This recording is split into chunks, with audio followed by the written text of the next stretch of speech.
We are at the stage of the preparation of the submission, the contents of the submission. This submission is prepared in order to be submitted.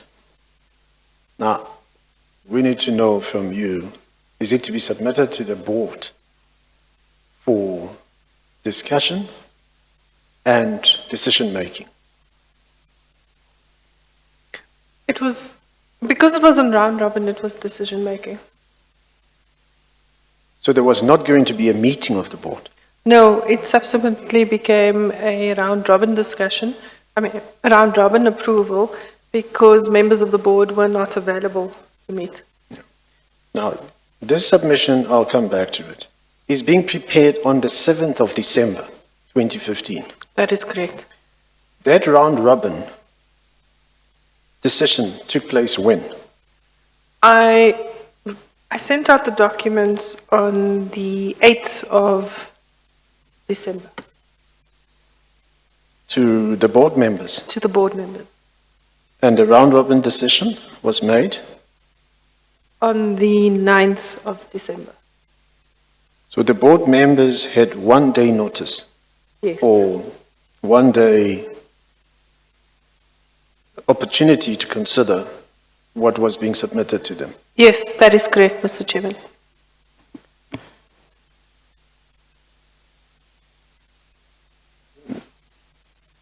The request that, I'm sorry, Mr. Selega, the request that the submission contemplated the board would note from the Department of Mineral Resources was the request from Dr. Ramunja's letter, in Dr. Ramunja's letter, that Eskom should play an active role in providing support for the project to proceed. Yes, that is correct, Mr. Chairman. What did that mean? Do you know? No, not at that stage. It just looked like consideration for the prepayment.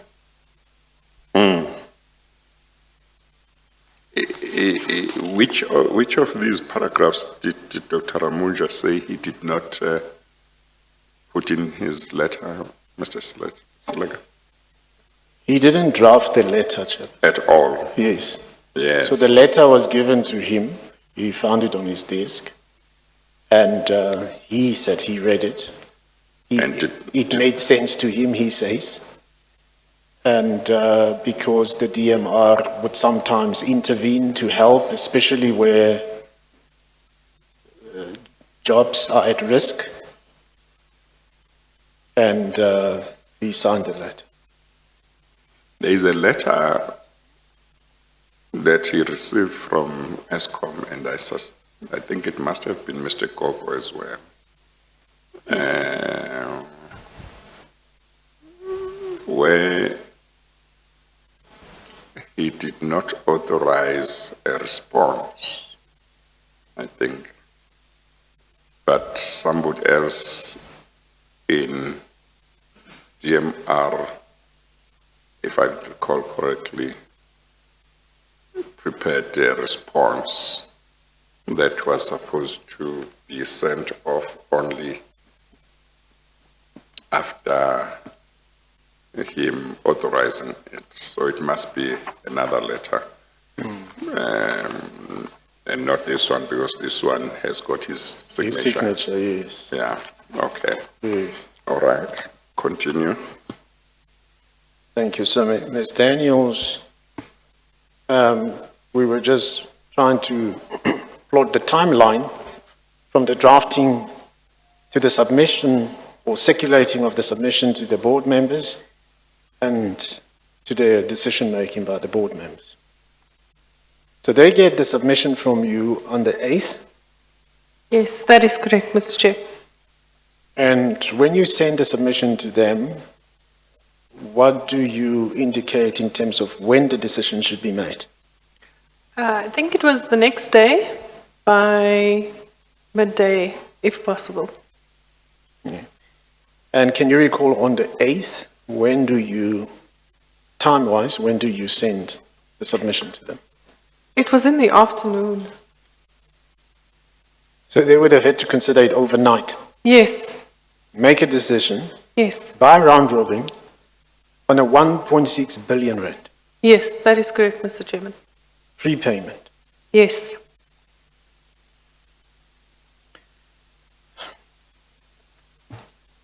Did any one of them raise concerns? There were two board members that sent questions, Mr. Chairman. And who are those? That was Ms. Varoshni Naidu and Ms. Miriam Kassing.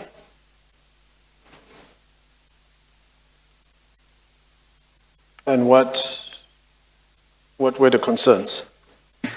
I think in Ms. Varoshni Naidu's case, she approved the submission. The first line of the email said, "I approve, but please ensure that this goes to the IFC, which is the Investment and Finance Committee. Is it within, make sure that we adhere to the PFMA approvals, and does this need DPE approval, which is the Department of Public Enterprise?" Ms. Kassim had issues, questions were around the financial construction, which I sent to, and the coal pricing, which I then sent to Mr. Koko and Mr. Singh for reply.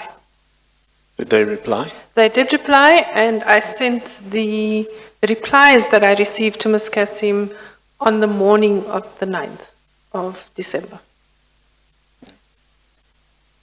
So I see that in his affidavit, Mr. Koko says, in regard to the drafting of the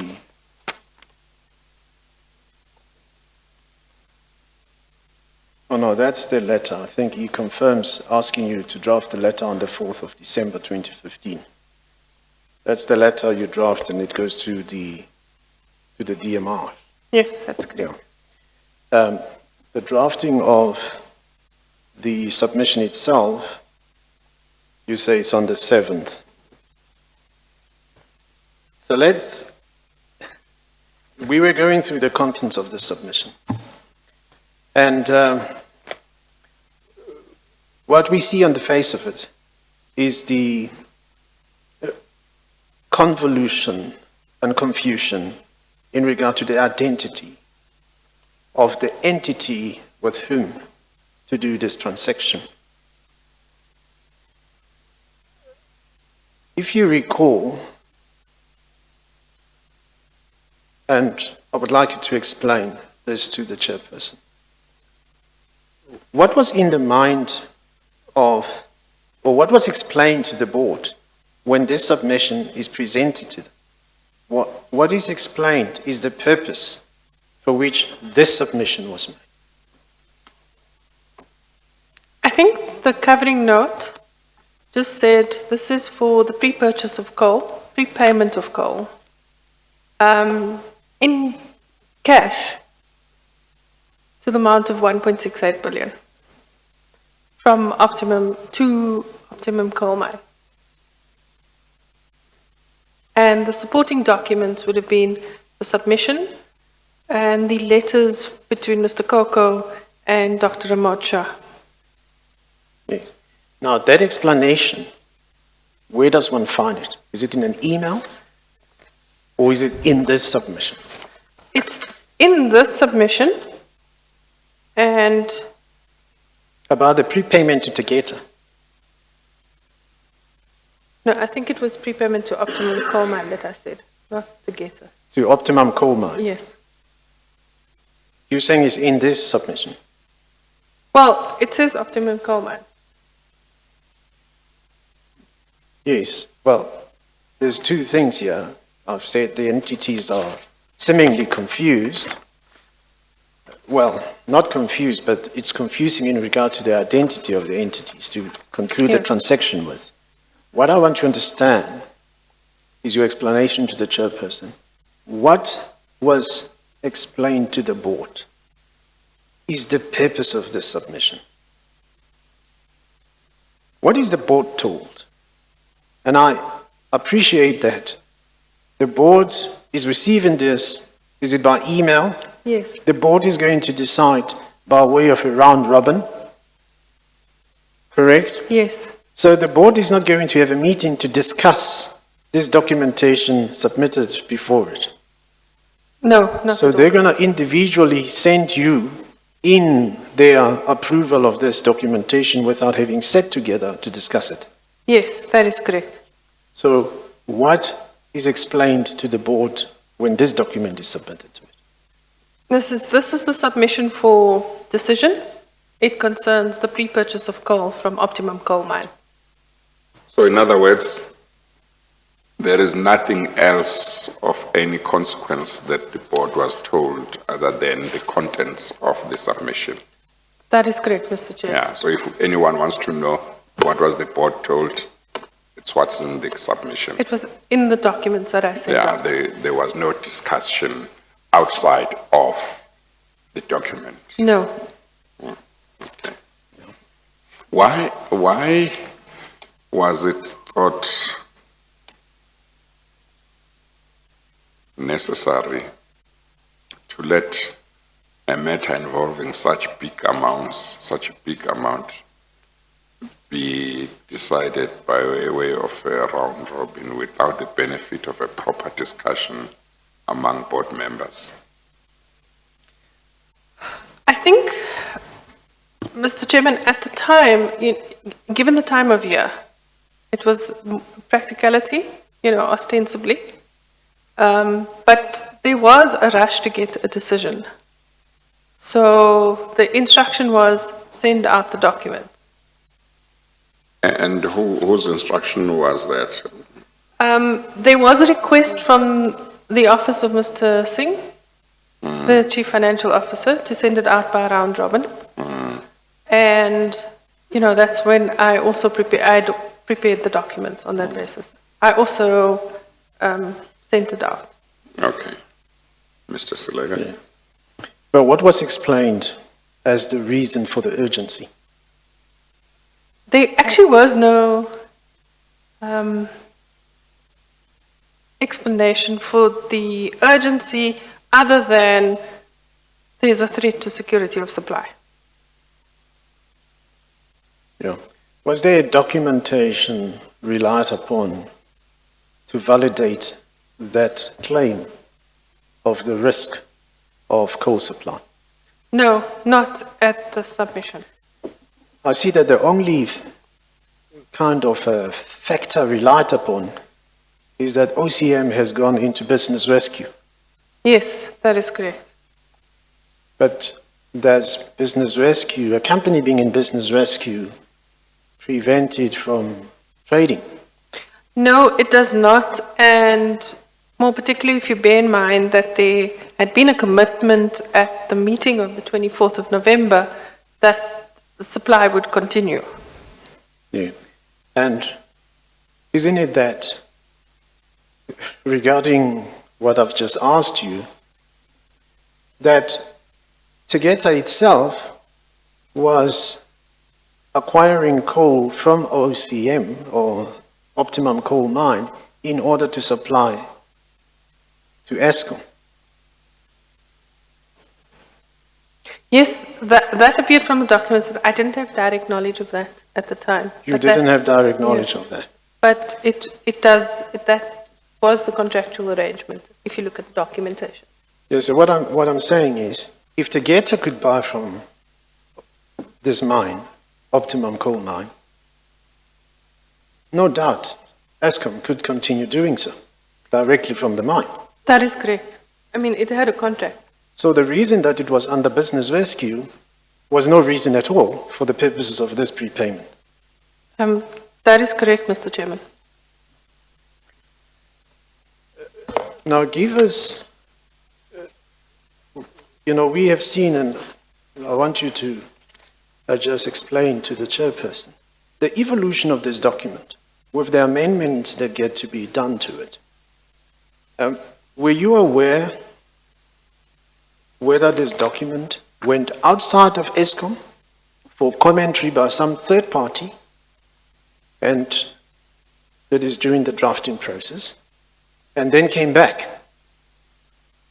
to be finalized with the changes that were made and given to you to submit to the board? Yes, Mr. Chairman. During the consultation with the Commissioner's investigations team, I was presented with emails between Mr. Eric Wood and the businessman email, and I think it was Mr. Koko and Mr. Singh. My version 2 of the documentation actually went outside of Eskom. It came back signed. Well, when I received it, it was signed. If you look at the discussion that happened between the parties, it was changed from a submission to the Investment and Finance Committee. There was information added, the financial constructions were added, and it then came back to me signed, both by Mr. Koko and Mr. Singh. Yeah. Chair, if I may, in regard to this particular aspect, I'd like Ms. Suzanne Daniels to turn to page 443. That's where we were relative to the first and the second version of the draft. But now I wanted to do it for a different purpose. 443. Are you there, Ms. Daniels? Yes, I am there. Something catches my eye on page 444. I see that, is that what you refer to as your first draft? Yes, this is the first draft on the 7th of December. Yes. The heading under Executive Summary is Round Robin Submission to the Investment and Finance Committee, IFC. Yes, that is correct. So why is that? I thought this was a submission to the board. Mr. Chairman, when I received the instruction, it was my view at the time that the Investment and Finance Committee is a subcommittee of the board, which deals with financial matters. And the decision of this nature, I thought should go to the Investment and Finance Committee before it goes to the board. And that is why I started out preparing the document to the Investment and Finance Committee. Did you do Was that your decision as opposed to an instruction to you from somebody else? Yes, at that time. Was it your decision? Yes. Had you been instructed as to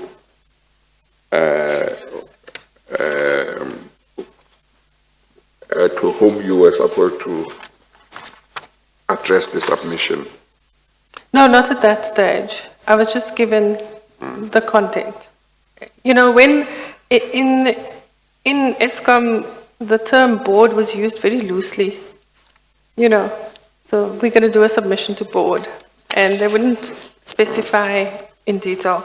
So my assumption in the first instance was that this would go through the Investment and Finance Committee. Yes, the reference to the board, what do you say about it? I said you know, in Eskom it was quite a loose term when we had discussions. Like you'd hear, it was decided by the board when it was actually a subcommittee of the board. So when I started out with the draft, I started out on the assumption that it would first go to the Investment and Finance Committee. Okay. Mr. Selega. Thank you, Chair. So how did that get to be changed? When it came back in version, I think it was version 3, it was already the final version. It came back to the board. Okay, let's see. Version 1 is your page 444. Yes, Is that correct? that's correct. So the email, your email to Mr. Koko is on page 443. So you say to him for your review and sign off, that's Monday, 7 December 2015 at 15:16. Yes, that is correct. So the document you're sending to him is on page 444. 444. 444. Oh, there. So the heading, it reflects to be submitted to the IFC, and it requires on page 447, paragraph 4, other approvals required, Public Finance Management Act, obtained from National Treasury and Department of Public Enterprises due to tenure and contract value. Yes, that is correct. Then on page 448, there's an email again from you to Mr. Machela Koko. It says version 2, V2. Yes, that is correct. This is still addressed to the Investment and Finance Committee. That's at 1558. So you turn the page, the document is still addressed to IFC. And it still has a requirement of Public Finance Management Act on page 452, paragraph 4. Yes, that is correct. It's sent off to him, then you turn the page to 453.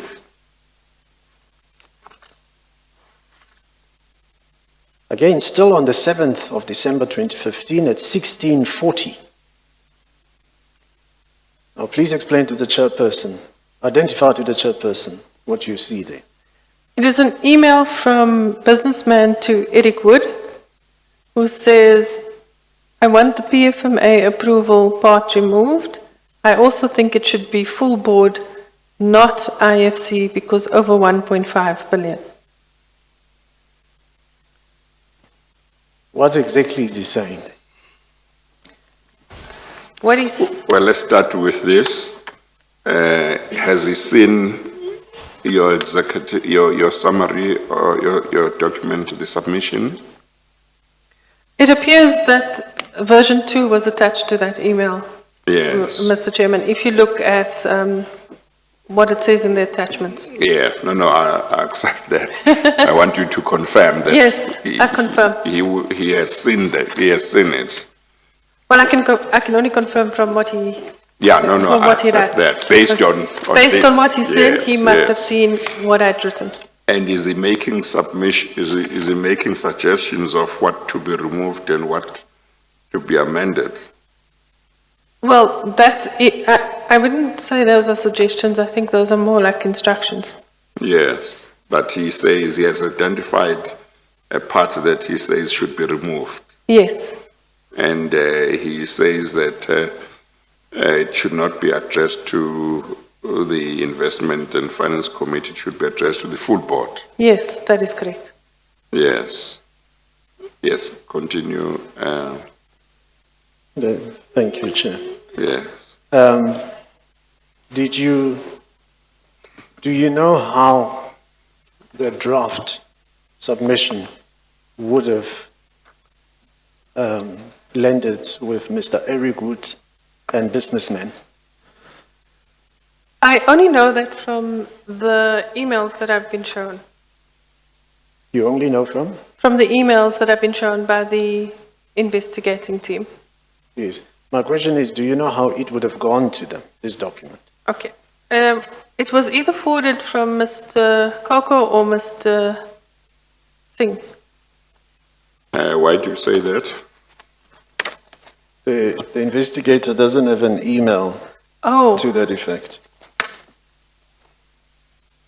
Well- That's why I'm asking whether do you know? oh, okay. No, I don't know then how it got to them. But that's my assumption. So far what we see from the emails is that it is you and Mr. Koko exchanging the draft. Yes. So either you or him could have sent it out. Yes. Did you send it out? No, I did not. Were you aware of this email at the time? No, I was not aware of the emails at the time. Okay, so they wondering, he says. Is that the businessman email? Correct, Chairperson. Info Portal 1. Or Info Portal 1? Were you not aware of it at that time? I'm I'm talking about the email exchange, Mr. Oh, Chairman. but the email address you were. Yes. Yeah, okay.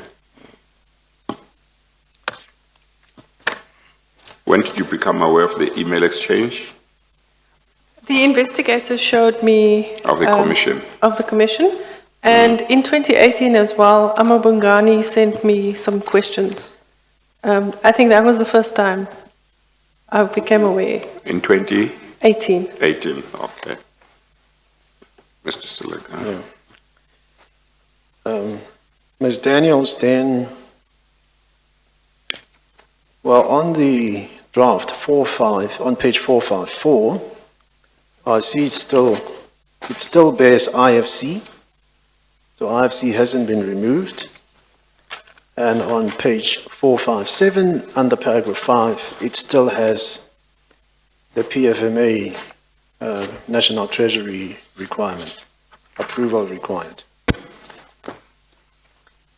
So it seems by this time it hasn't come back to you. No, it doesn't. Did you in fact do the changes from IFC to board?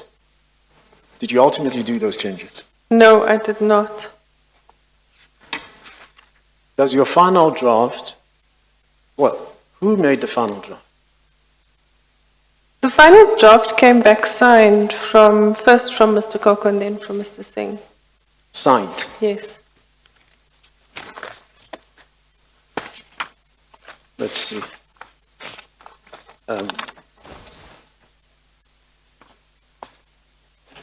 So that came to you. Turn to page 486.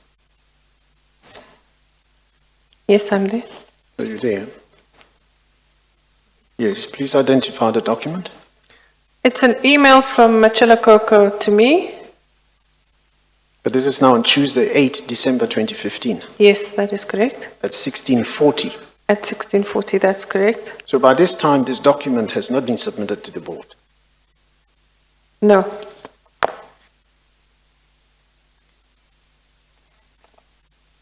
It's forwarding to you the email below. Yes. So the email below is also from Mr. Machela Koko, Tuesday, December 8, 2015 at 3:57 p.m. It's sent to or addressed to Mr. Anoj Singh, and the subject is the 2015-1208 double RR Optimum Coal Mine Pty Ltd final. And then he says, "Boss, please receive the attached signed document. Best regards." At the top, then it gets forwarded to you.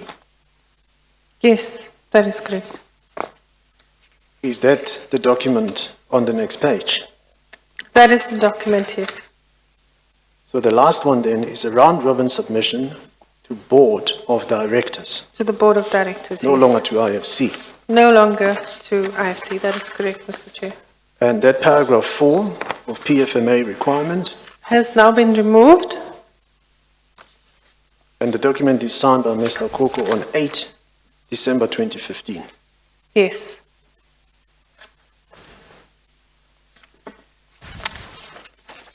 Is that the document for submission you finally circulated to board members? Yes.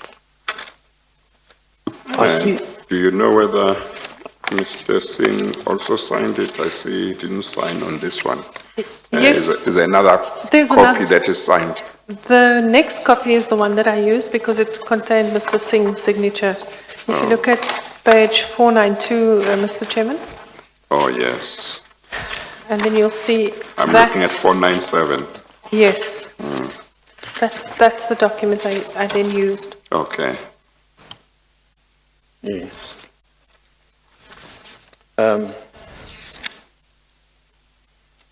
So I want to go slightly back, a little back. I see on, I'm sorry, just for my understanding, what Yes, was the ranking between the CFO and Group Executive Generation? The CFO was the ex officio director on the board, and the chief officer, Group Executive Generation, was a member of the Executive Committee. Of the? Executive Committee. Yes, was the CFO not part of the executive committee? As well, but in terms of when you think rank, the CFO would rank. Well, it's confusing me because you have, we looked at an email a few minutes ago where I think Mr. Koko addressed an email here at page 486 to Mr. Singh and addressed him as boss. Okay, And now at 497, Mr. Koko appears to be the last one to sign in terms of what I take it to be hierarchy. yes. I think, just to put it in context, Mr. Chairman, at this point in time, Mr. Singh was acting Chief Executive Officer. That Mr. Koko. Mr. Singh, because Machela Koko is writing to Anush Singh and calling him boss. You say Mr. Singh was acting as group CEO? Yeah, Mr. Molefe was off sick at that time. Yes, but on this document, he didn't sign in that capacity at No. page 497. He signed as Chief Financial Officer. Yes. Yes. But as Chief Financial Officer, when you compare to Group Executive Generation, that's what I'm asking, what's the hierarchy Yes. between the two of them? There would have been a hierarchy. The Chief Financial Officer is actually a bit higher than the Group Executive Generation. Yeah, well, it doesn't make the sense that one has got over the time. One has seen that usually the highest ranking official would be the last to sign after everybody has made recommendations, and then the highest ranking official then makes the decision. Yes. Whereas here,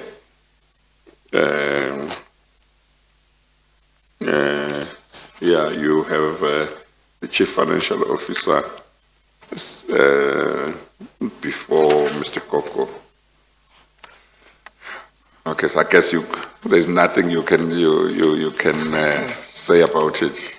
Well, at this stage, I think if you just look at the emails, Mr. Koko signed first. If you look at the emails in terms of the time, Mr. Koko signed the document first. Were they on the same level? Were they not on the same level?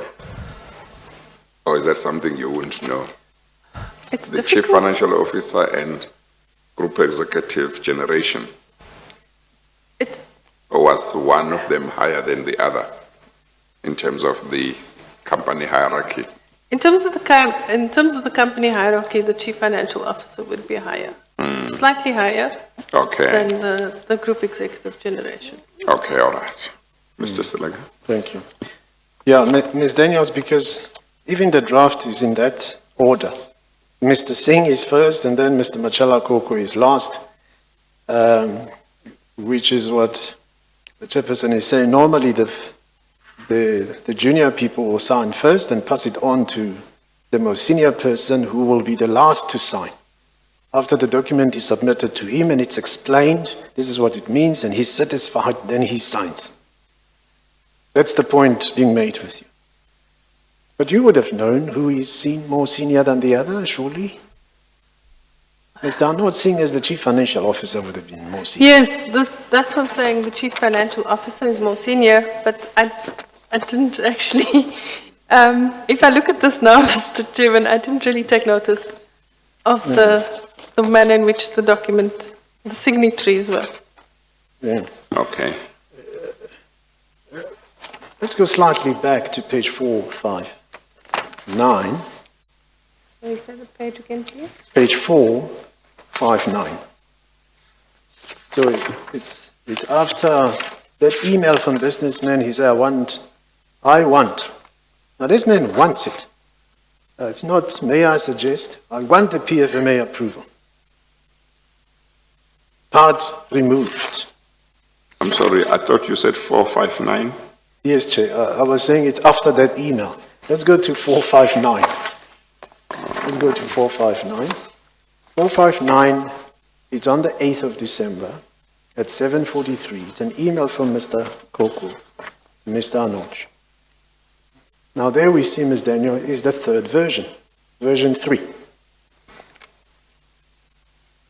You see that? Yes, I do. And he writes, FD, please receive the soft copy as discussed. Warm regards. Yes. Well, you are not copied there, so would you have had knowledge of this exchange? No. Not that I can see. Then there's I'm not sure whether this is version 3 on page 468, because it still have IFC, and it still has paragraph 4. But it didn't come to you. Well, you are not copied in that email. No. Then go to page 464. There are emails there. And the bottom one is the one we've read between the one of Mr. Koko to Mr. Anod Singh, where he says, FD, please receive the soft copy. So that's at the bottom. Yes, I see that. Then we go up. In the middle of the page, there's another email from, it's Polly. Yes. I can't pronounce that name. The surname. No, me neither, Mr. On behalf of Anoj Singh. Yes. The 8th of December 2015, 11:03 a.m., and is addressed to Buitumelo Mapasa, now at Regiments, Buitumelo M at Regiments. Subject is the same subject, Optimum Coal Mine Pty Ltd, V3, and it says FYI, for your interest. So what's happening here? This is going from the office. Polly is the executive, was the executive assistant to Mr. Singh. And this looks like it is going from Polly to someone at Regiments. So Polly is an employee at Eskom Yes. this time. He's a PA. Well, I don't. Is he a PA? Is she? Yes, she was, as you can see, it says here, executive assistant, Executive assistant. Office of the Chief Financial Officer, Mr. see. Anoj Singh. So sending the document to Regiments. Yes. Now, does Regiments have anything to do with this document? Not at this stage, but you'll see later when it comes back signed, the financial verification section, Regiments is included as the party who did the financial verification. Financial certification. Verification. Verification. By independent party. Give us the page number. You will find it on page 491.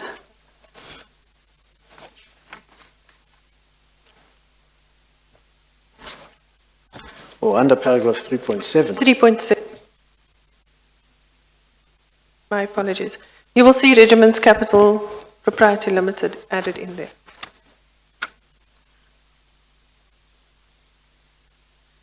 Yeah, let's go back to page 6.4. What's the point you were making about page 497? It's 491, 497, yes. She's saying under paragraph 3.7, Regiments Capital Proprietary Limited is indicated there as verification by independent party. Yes, okay. Yes.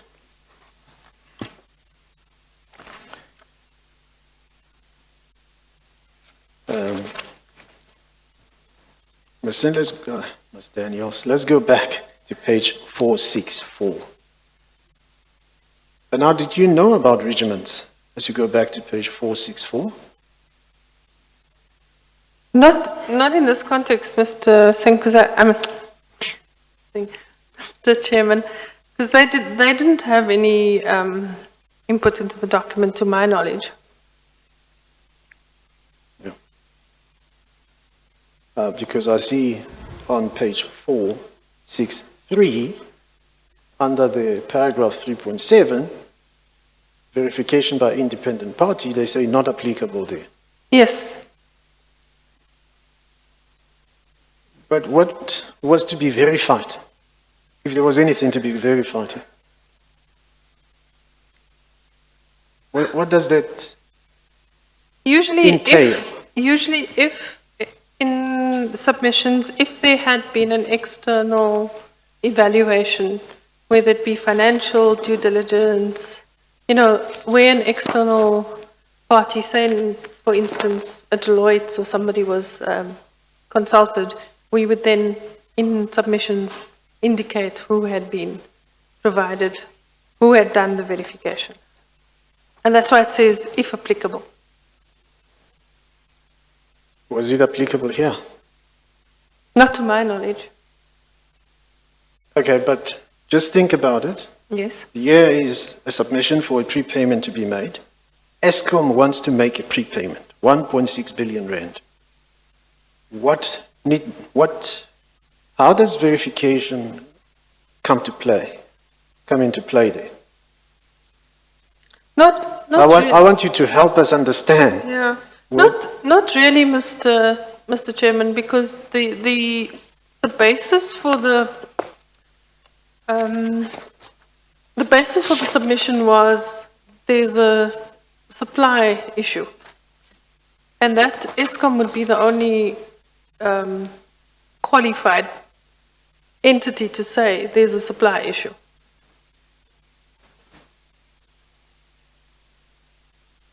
Yeah.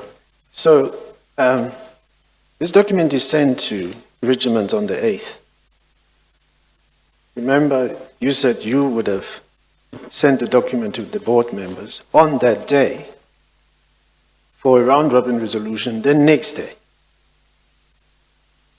I don't know how much of verification, how much is required in the verification process. Well, given the time frame here, Mr. Chairman, there would have been not much that they could do. Yeah. So let's move on. I see on page 469,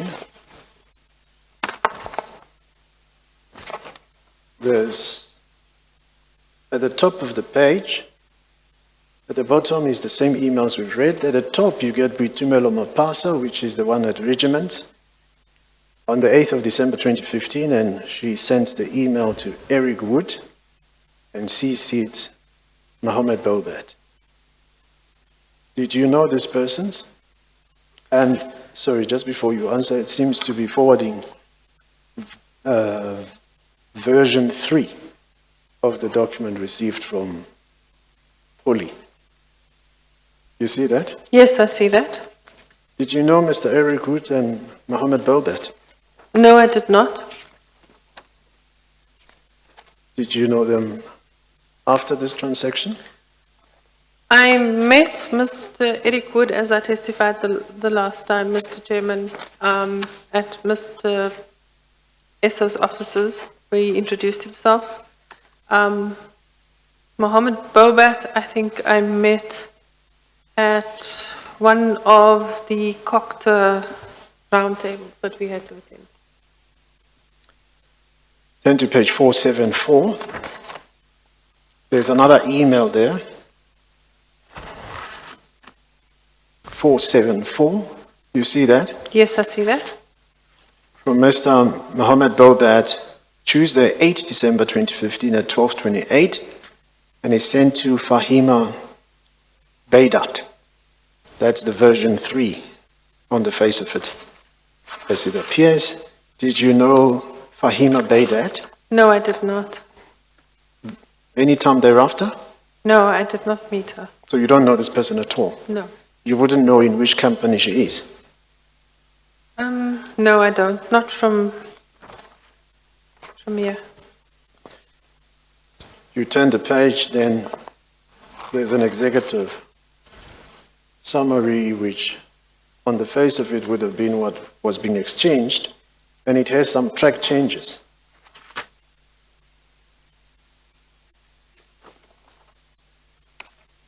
Some track changes, and one of which is on page 478. And there's a comment there against paragraph 4. The comment says, looks like he wants this out. Paragraph 4, which is other approvals require the Public Finance Management Act. Yes, I can see You that. see that? So whoever included this comment here seems to have known what businessmen wanted. Yes, that's what it looks like.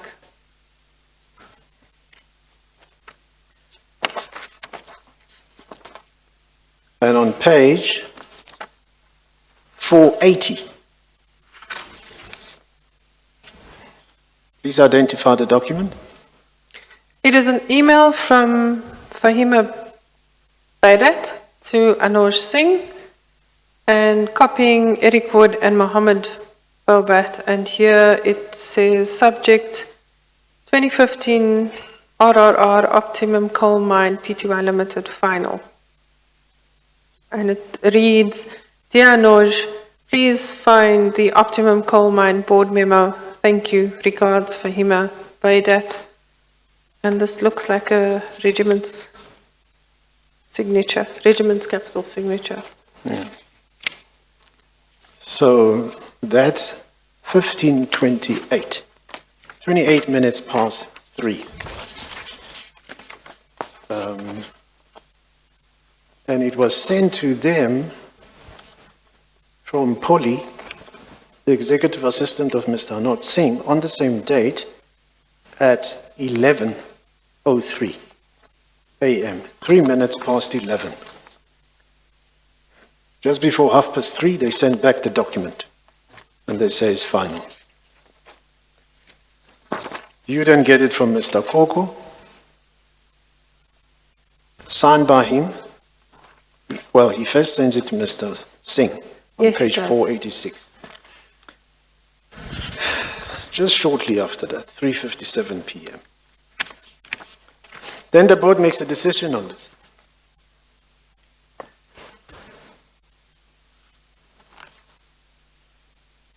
Yes, Well, it the has, next day. sorry, it has I'm changed from... sorry, I may have lost you, Mr. Slager. At what page are you now with the board, whether the board made a decision? What page? Oh, the page for the board decision, I haven't reached there. Oh, Chair. okay, Yes. okay, I thought maybe you were Yes, the no, page, yeah. no, Okay. no, you are on track, Chair. Ms. Singh, Ms. Daniels, I beg your pardon. You then, do we have your email to the board? But anyway, you send this submission to the board. It seems to be in the evening of the 8th of December. Because only at 16:44, oh sorry, at 16:41, when does it come to you? It comes to It you comes to me at 16:40 from Mr. Koko. And that 486, And then 16, Mr. Select? Yes, Is that at 486? at 486. The yes. email from Mr. Coco? That's correct, Chair. Okay. It comes to you, and then at 492. At 492, you get the one signed.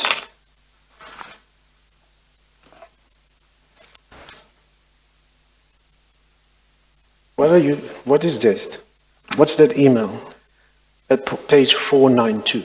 492 is the signed document by Mr. Singh with a covering email by Ms. Bana from his office, which says, Hello Suzanne, can you please assist with the round robin to the board? Kind regards, Maya. Well, is this not the first time you are getting a request for a round robin by the board? Yes, that is correct. For the board, not the... Yeah, So- okay. Not for the IFC? Yes. Oh, I see the difference. Yes. Because the document has now changed from IFC to the board. Yes, Because businessmen said, I want it to be submitted to the board, not Yes. IFC. It comes from Maya Bana.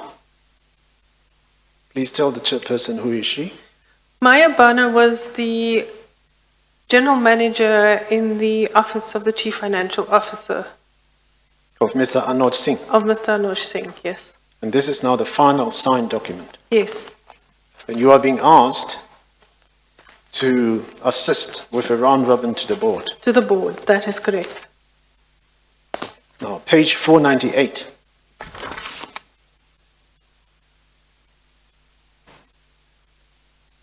We see that same email from Ms. Maya Bana, but then at the top of the page is your email on the 8th of December, 1644. You write the email to Ms. Maya Bana, to Mr. Anoj Singh.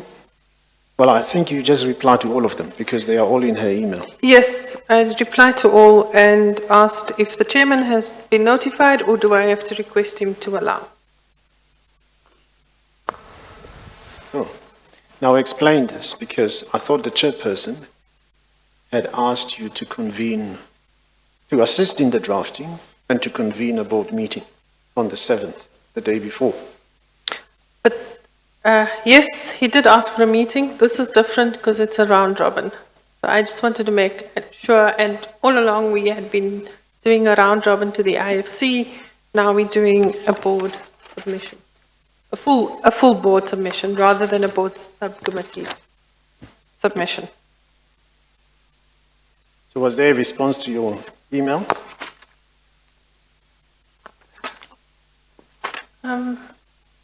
I see, turn the page to 499. I There's- think Ms. Bana and I spoke, Mr. Chairman, rather than email, given the time of the day. And then I see Mr. Singh did respond, please ensure that attachments referred to in the memo are also circulated. Yeah, but he's not answering your question. No, that's what I'm saying. I think that Ms. Bana and I spoke. You think you would have had a telephone Yes, talk with her?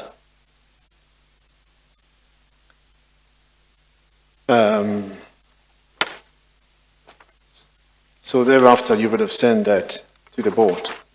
yes, I did. I'm just not sure of the time. But if you, here it is. If you go to page 524, Mr. Chairman. 524.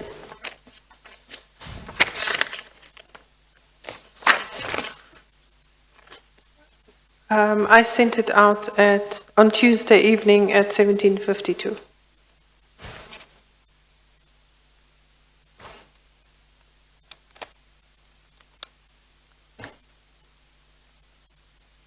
Yes, that's an email Tuesday, 8 December 2015 at 17:52.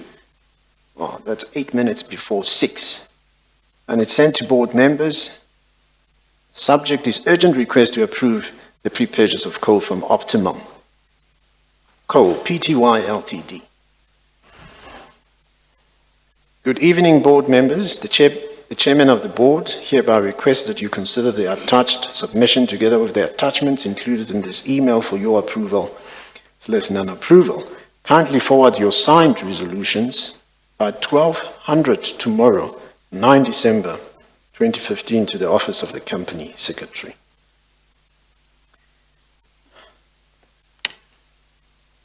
So we are on the 7th today, the 7th of December 2020. This is the anniversary of this exchanges here. 5 years later.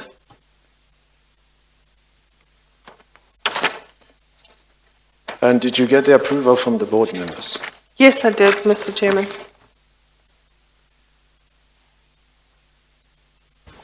But you did say Ms.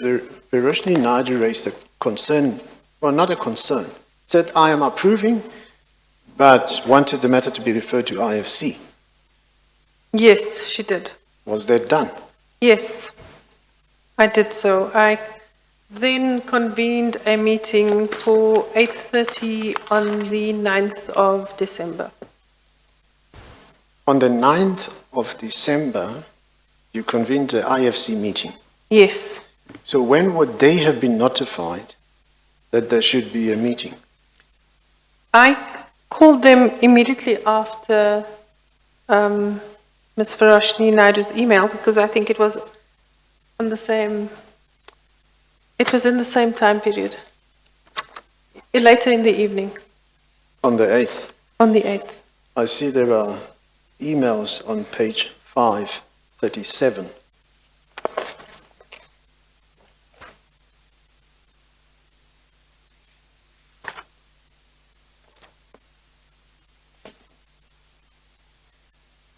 Yes, Mr. Chairman, if you look at 545, Ms. Varoshni Naidu responded at 6:30 in the evening.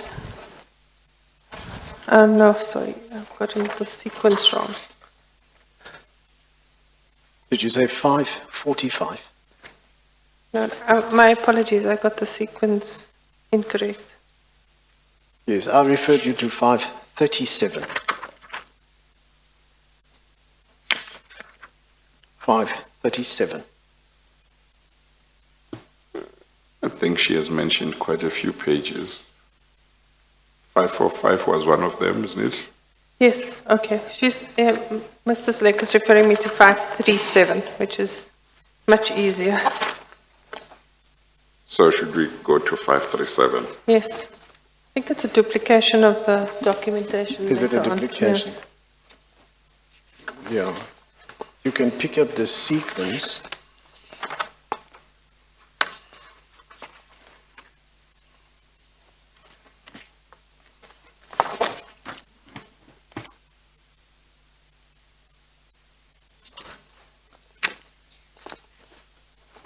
Let's see.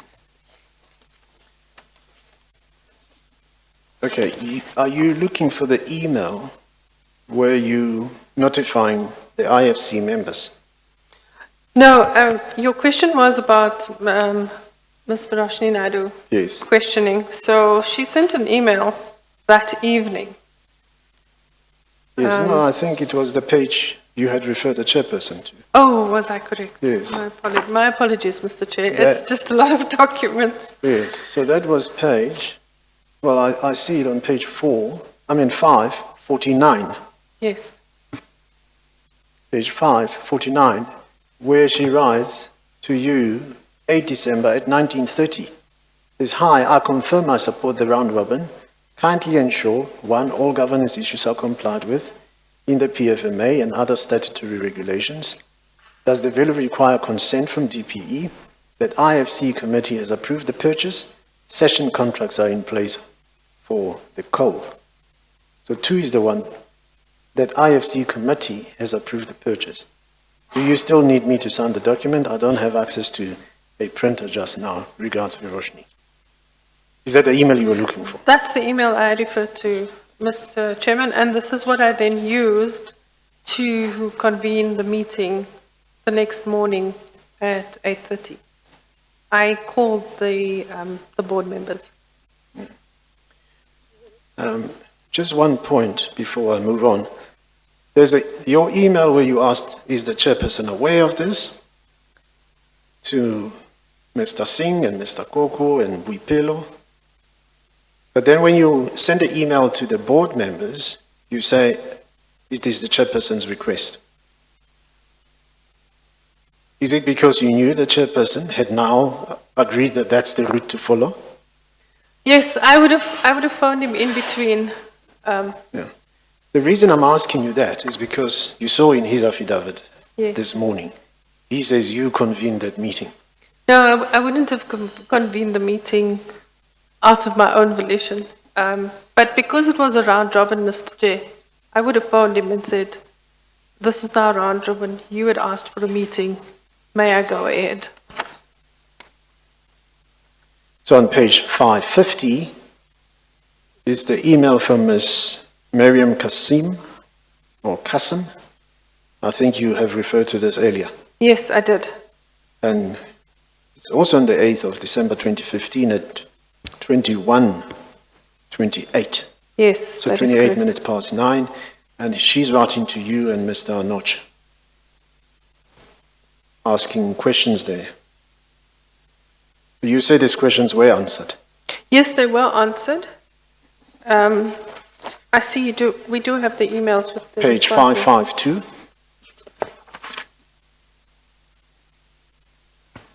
552. Yes, that's where I am. They Good. came the next morning, and I then forwarded this to Ms. Kassim. Is this email, because you need to identify it first, is this email an answer to Ms. Kassim? Yes, this is the answer on 552. This is the answer to Ms. Kassim's questions.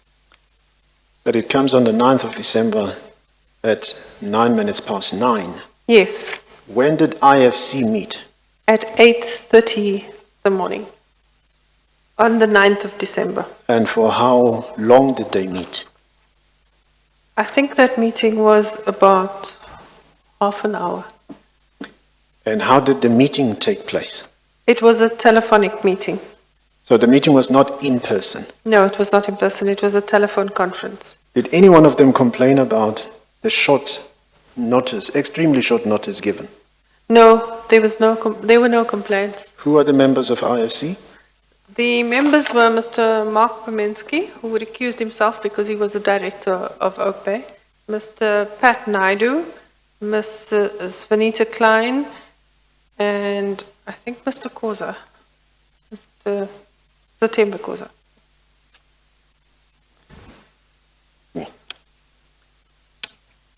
Did you arrange the Yes, I did teleconference? arrange the telephone conference. Now the outcome, just give me the time again, 8 for IFC me. I think it was at 8:30. Okay, so this, if it took about 30 minutes, these answers would have come after the fact. Yes, that is correct.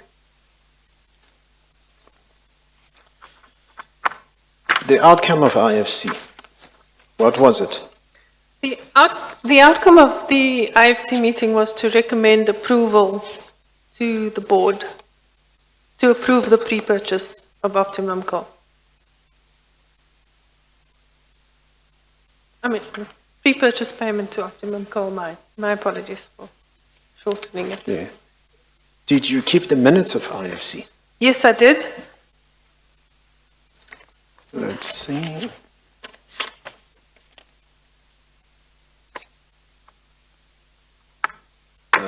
Turn to page 584.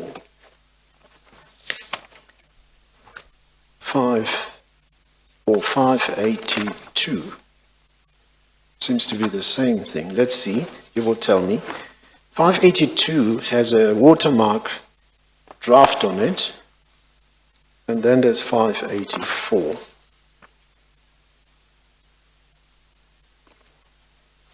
Are you there? Yes.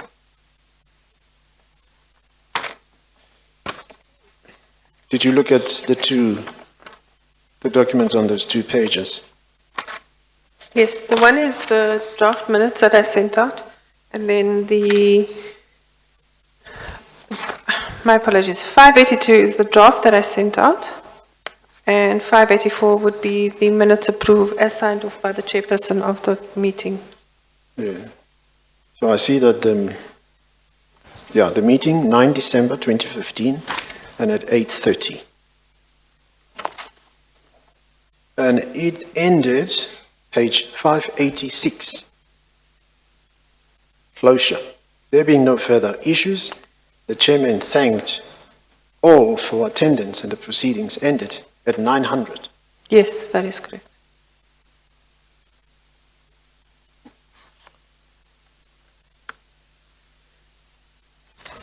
So they had approved. Anything more on this IFC outcome? There was only that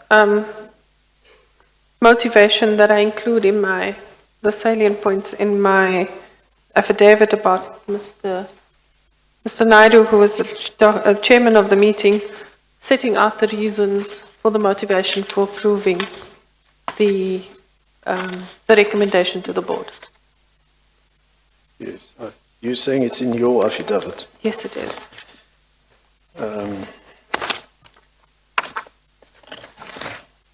Let's see.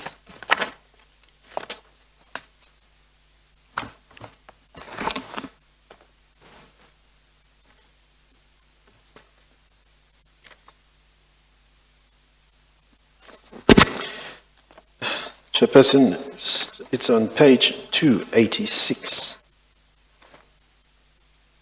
Page 286.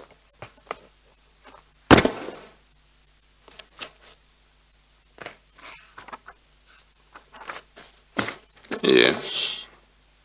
You found it, Ms. Daniels? Yes, I did. You say the salient points. Anything of significant here you wish to draw to the chairperson's attention? Sorry, the document, just for purpose of identification, is dated 9 December 2015. Eskom Board of Directors, IFC Proceedings, December 2015. Yes. The title is Round Robin Resolution, title of submission, pre-purchase of coal from OCM. At the bottom end is thank you, and the name appears there, Pet Naidu. Yes. Yes. Mr. Chairman, I think the most salient point for me was the business case for pre-purchase of coal, which is paragraph 3 on page 286, where it says the business case for pre-purchase of coal for both Hendrina and Arnott is robust and strong. The cash flows are managed and absorbed by good inventory management of stockpiles. The reduced holding days has no risk to electricity production, and the profitability of the proposal is noted. The actual gain should be ring-fenced and reported when it is realized.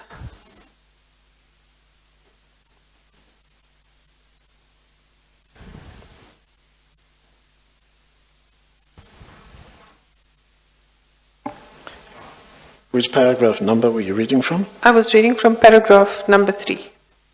Number 3. Well, let me read this document, Chair, very quickly. The document says, resolution as submitted is supported and approved. Salient points for noting are highlighted in yellow on the attached submission document. 1. OCM and the Companies Act. The BOD, I suppose that's the Board of Directors, Yes, that is correct. approval will support and allow OCM to migrate from the status of business rescue to that of a going concern. Now, OCM here cannot be together That is correct. because together is not under business rescue. Yes? Yes, that is correct. To migrate from the status of business rescue to that of a going concern. Their full rights, responsibilities, and accountabilities will be as per the Companies Act. They plan to use the pre-purchase proceeds to address their liability and liquidity challenges. This will be a positive development both for OCM and for Eskom. It will address the present-day contractual obligations and create the platform for the future sustainability of mutual trade, business, and job continuity for fellow South Africans. 2. As part of the proposed solution, OCM undertakes to increase their transformation accountability and responsibility from 30% to 51% ownership. This is a positive development. It is noted and acknowledged. Then I'll leave 3, which you have read.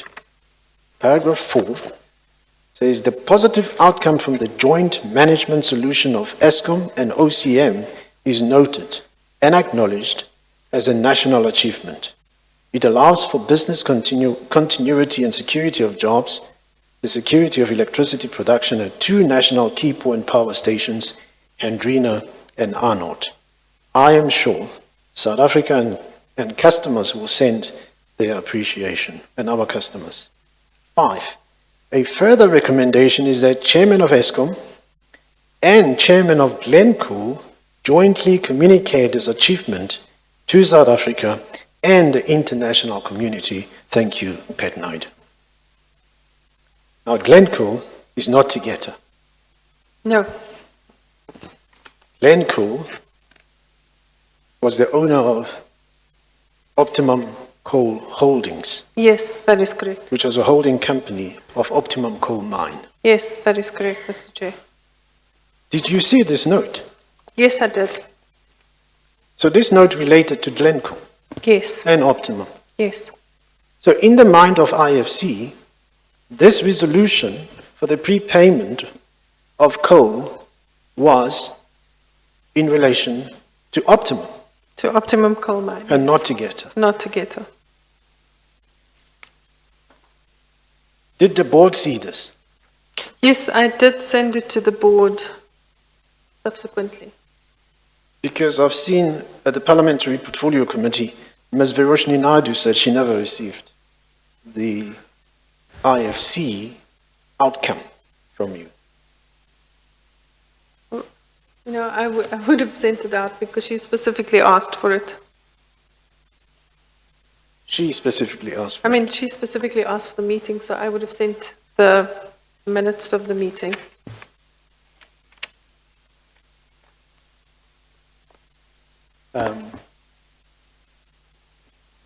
Now, Ms. Daniels, this meeting of IFC ends at 9 o'clock. 900.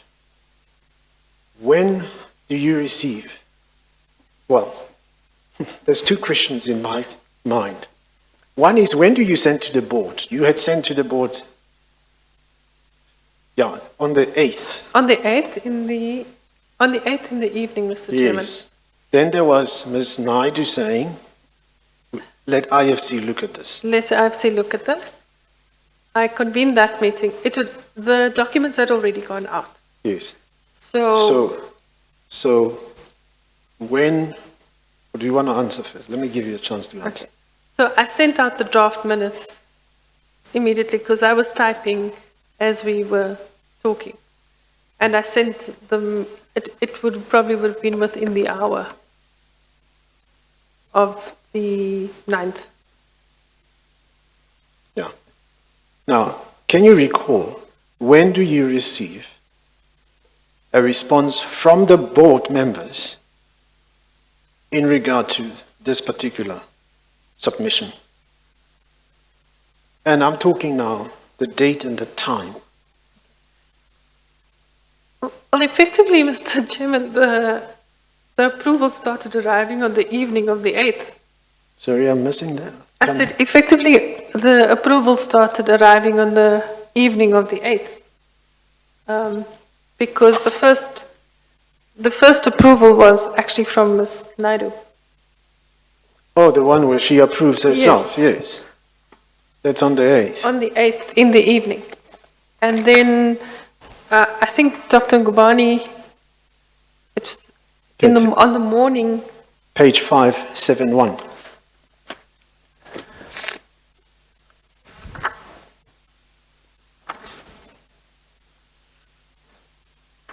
But then if she approved, and she asked that it be considered by IFC,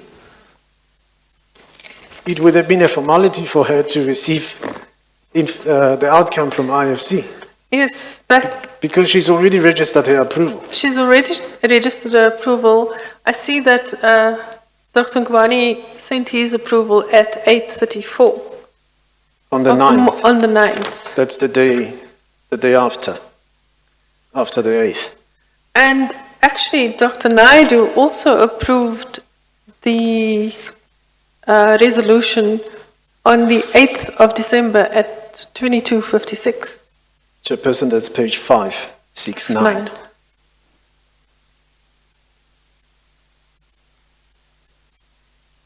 So he approves 4 minutes before 11 at night. Dr. Ngubane sends his approval at 8:34. 5:34 the next morning. And Now, that's, IFC is in session. I'm sorry, did you say his approval is at 569? His is at page 571. Oh, okay. The one at 569 is Dr. Pet Naidu's. Oh, okay. Yes. And then the one of Mr. Romeo Kumalo, that's at 572, Mr. Chairman, and that is approved at 9:05. on page 572.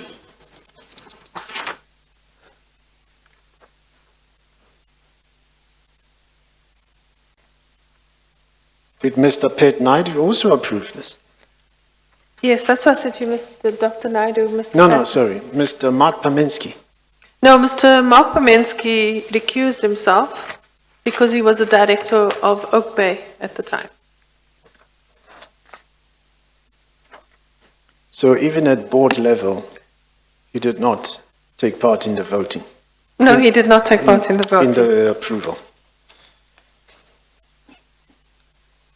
So then by the time IFC is, well, I don't know whether they deliberated on this, they are busy in a teleconference, and the chairperson is Mr. Pet Naidu, because Mr. Mark Paminsky has excused himself. Mr. Pet Naidu has already sent you his approval the night before. He's chairing IFC the next morning, but the decision is already made. Yes, that is correct. Yeah. So what happens to this 1.68 billion rand prepayment? It then becomes, it was approved, let me start. It first was approved by all the members, and it then, I'm not sure how it happened, Mr. Chairman, but it then became a guarantee discussion. The approval was for prepayment of cash payment to OCM. And then the discussions on the 10th started around converting this into a guarantee. Yeah. Just before that conversion, what did the board decide on the execution of its decision to prepay OCM? And Dr. Pet Naidu is suggesting let's do a joint statement. Chairman of Eskom and Chairman of Glencore. How was that, or was that executed? No, the joint statement was not executed, Mr. Chairman. And what did the board decide on the execution of the prepayment? The prepayment was approved. Was? Approved. Yes, how to execute it now? Well, that was left up to the Chief Financial Officer, the delegation. Oh, what was the board resolution? Maybe I should ask you that. It was approval of, just need to get it.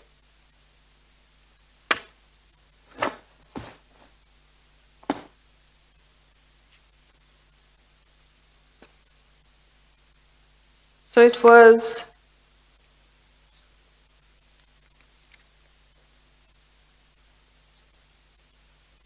the Group Chief Executive, together with the Group Executive for Generation and Chief Financial Officer, are hereby authorized to negotiate and conclude a pre-purchase of coal agreement with the proposed owners of Optimum Coal OCM.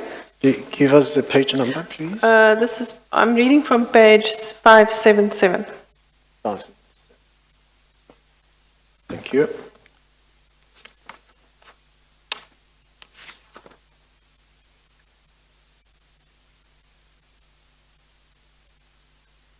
The agreement shall be subject to the necessary regulatory approvals having been obtained by Eskom and the supplier respectively as and when necessary.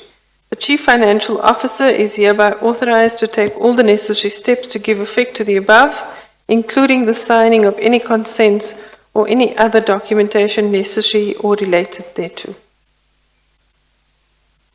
Yes, so was that done? Yes, that was done. This is to execute on the prepayment. Is this not to execute on the prepayment? Yes. Yes, I'm asking whether that execution was done. Was the prepayment made? No, the prepayment in cash was not made. Yes, what happened? Then the cash payment was converted to the issuing of a guarantee, a performance guarantee in favor of the getter. Did you know who did that? That was at the instruction of Mr. Singh. At the instruction of Mr. Singh, Anuj Mr. Singh. Singh, yeah. Did he instruct you? No, this was via the Group Treasury Department in Eskom. There was a memorandum prepared. I'm not sure how the conversation went, Mr. Chair, but there was, I was copied on subsequent emails and, started having to monitor what was happening. There was a memo in which Ms. Henry motivated that it was safer to do a guarantee than a cash payment. And this was approved by Mr. Singh on the 10th of December. So that's exactly the next day. The very next day. Did that, what do you call it, conversion, for lack of a better word, from a cash to a guarantee go back to the board? It only went back to the board in my regular. Did it go back to the board on the 9th? No, it did not. Yeah, you wanted to say it went to the board when? In 2016. What was the significance of converting from cash to a guarantee as you understood it, if you did understand it? In my understanding, it was better risk management. For Eskom to effectively would have been giving cash to a supplier. So from a risk management perspective and from a cost perspective, this was a better option. But was it not interesting that that conversion was thought of at the level of execution as opposed to the level of the decision being taken by the board? Nobody in the board thought, let's rather talk a guarantee rather than cash. This came up later on the part of Mr. Singh. Yes, there was very little question at board level, Mr. Chairman.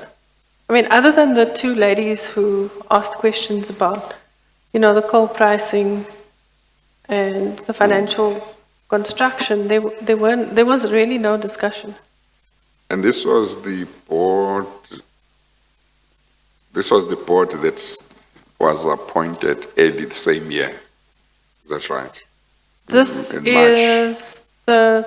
This is the board that suspended executives. That is And correct. it had been appointed, December? December 2014. December December 2014. 27. Yeah. I refer to it as the Ngubani board in my... I refer to it as the Ngubani board in my affidavit. Yes, okay. Ms. Daniels, the guarantee, the cash is converted into a guarantee, and I hear you venture an answer about the safety relative to that, but the question is, in whose favor was the guarantee issued?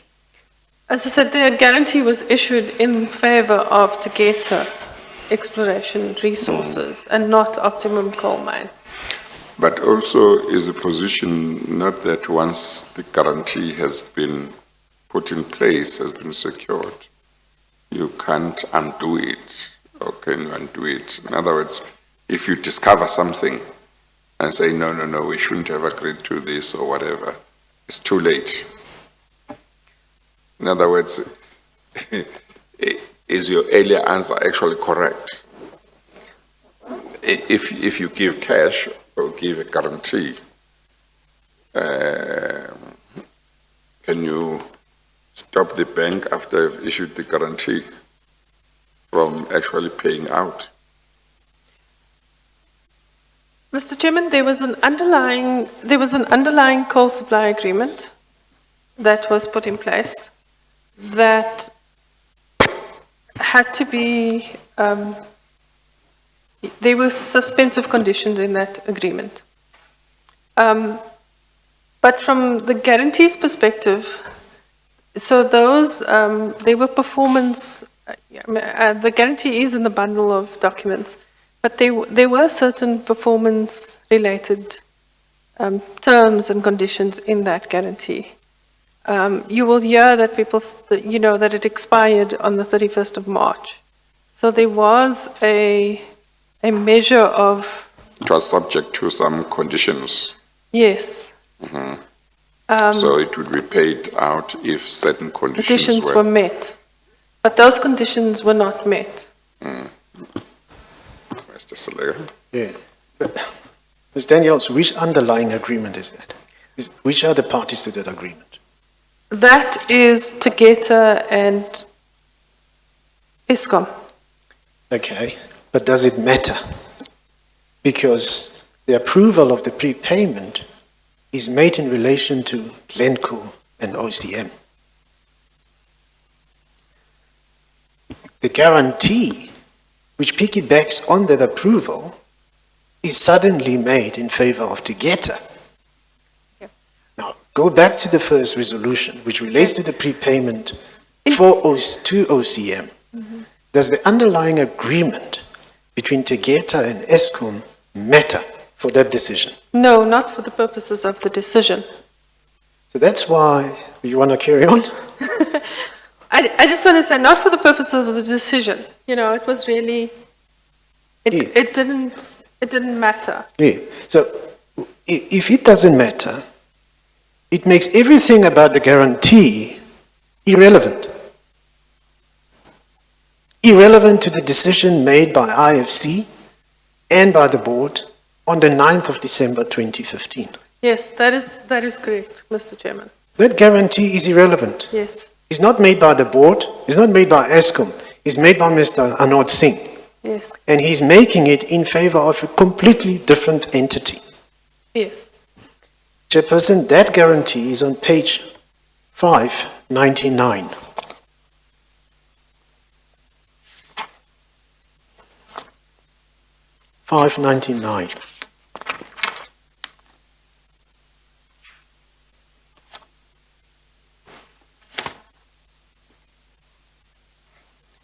Is the entity in favor of whom the guarantee was made different from the entity which was going to get cash before the guarantee was introduced? Yes. Yes, it was, Mr. Chairman, because the guarantee is in favor of Tegeta, and the prepayment of cash was to Optimum Coal Mine. Yeah. So it's a completely different thing. Completely different. And not mandated by the board? No. So then this guarantee would have been given for an ulterior motive or purpose. That's the only conclusion that one can do, yes.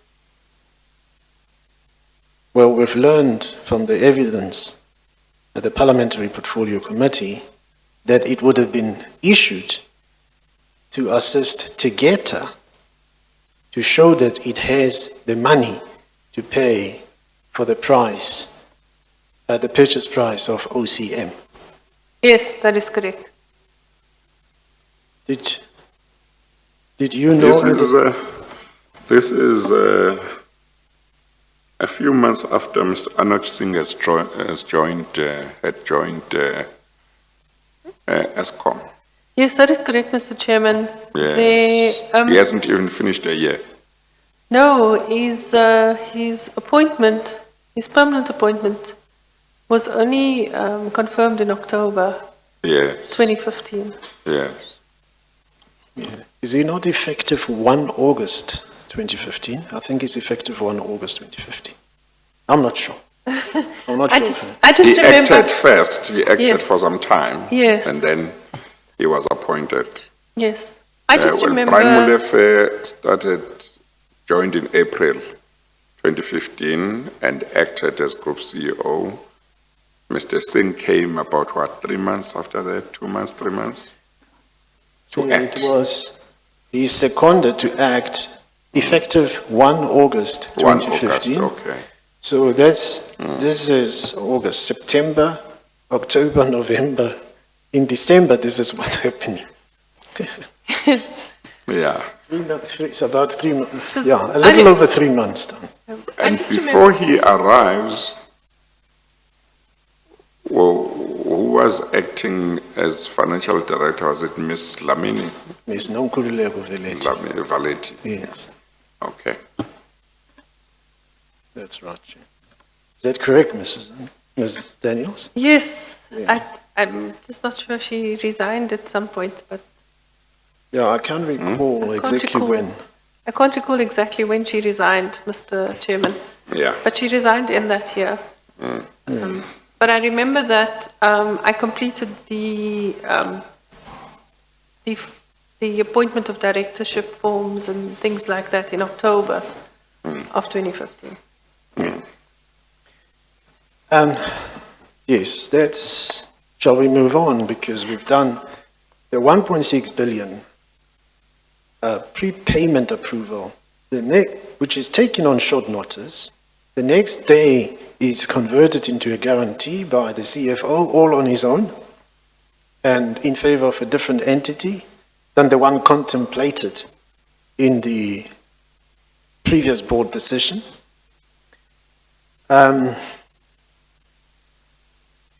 Then there is the prepayment of 659 million. 659 million. I believe that's the next thing you deal with in your affidavit. Yes, that is correct, Mr. Chair. And it's common cause the board made that decision, Ms. Daniels. I think you have, your part is relating to the chairperson, to the commission. The role played in the build-up to the making of that decision. Because it also starts with a submission.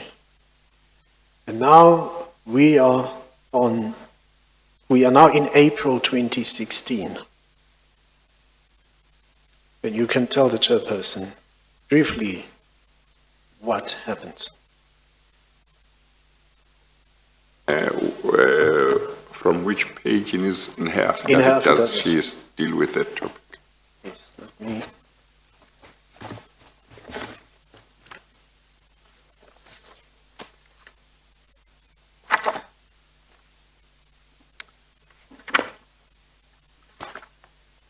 That is from page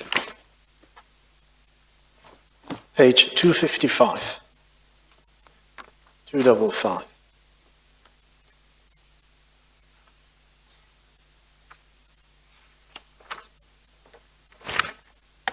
Yeah. Chair, while Ms. Daniels goes there, Okay, I've got it. yeah.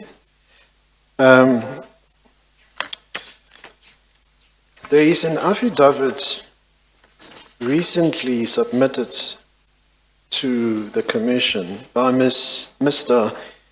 Piers Marston, who But was before we the... do that, we go there, we deal with that, Ms. Slegger. Yes, On the guarantee, yes, have we reached the end of that part? I have. Yeah. I have. Okay, all right. Okay. I just wanted to read a portion from his affidavit which relates to the statement made in Dr. Ramoncha's letter Okay. about the well, it's actually made in his affidavit about rehabilitation. Yes. And he says the business rescue practitioners were never engaged by Tegeta about the prepayment or about the guarantee that Eskom issued in favor of Tegeta for 1.68 billion rand for purposes of applying coal. I do not know what the 1.7 billion contained in the DMR letter is reference to. The reference is not a reference to the amount owing to the creditors of OCH and or OCM, nor to the funds held for rehabilitation purposes, and nor for any capital expenditure. That's just what I wanted to place on record. Okay. Ms. Daniels, yes, I had asked a question. We are going now into the prepayment of the 659 million. Beg your pardon. Again, you were asked to do a submission. Yes, Mr. Chairman, I was approached by Ms. Inteta, who was the acting general manager of field sourcing, and she asked for assistance. She needed to get a submission to the board tender committee. So this was round about the 8th of April. It was I think it was a Friday. And I said to her, the board tender committee is sitting on the 13th of April. And if you needed to get a submission in, you need to get it very quickly. I had just done a pack of late submissions. So I was saying to her, listen, please hurry up if you want to get to that meeting. She asked for my assistance, and we worked together. By the Monday, we'd had the skeleton of a submission. Mr. Mabalani then also asked for assistance to get it done. The understanding at that point was that this is going to the meeting of the 13th of April, which was the Wednesday. And this was there was a coal shortage at Arnott, and that they needed to, the procurement processes weren't getting done in time, and they needed to secure coal.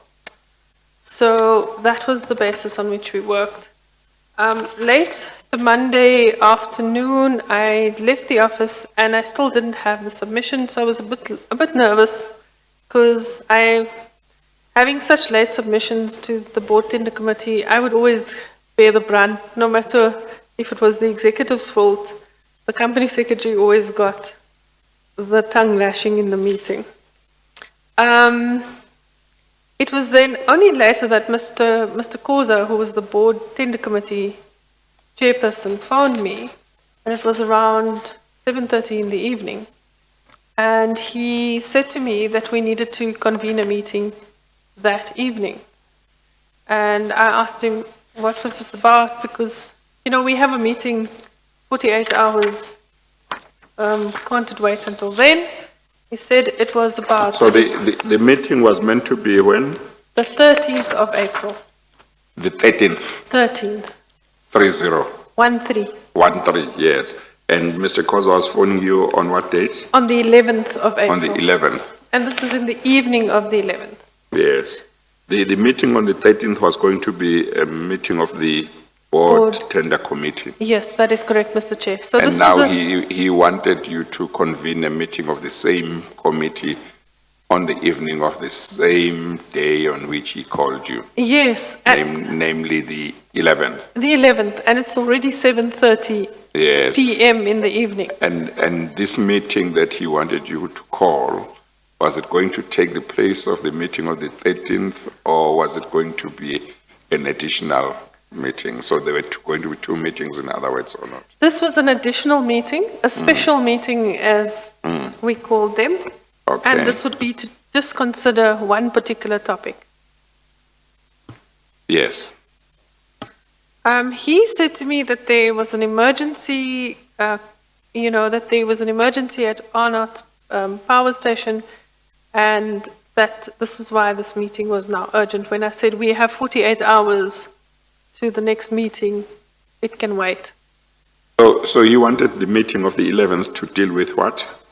There was emergency supplies at Arnott Power Station. Once again, a security of supply issue. Yes. And he says the operational people told him that it was urgent. At the time, I did not have any documents yet. And I then called Mr. Mabalani, who was the official responsible, and I received a submission, and it was closer to 8 p.m. in the evening when I got that, and with a request, because I asked him to give me a reason to convene a meeting. So it was to discuss the emergency supply at Arnott Power Station. So when I called all the board members, the BTC members, these were Mr. Koza, Ms. Naidu, Ms. Karim, and Ms. Mabudi, and they all indicated that they were available for the meeting. I sent out the documentation, and I convened the meeting, I think it was 9 o'clock that evening. Ms. Mabudi was the only one who indicated that she will be a bit late for the meeting, but she attended. I sent out the submission documents once received from Mr. Mabalani. There were once again questions from Ms. Naidu, Roshni Naidu, which I sent to the executives and said, look, these are the questions that you're going to need to answer. The meeting went ahead at 9 o'clock. Okay, 1 second. Mr. Sulega, we are at 3 minutes past 4. Let's take an adjournment. We can continue, and if that is fine with everybody, maybe until about 4:45 or thereabouts. And then I'll be ready to start the evening session. Yes, Chair. With for another witness. So let's take a short adjournment now of 10 minutes. Let's resume at 20 past, no, 15:15. That's in order, Chair. Thank you. We adjourn. All rise.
Okay, let's continue. Thank you, Chair. Ms. Daniels, there is a question which I recall I needed to ask you, and that is in regard to the guarantee.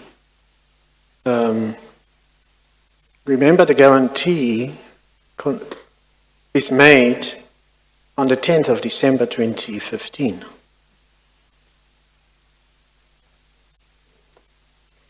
Do you know how... Apology, Mr. Chair. Yes, I remember. I nodded my head. My apology. Yeah, okay. Yes. Yes. Was there any agreement in writing between Eskom and Tegeta relative to the guarantee? As I said, Mr. Chairperson, the underlying agreement that we were working on was the coal supply agreement, which was supposed to be between the pre-purchase of coal from Optimum Coal.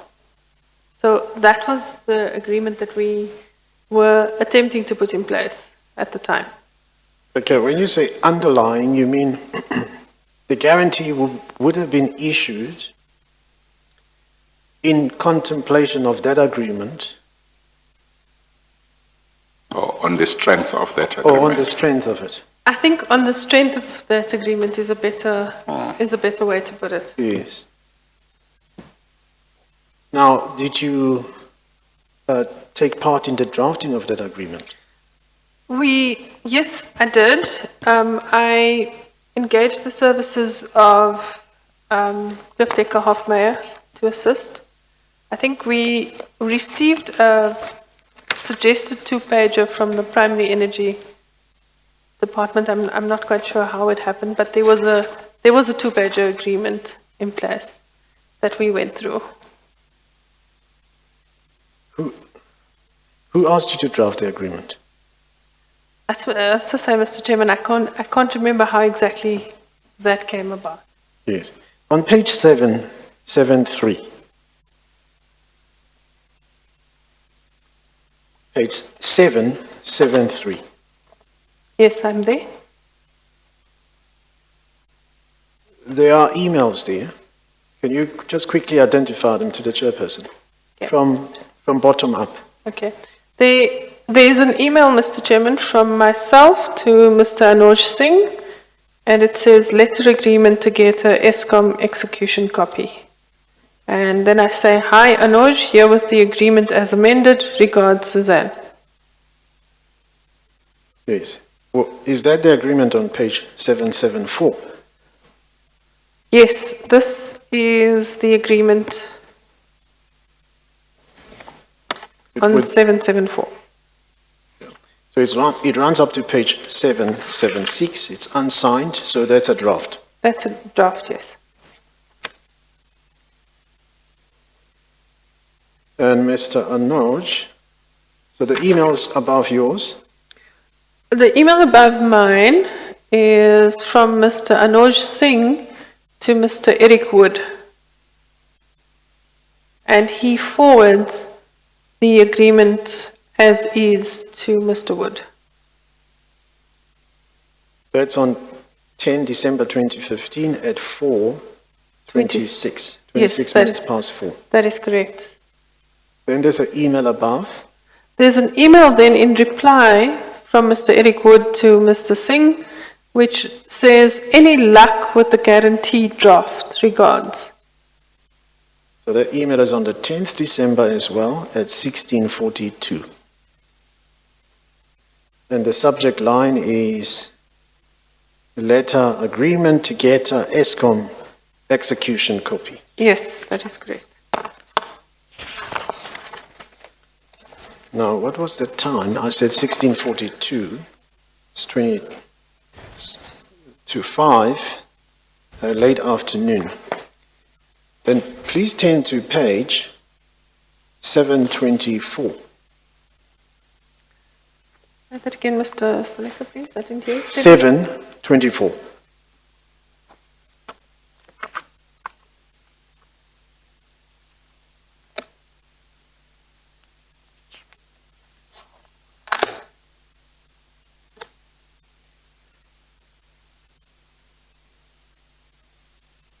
Are you there? Yes, I am there. Please identify the document. It is an email from businessman to Marcella 2010. And it says two-pager between, the subject is two-pager. Body of the email says two-pager between Tegeta and Eskom, salient points. Eskom will provide bank guarantee for 1.68 billion. CP for release is Section 11 approval from DMR, Competitions Commission approval. Tegeta will supply from OCM as per contract, but for the 12 months prepayment, January 2016 to January 2017, will give a 5% discount off the 154. Tegeta will supply from Korenfontein as per contract for the same period at the original 380, not the requested increased tariff. At the end of each month, starting in February 2016, Eskom shall deduct 140 million from amounts due to recoup the 1.68 billion. Tegeta receiving prepayment for 2 mine supply, but Eskom can use monies owed from all 3 mines. Brakfontein also to recoup the 140 million a month. Therefore, if Tegeta does not deliver full volume from OCM to Kroon, the payments due for Brakfontein can be clawed. Any amounts due over the 140 million for each month shall be payable to Tegeta. Two-pager, almost as addendum to the supply contracts. Yes. This email is on the 10th of December 2015. And it's at 15 minutes past 12 after midnight. Is that correct? That's what it looks like, and then it is sent to me at 7:31. Yes, that's what is confusing me, because it's 10 December 2015 Yes. at just after 7:30 sent to you. That will be 10 December in the morning. But I think this is if you look at the time, it's GMT +2, so it might be different time zones. That I would see. be the explanation, I think. Yeah. So this is an email from businessman to Marcella, email address 2010, Marcella 2010. And that's not his Eskom email address, huh? No, that's not his Eskom email address, Mr. Chairman, but that is his personal Email address. Yahoo address. Yes, but did you know it to be his personal email address, or you are just saying it because it's got his name? No, I know it is. I know that it is his personal email address. Okay. Yes. So there is an email above from Marcella 2010 at yahoo.com sent to you, Suzanne Daniels, forwarding the two-pager. Yes.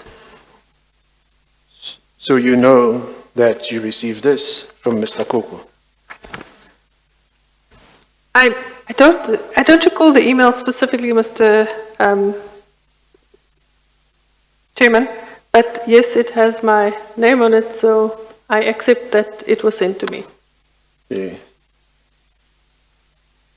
So would this have preceded the drafting of the coal supply agreement, what you have referred to as the underlying agreement? I'm not sure about the timing. This seems to be at 7:31 in the morning. I do recall that I had instructed Mr. Cliff Decker of Mayor on that day. Yeah. Just turn the page to 725. Okay. See Yeah. whether that doesn't relate to what you're talking about. Yes, that does, because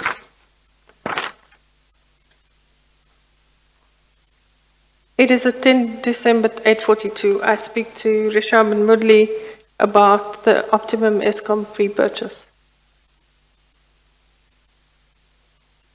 Yes. So, what were you asking there? You said- Yeah, please call me. I need your assistance in drafting this agreement. Urgent time pressure.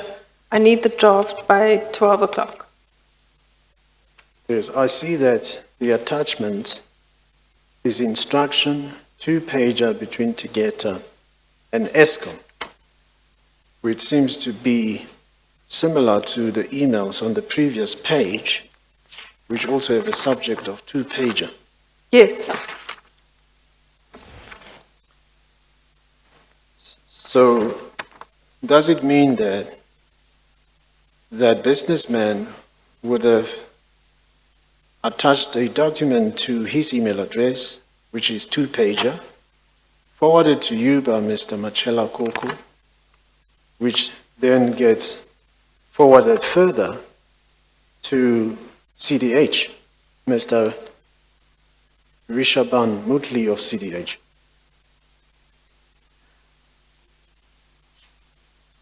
Is that what is happening here? That's what it would mean, Mr. Chairman. I can't remember precisely. It's 5 years ago. But I did send, if these attachments were there, then I did send them. And if one looks at the body of the email, well, maybe he didn't attach anything, businessman, on page 724. If you look at the body of his email, he says 2-pager between Tegeta and Eskom, salient points. Eskom will provide bank guarantee for 1.68 billion rand. So this is businessman, and then he writes CP. What does CP stands for? CP for release ease. Condition precedent. Okay, condition precedent for release ease. 1, Section 11 approval from DMR. 2, Competitions Commission approval. Now let's pause there for a moment. Let's go to page 726. Could that have been the document annexed to your email to Mr. Mudli of CDH? That could be, Mr. Chairman. So it says... But it looks like businessman instructs Mr. Machela Koko and Machela Koko instructs you. Yes. So you send it to the attorneys. I need your assistance in drafting this agreement. So page 726 says 2-pager between Tegeta and Eskom, salient points. So that's exactly what businessman wrote.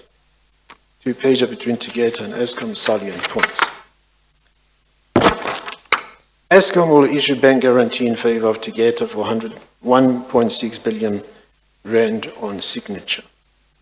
So that's the same bullet point as his, except on signature is there, perfection, effective date, and then CP for release is, which is also how he wrote it. The first bullet point under there is Section 11 approval from DMR, which is exactly the same as his. Next bullet point is Competition Commission approval, which is also the same as his. Then there are other aspects added to the draft. Notarial bond on future coal company secretary to issue letter of comfort that shares have been transferred and issued to new owner. And lawyer's letter of comfort that the CPs have been fulfilled. You see that? Yes, I see that. Are the rest of the bullet points the same as the one in business? Yeah, it seems to be the same. It seems to be the same. If you look at the last bullet point, Chairperson, any amounts due over 140 million rand for each month shall be payable to Tegeta. The one above that, therefore, if Tegeta does not deliver full volume from OCM or Kruan, the payments due for Brakfontein can be clawed. Exactly the same. Go to the one above. Tegeta receiving prepayment for 2 mines supply, but Eskom can use monies owed from all 3 mines.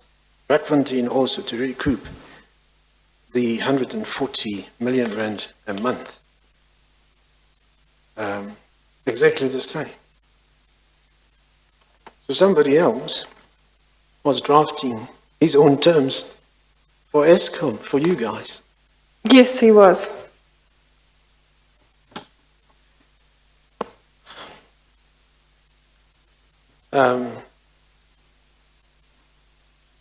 Did you see this email, which was forwarded to you by Mr. Machelako on page 724? Is this email being forwarded to you? Yes, it has been forwarded to me. Okay. Did you express any view, not view, but was this of any, did it raise any concern to you that is an email from businessman that is assuming you don't know who is businessman? Does it raise any concerns for you, questions, queries? Where does this come from? Not at the time, Mr. Chairman. I Why really not? Why not? I really just took it and looked at the top and went and did the agreement. Well, would Mr. Machelako have sent you this type of documents or instructions without any discussion with you first as to what they really related to and why it was necessary to include them in an agreement or guarantee? He probably would have called me And discussed with you? and discussed with me. Yeah, but this time, did he? I really don't remember, just given the way that it happened there, he may have, but I can't. Because, you see, if he didn't discuss them with you before he sent them to you, my inclination is to think that you would have been surprised. Where is he getting all of these things without discussing them with you? And that you would have wanted to discuss with him before even sending to Cliff Decker or whoever. But did you discuss with him these terms, these issues, before you instructed attorneys to assist you? I really can't remember the specific phone call of that day. Well, Mr. Koko says that the two of you were very close, and 2015 falls within the years that he says the two of you were very close. He said when he was giving evidence last week that in township lingo you were tight. That is correct, Mr. Chair. You confirm you were very close? We were close at that time, yes. Yes, at that time. So one would have expected that he would have discussed these things with you, and if he didn't, you would find that strange, and maybe you would phone And I him would up have and probably say, found him, say, where does this come from? You haven't discussed this with me. That's correct, Mr. Chair, but as I sit here today, I can't remember that, but those particular phone calls. There were lots of phone calls between us. The fact that I acted on the email, I can say there must have been a conversation. But because I don't have independent recollection as I sit here today, but judged on what I did, there must have been a conversation. Mr. Slager. Thank you, Chair. Ms. Daniels, this is in December 2015, Did you have an idea in December 2015 as to who businessman was or could be in December 2015? I'm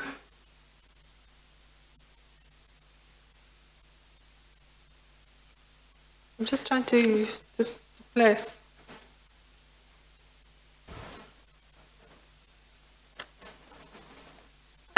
Mr. Chairman, I had my suspicion. You had your suspicion. Yes. What was your suspicion? That given, the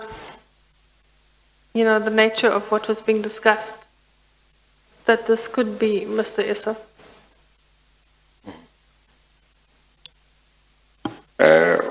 Why wouldn't you have sought to confirm whether that was so? Mr. Chair, I think if I look at what I'd witnessed in that year, You look at, what I'd witnessed in that year, 2015, and knowing what Mr. Issa was capable of, I would have, I was quite careful. but you were a company secretary at the time. You were a lawyer, you were an attorney. You advised on contracts, isn't it? Or that was your previous position, or you still did that when you were company secretary? No. In terms of contracts, you were no longer involved in that, in advising on contracts, but you No. had the knowledge. I had the knowledge. Yes. And what this was about was connected with contracts. Yes. And you realize that there is this businessman who is effectively instructing Mr. Koko to do certain things about contracts or the guarantee. And Mr. Koko in turn instructs you to give effect to that. Surely that should have concerned you to say, well, who is this person that I don't know within Eskom who is giving instructions and I'm supposed to carry out the instructions?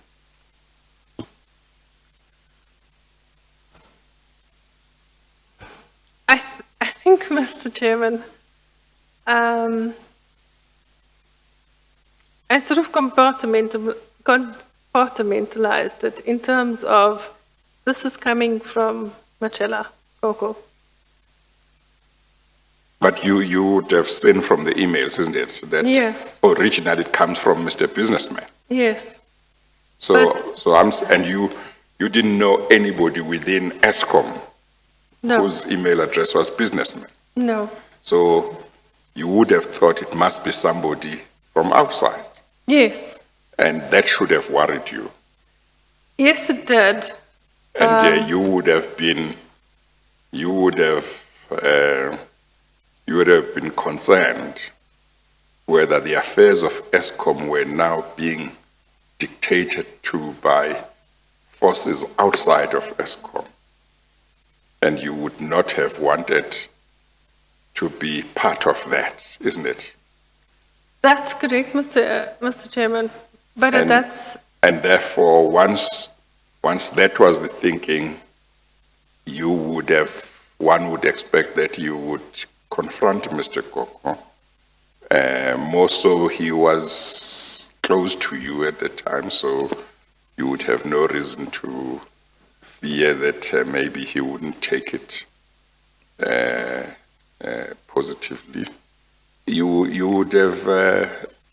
should have raised the issue with him, say, but where are you getting these ideas from? Because you are not getting them from within Eskom. You see, I should have, Mr. Chairman, but at that stage I did not. I really did not. But do you accept that it would be strange if you didn't raise the issue and yet being aware that it seemed that forces outside of Eskom were giving instructions as to what Eskom officials should do? Yes, that I accept. You know, it's just that I want you to take into consideration the mood at the time. You know, yes, it may be so that Mr. Coco and I were close, but the fact that we had experienced what we did, that closeness was already waning. It wasn't at that point. Remember, this is now December 2015. It is not at this. It's not at the stage where I can say, "Hey, what's going on here?" Well, You he know? said your relationship sour between the two of you, the relationship between the two of you, only soured in 2017, if I recall correctly. And that's why I'm saying that's incorrect. You know, because you will remember last time I said to you that's incorrect. He's conflating the dates. On your version, when did it sour? It started late 2016. I had already, you know, started trying to be mindful of what I had witnessed. And mindful of, you know, the rush of witnessing what the board had done. That there definitely was outside influence. You know, I cannot sit here and tell you there wasn't. You know, that would be just nonsense. Mindful of that, I started putting the distance, and I think it was late 2016 when we started getting all these questions from about the first quarter of March. I mean, the first quarter of 2016, about, you know, the Gupta affiliations, the connections and all of those things. And in that process, the distance, I tried to keep the distance, but it also maintained the professional relationship. So I think when Mr. Coco uses a particular incident, which is really, it started way before then. Of course, earlier than December, I think at the latest, if I'm not mistaken, from your previous evidence here, in September of 15, I don't know if it was 14, but I think 15, no, it must be 15 because Dr. Ngubane only joined, 2015 was the first calendar year that he was a member of the board. From your previous evidence, you recall that there were emails that came in from, if it was not businessmen, it was info portal. Businessmen.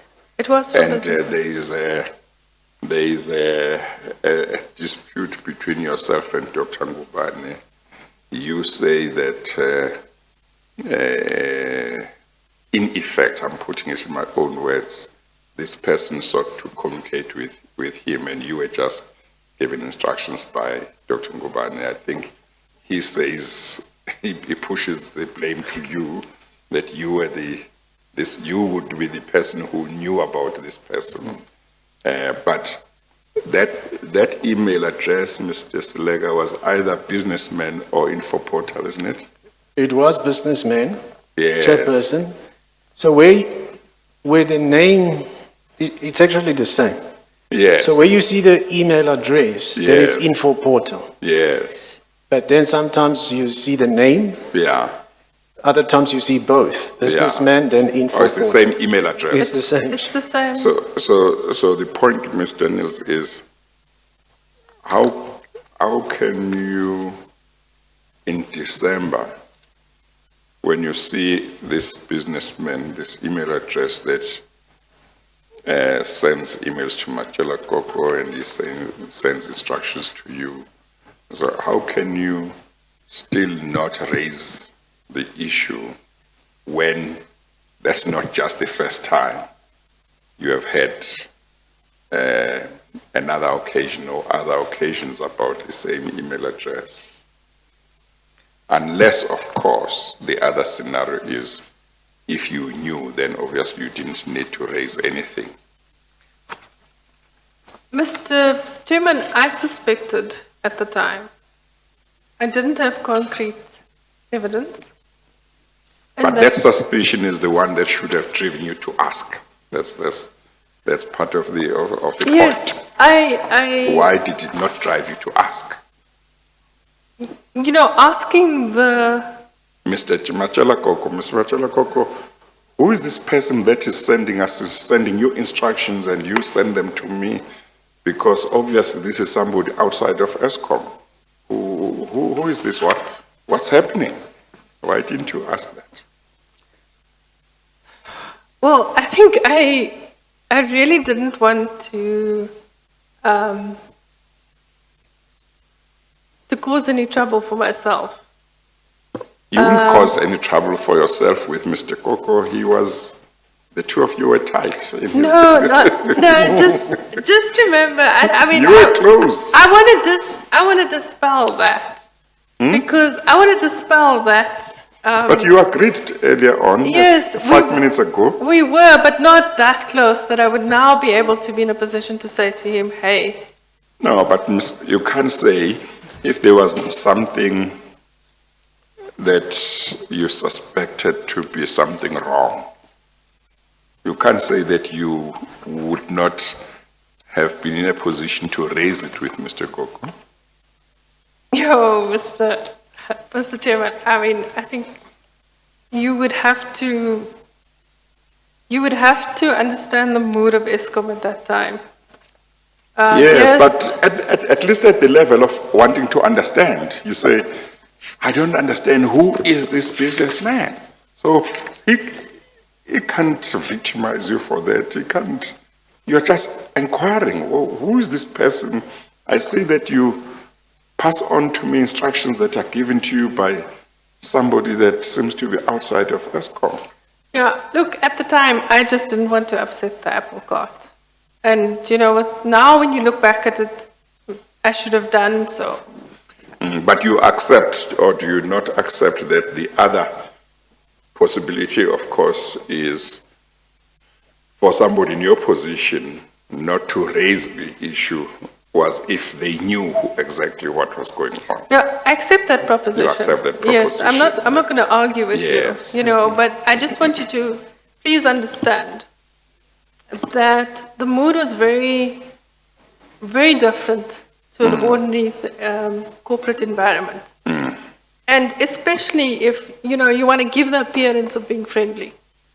Because I had witnessed, remember, I had now sat in on a number of sort of purportedly closed meetings. And I'd seen how these people operate. And it wasn't, I mean, Mr. Koko was the only one who came back. Here we have Mr. Singh, we have Mr. Molefe, we have Mr. Dr. Ngubani, and they all seem to be in the same circle, you know. And the limited, at that stage, the limited exposure that I'd had to the board members, you know, they had acted quite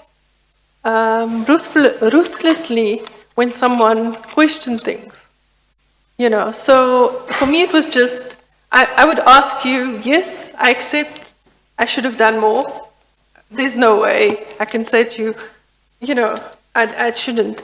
With the benefit of hindsight, if I were co-sec today, I would certainly do things differently.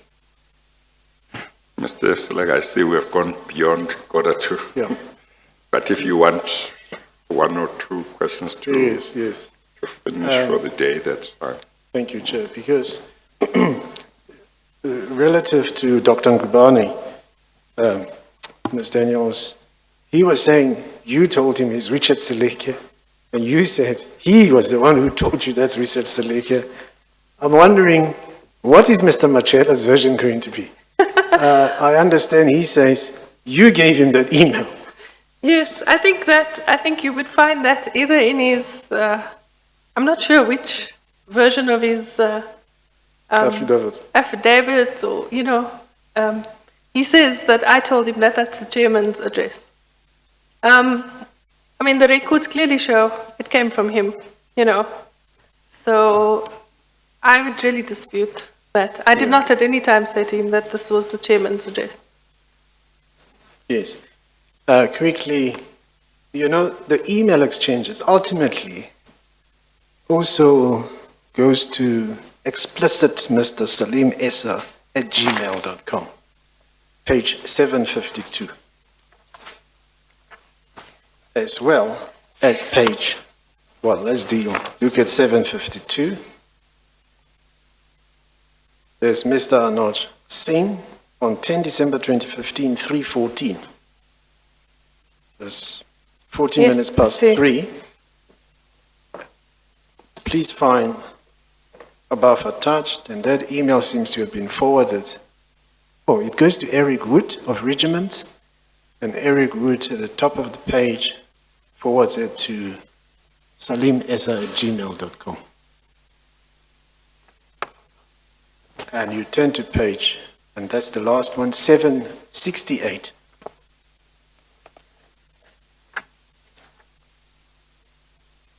At 14:13,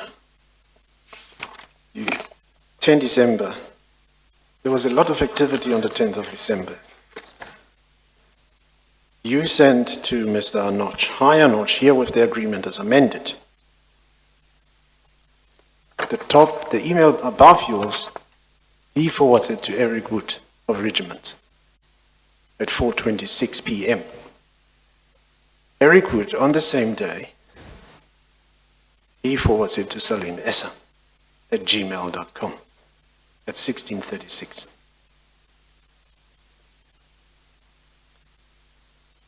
So these are third parties outside of Eskom, kept in the loop of what's happening. But more than that, in fact, they start their thing and they are kept in the loop of the internal development in Eskom. Is that a fair assessment? That is a fair assessment. I mean, we can't argue with this, Mr. Chairman. Yeah.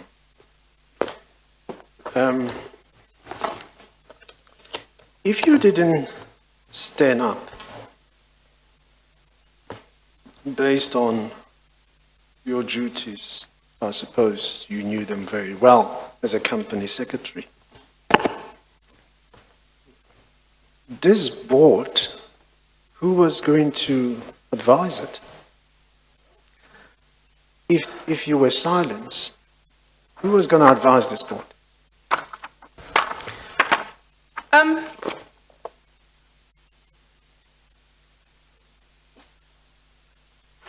Mr. Chairman, I did get a bit bolder as time went on.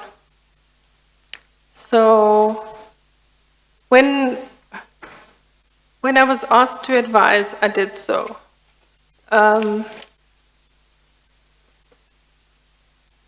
Did you wait until you were asked to advise, or did you advise as you saw the need? When I saw the need, and both, Mr. Chair, when I was asked to advise, we put in place a program of director training, etc. So I continued to do the duties that I was engaged for. So it was a combination. Mr. Slager? Ms. Daniels, I want to conclude with this. I saw another email there where you tell Mr. Anoj Singh that you haven't put the expiry date for the fulfillment of conditions of the CPs. That expiry date was ultimately 31 March 2016. Who placed that date? I think for I the got fulfillment of the I think I pre- got those. I think I got those dates from him, Mr. Chairperson, because we didn't have them in the agreements we drafted. Were you aware that at the same time as this was happening, that Tegeta had signed an agreement with, in fact, it signed on that day, the 10th of December 2015, signed an agreement with Optimum or Glencoe for the purchase of Optimum Coal Holdings, and that agreement was subject to suspensive conditions. I wasn't aware of that at the time, Mr. Chairman. I later became aware when that came out in the media. Do you know what was the date for the fulfillment of those conditions? I think Well, it was, when you became aware, I think it was It was the end of March. it coincided with the same Yes. day, 31 Yes, March it did. 2016. Yes, it did. That will lead us to the prepayment on your return. Okay. Thank you, Chair. Okay, thank you, Ms. Daniels. You will come back. Another date will be arranged. Thank you. For now, you are excused. Thank you. Thank you. Okay. Thank you, Chair.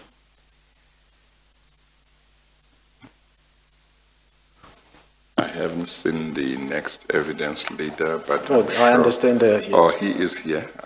Yes. I can see now. Yeah. Okay, I'll take a short adjournment to enable them to set up, and then we'll go into the evening shift. Okay, we adjourn. Thank you, Chair. all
Good afternoon, Mr. Chairperson. Good afternoon, everybody. Good afternoon, Chair. Yes, we are ready. We are, Chair. It's Mr. Holden. Yes, he's continuing with his evidence. Good afternoon, Mr. Holden. Good afternoon, Chair. Yes. The oath that was applicable on Friday will continue to apply, oath or affirmation. Okay, all right. Thank you, Chair. Mr. Holden, today we are going to be talking about the kickback payments made in respect of the locomotive contracts from Transnet, and we're going to be talking about payments to Tequesta and Regiments Asia. Before we get there, I wonder if we could just go through the cast of characters so the Chair has a sense of who we will be referring to in due course. Just for the record and the transcript, Mr. Chairperson, if you could confirm again what bundle we are still using. We're using FOF 6, Chair. Yeah, Flow Funds Bundle 6. Thank you. That's correct, Chair. And Chair, to give you a sense of where we're going to be going, the locomotives contracts were paid in two different stages. They started out being paid through entities called JJ Trading and Century General Trading, which were part of the World's Windows Group, and those payments were made generally in the UAE. And then at a certain point, they shifted to Tequesta and Regiments Asia, which were more directly integrated into the Gupta enterprise, as opposed to the World's Window Group that was just laundering for them. And the Tequesta and Regiments Asia payments were made initially in Hong Kong, and then we can see that they moved back into the UAE at a later stage. Although sequentially the JJT and CGT payments started first, we're going to do it in reverse order. So we will talk today about the Hong Kong payments to Tequesta and Regiments Asia, and then tomorrow we will go back to the World's Window Group and JJT and CGT. Okay. Thank you. Just to introduce some of the characters and companies we'll be referring to today, Mr. Holden, can I ask you to go to your report at page 175 of the bundle? I'm afraid, is my bundle there? Yes. Somebody will bring it to you, Mr. Holden.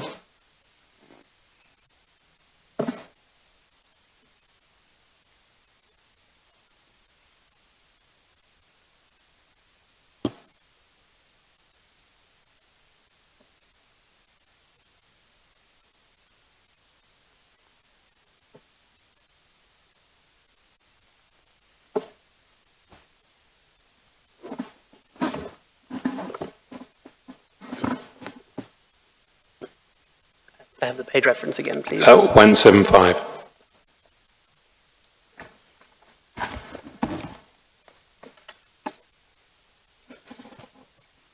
I'm there, yes. And there you list the people to whom you'll be referring in your report. Under A, individuals Gupta family, most of the names are familiar, but can you tell the Chair who you have under paragraph Roman 5, Kamal Singala? Certainly. I'd actually like to cross-reference it against the dramatis personae if I can. Sure. If I can just locate that.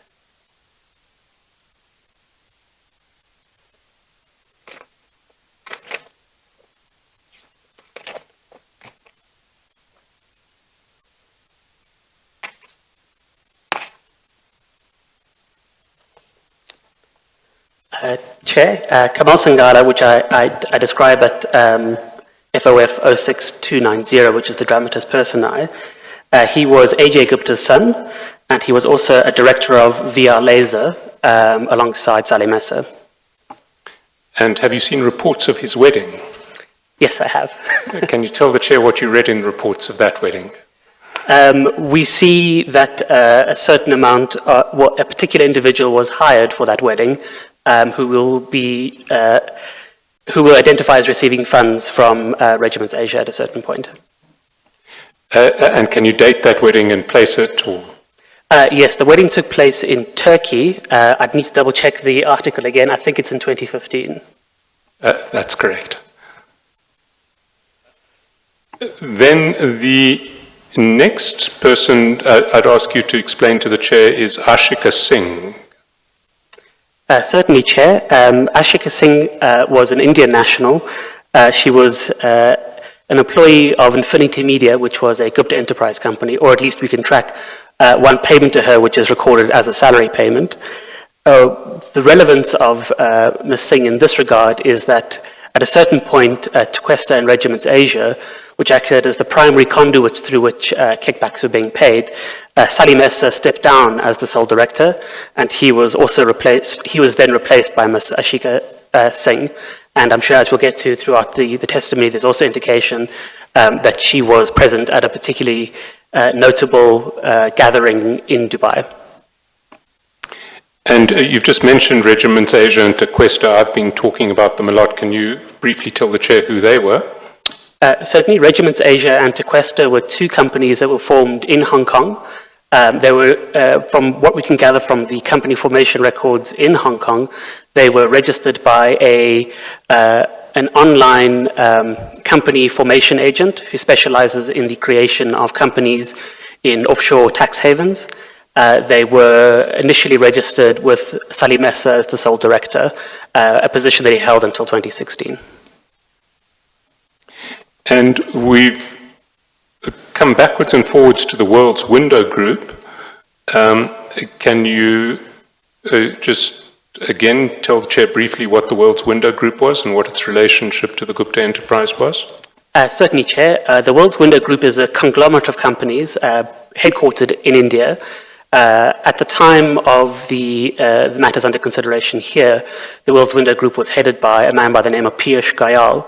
The Gupta leaks show that from at least early 2010 onwards until at least mid-2015, there was quite an intense and a lucrative business relationship between the World's Window Group and the Gupta Enterprise, and that included the World's Window Group operating two companies by the name of JJ Trading and Century General Trading, both of which were acted as money laundering vehicles through which kickbacks from Chinese rail suppliers in relation to Transnet contracts were received then dissipated to Gupta Enterprise companies.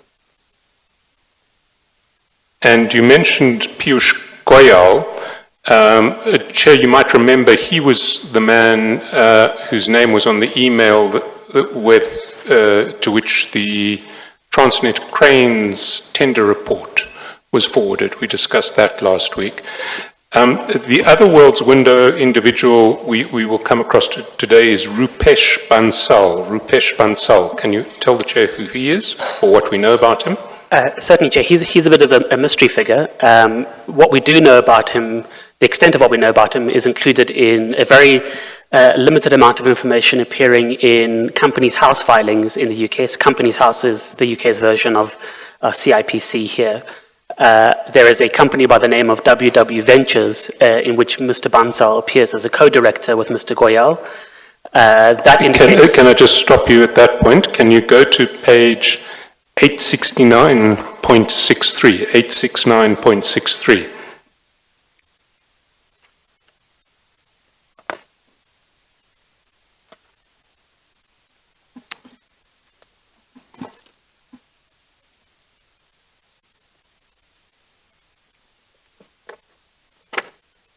I don't have an 869.63 in my bundle, I'm afraid. Chair, do you have an 869.63? It doesn't look like. I've got 869 and after that it's 870. Chair, this may turn into I think the documents are coming down the stairs. Okay.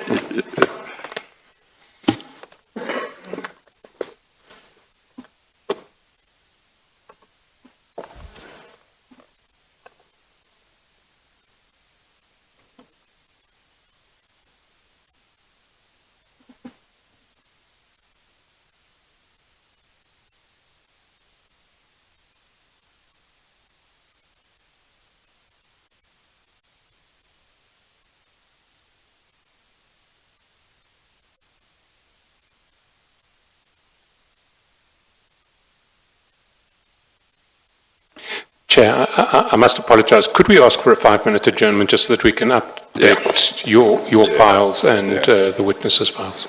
Okay. We'll take a 5 minutes adjournment.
Sorry about that, Chair.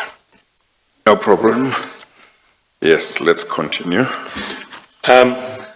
We were talking about Rupesh Bansal, and you had mentioned a company called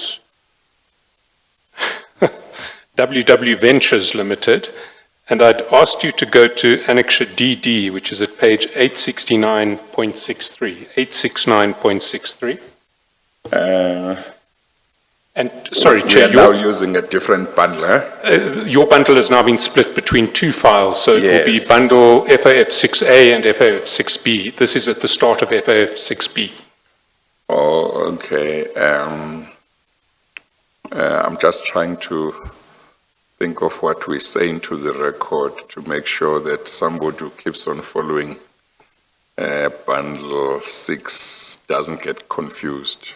I'll have to refer to A and B each time I mention a document No, going but- forward, but for record purposes, Chair, Yes. any number in FOF6 that is above 869 Yes. will be in bundle B. B, yeah. 869 and below is Yes. bundle A.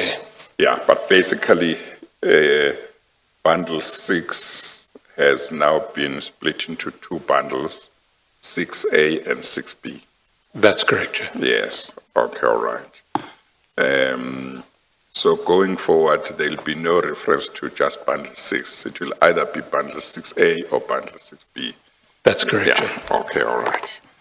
Thank you. Okay. So this is now bundle 6B, 869.33. It's 0.63. Can you identify that document to the Chair? Certainly, Chair. This is the Companies House filing for WW Ventures Limited, which is a company with registration number 076-29898, which is registered in the UK, with a specific address, second floor, Heathrow Cube 9, Arkwright Road, Coldenbrook, Slough, Middlesex, England, SL30HJ. And can you direct the Chair to Mr. Bansal's role in that company? Certainly, Chair. He appears at the following page, which is bundle 6A FOF 06869.64. It indicates that Company Director 1 is one Mr. Rupesh Bansal, with a service address of 29 Woodcroft Crescent, Uxbridge, Middlesex, England, UB10 9JB.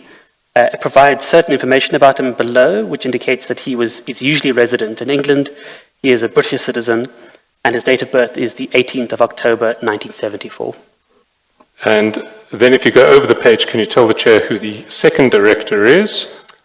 Certainly, Chair. The second director is Mr. Piyush Goyal. His service address is 9 Arkwright Road. Don't need his details, just his name. Okay. And Chair, that would be at page 869.65 of bundle 6B. Thank you.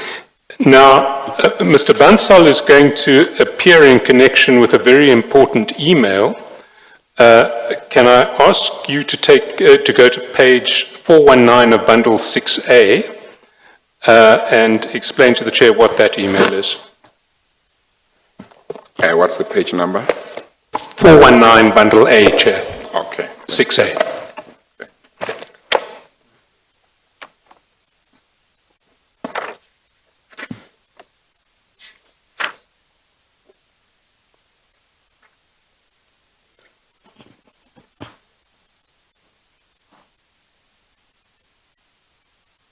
It's 419, eh? That's correct, Chair.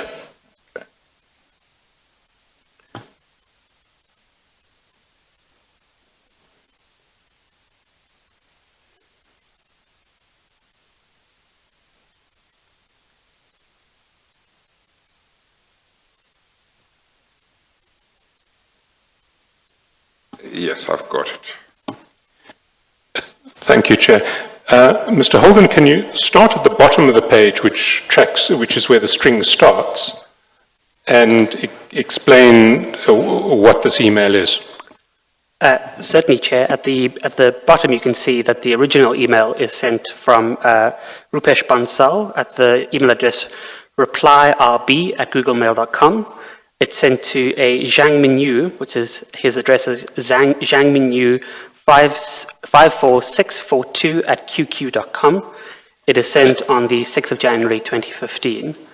And as we can see, Sorry, before you go further, Mr. Holden, Chair, can I just ask you to make a note of that email address of Mr. Zhang Minyu, because we will find it again. Thank you, thank you. It includes 54642. Indeed, that one. Yeah, that's what will make it easy to Indeed. remember it. Yes, yes. The date you give for this email, Mr. Holden, is it because you are able to read that language or that writing there? Or because I can't see. I can see the year, I don't see the month. I think you said February.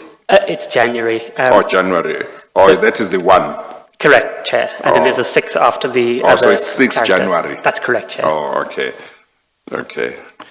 And going up the string, what happens to that email? What we see is Zhang Minyu from that address we've just identified sends an email to an address called Businessman, which is infoportal1@zoho.com. He is forwarding the message on the 7th of January 2015, and the body of the message just reads, "Dear Sir, for your interest, regards." And are you able to identify who Businessman is? Certainly, I understand from the Commission's investigations that Businessman refers to Mr. Salimesa. And to whom, and going up to the top of the trail? Certainly, finally, we have an email from Businessman sent on Sunday, the 22nd of March, 2015, to Ashu Chola, and it provides a subject with forward, and then it has 2 Chinese characters, and then thereafter it indicates there's an attachment attached to that email with the name of Final CSR 2015 Workings.xlsx. Can I then ask you to turn to the following page, which is bundle 6A, page 420? And is that the attachment? Sorry, where did you find that email? Chair, these emails are located within the Gupta Leak trove. And the document that we see on page 420 of bundle 6A, or what is that? Certainly, that was the document, an Excel spreadsheet that was attached to the chain of emails we've just seen.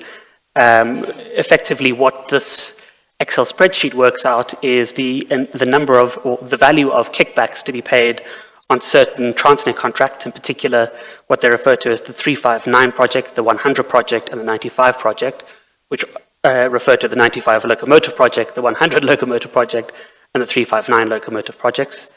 And it indicates the total amounts that have already been paid to various individuals, various companies, in particular JJT and CJT, under the terms of those kickback arrangements, and what remained to be paid. We were going to go through it in some detail later, but while we're here, why don't we just go through it now? If you can explain to the Chair how that spreadsheet works.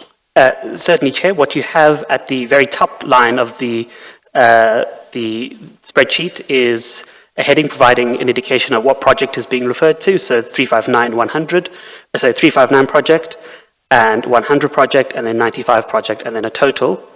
Underneath that, it provides a particular rand value for each locomotive within that project. So each loco value for the 359 project is 50.48 million rand. Under the 100 project, it's 44 million rand. Under the 95 project, it's 28.28 million rand. And then underneath that, it provides... What does 50.48 million rand represent? Apologies, Chair. What does 50.48 million rand represent in respect of the 359 project? Certainly. So the 359 project was the supply of 359 locomotives, and the 50.48 million rand refers to the contract price of each locomotive within that contract. Oh, okay. I would have thought it was much more than that, but okay. That's per locomotive, Chair. Oh, per locomotive. That's correct. Oh, okay. Yeah. I think that's important per locomotive. Can you just explain to the Chair how each one of these projects fits into what we've been calling the 1064 purchase? And maybe before you say that, so I guess strictly speaking, Mr. Chaskowson,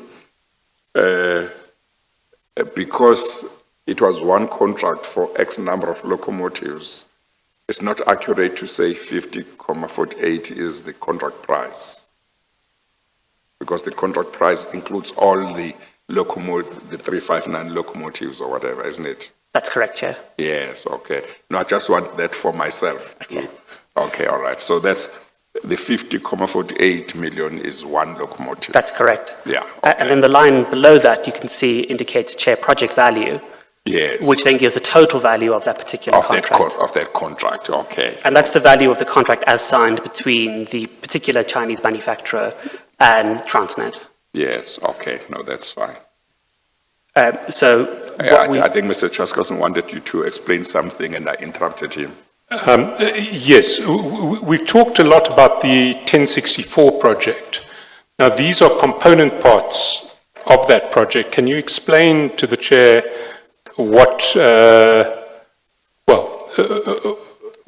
they're not all component parts of that project. Can you explain to the Chair how these fit in with the 1064 project and what kind of locomotives they are and who the purchaser is? Certainly, I'd have to just double check my notes to make sure I get this exactly right. We have a 95 locomotive project, and I'm trying to just remind myself whether that is an electric or a diesel locomotive project, which I will locate very shortly.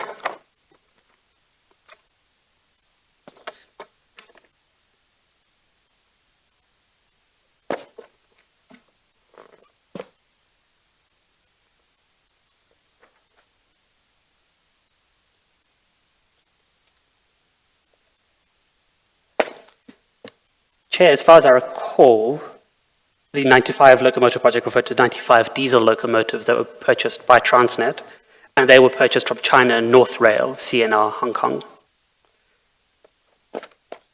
The 359 locomotive project refers to the purchase of 359 electric locomotives. That was part of the original larger 1054 contract, and those were purchased from China South Rail, Hong Kong. I should mention, Chair, that for the purposes today, that at a certain point after June 2015, China South Rail and China North Rail merged into a single entity, which is referred to as CRRC. And I think you referred to the 1054 project. I presume you meant to say the 1064 project. That's correct, Chair. The 100 project?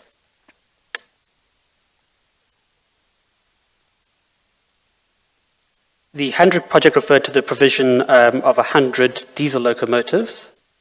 And as far as I can see from my notes, I have that was a contract that was signed with CRRC. Let's come back to that, because there will be, I think the Chair may have heard evidence about a decision by Transnet to fast-track a pre-purchase of 100 electric locomotives ahead of the 10s, ostensibly because the 1064 procurement was being delayed. I think I did, yeah. But anyway, let's go further down the table so that we understand the numbers in it.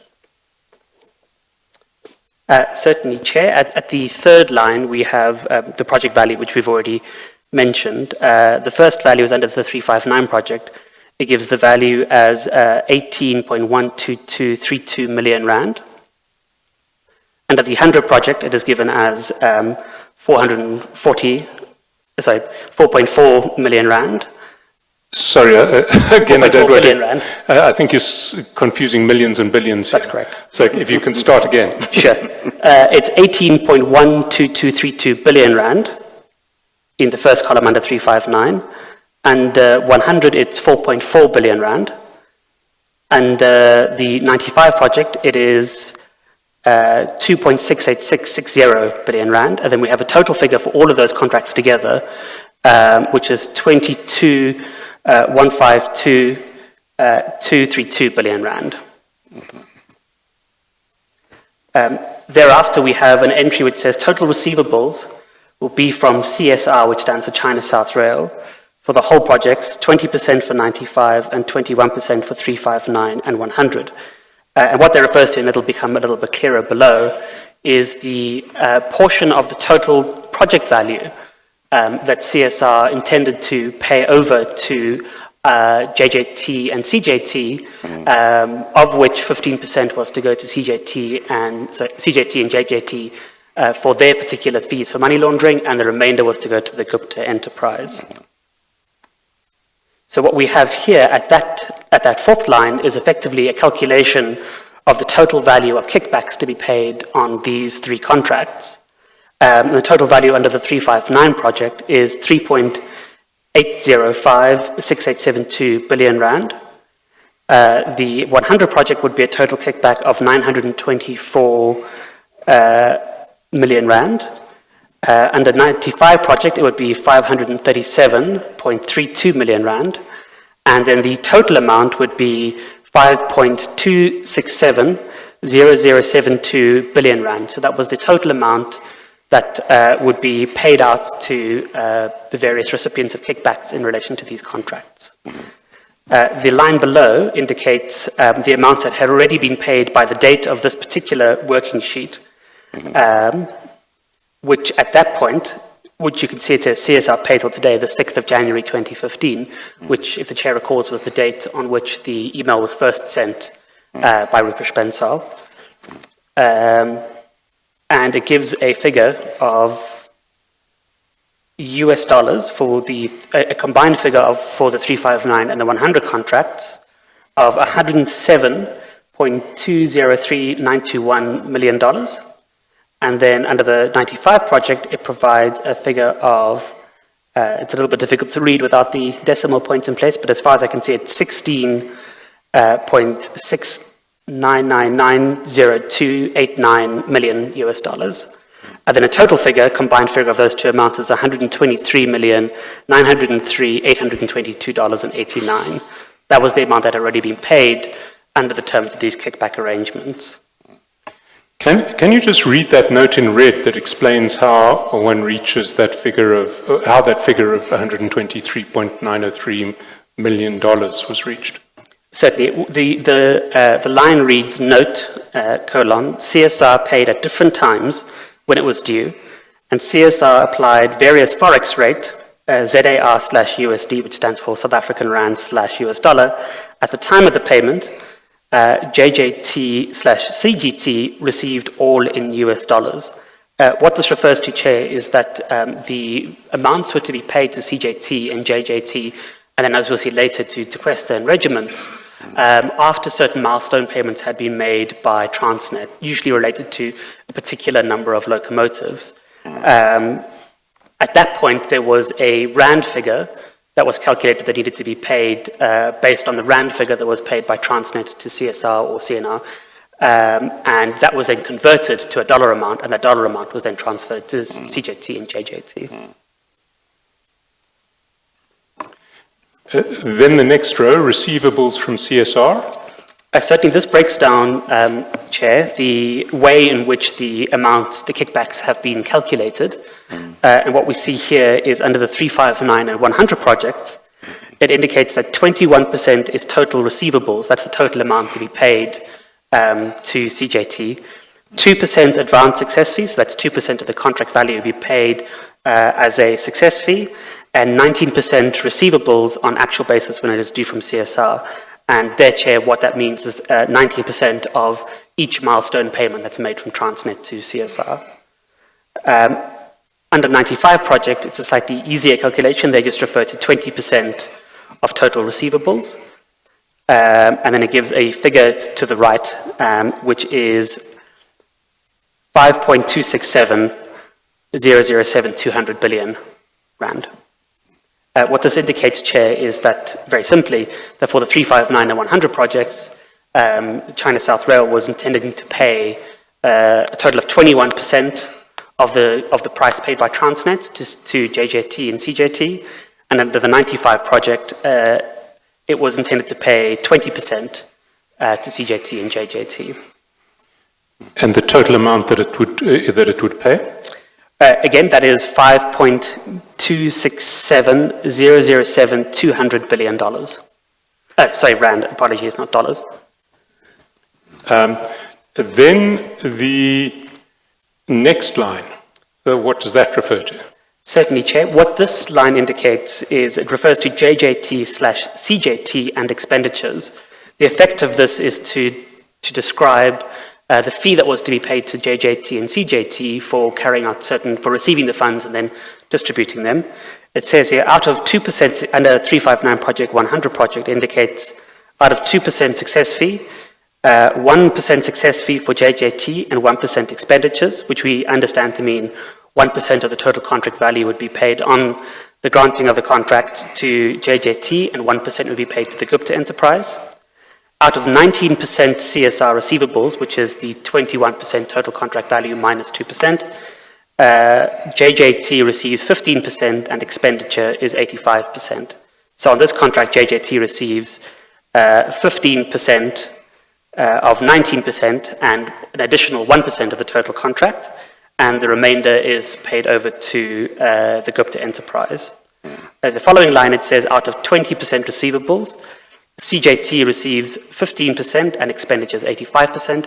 This again indicates that out of the total project value, CJT would take a 50% share of 20% share of the contract value, while the remainder of the 20% would be paid over to the Gupta enterprise. Next line. Certainly. So the next line then provides a rand figure breakdown of the amounts that would be accruing to JJT, and then under expenditures, what we understand to be the Gupta enterprise. Under the 359 and 100 projects as a combined figure, we have 3.862577,880 billion rand. And for JJT, we have 867,109,320 rand. Under the 95 project, we have an amount of 456,722,000 rand. I might actually want to make 100% sure that's correct. That's correct. So it's 456,722,000 rand. And then of that, then CJT was to receive its own 15%, which is equal to 80,598,000 rand. And then the final row gives a total across those three contracts. So total expenditures, i.e. the total amount that will be paid to the Gupta enterprise under these calculations, would be 3.908250080 billion rand. And for JJT and CJT, it'd be 947,707,320 rand. Next line on expenditures. Certainly. So expenditures then explains is effectively a repeat to an extent of some of the previous lines. It indicates the specific amounts that will be paid to the Gupta enterprise here. So under the 359 and 100 projects, they were intended to be paid a 1% success fee, which is, I'm going to double check I've got the correct decimal places here, is $21,005,903. And it says 85% of remaining receivables would be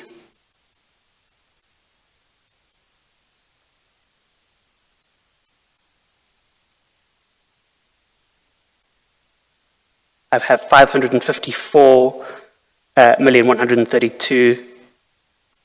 That's correct. I think it's 55 million. That's correct, Chair. If I may, I might just get a pen to mark the decimal places to make it slightly easier for me to read. Okay. Somebody should just assist you with a pen. Have you got one?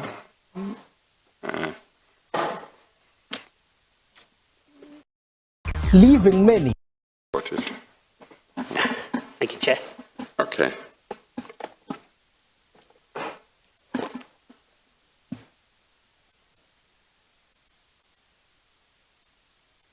That is, apologies, Chair, that is 55,413,297 and $75 under the 359 and 100 projects. And then under the 95 project, we have an amount of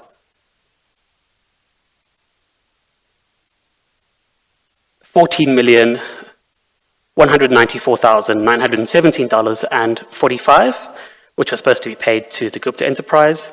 And then we have a total amount in US dollars of $90,614,118.20.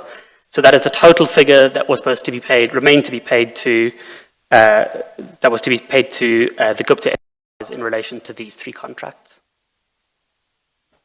And then the next line, which I imagine gives the JJT, CGT total payment breakdown. Maybe if you can just tell us what that total figure to go to JJT and CGT would be. Certainly. So at the far right, we have the total figure, and that is $33,289,705.68. And then the bottom line, which is crucial for letting us know what had actually been paid at that stage and what was still to be paid. Certainly, we have notes in red, and the first note reads, 1, JJT, CJT in total have to receive, and let me just make the decimal point marks again.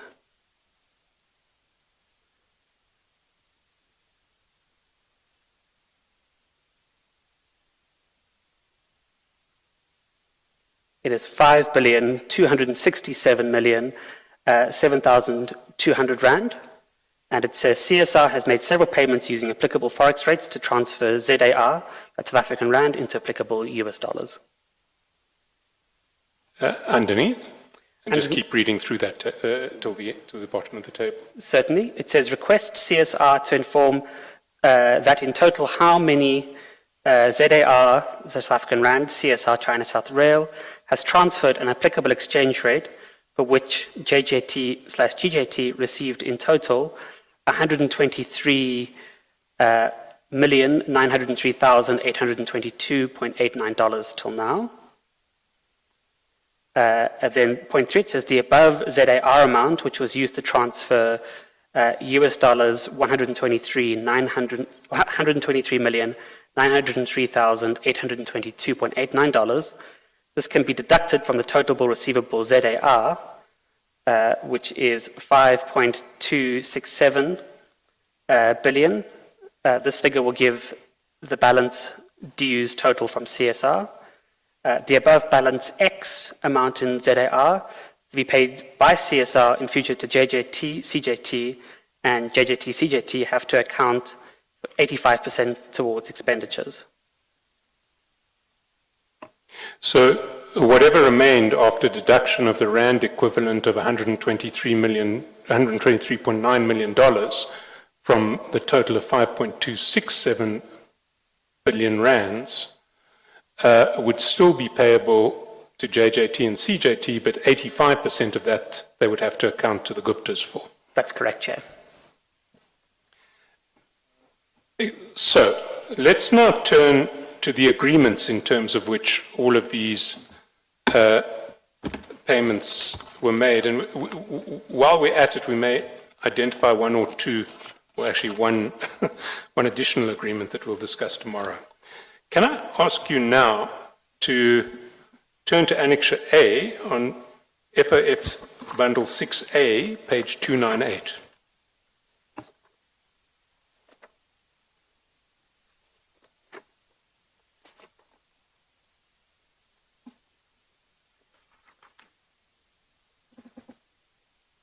Please repeat the page, Mrs. Chaskason. It's Bundle 6A, page 298, Chair, 298.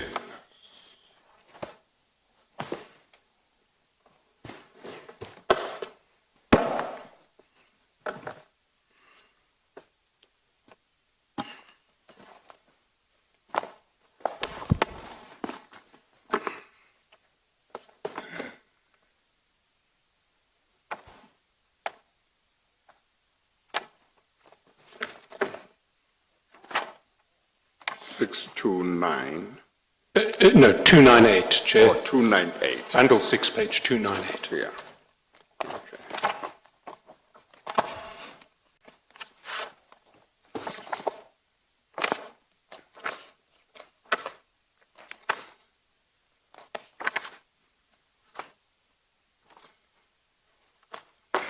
Yes, I've got it.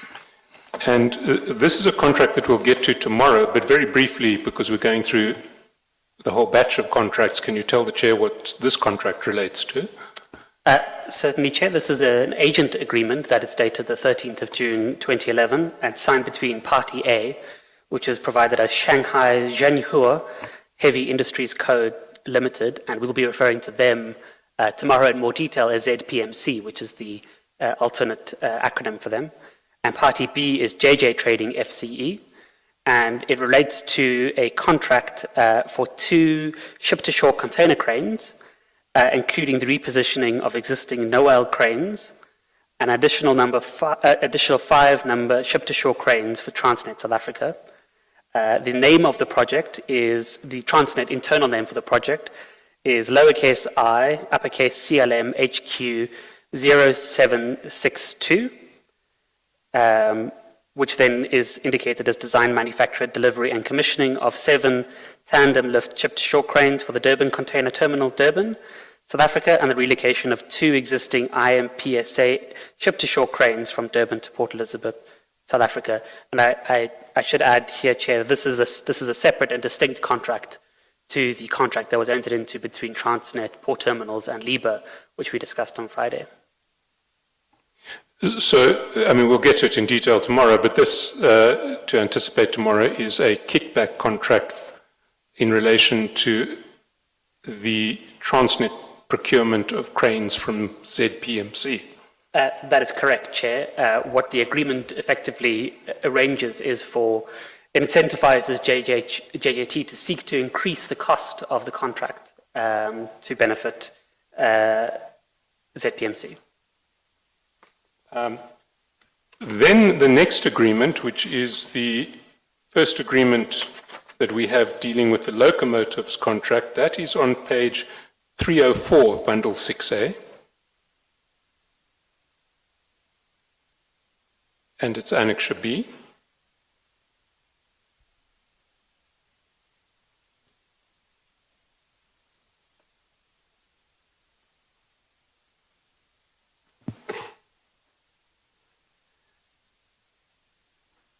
And on page 304, can you briefly describe what the cover page, how the cover page describes this agreement?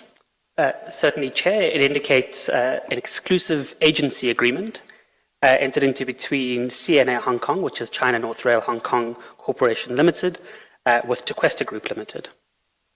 And then if you go over the page to page 305, can you show the Chair the date of the agreement?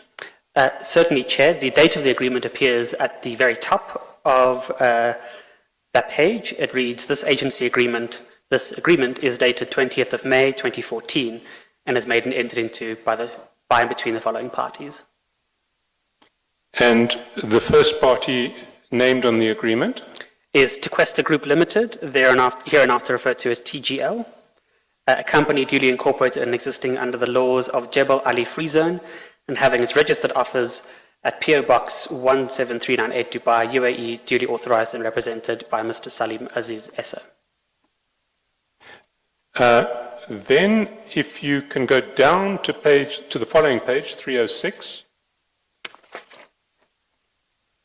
Under the definitions, there is a definition of project and product. Can you read that definition, those definitions out for the Chair? Certainly. Under product, it reads, means diesel locomotives as awarded by Transnet Freight Rail for general freight business after being successful in tender.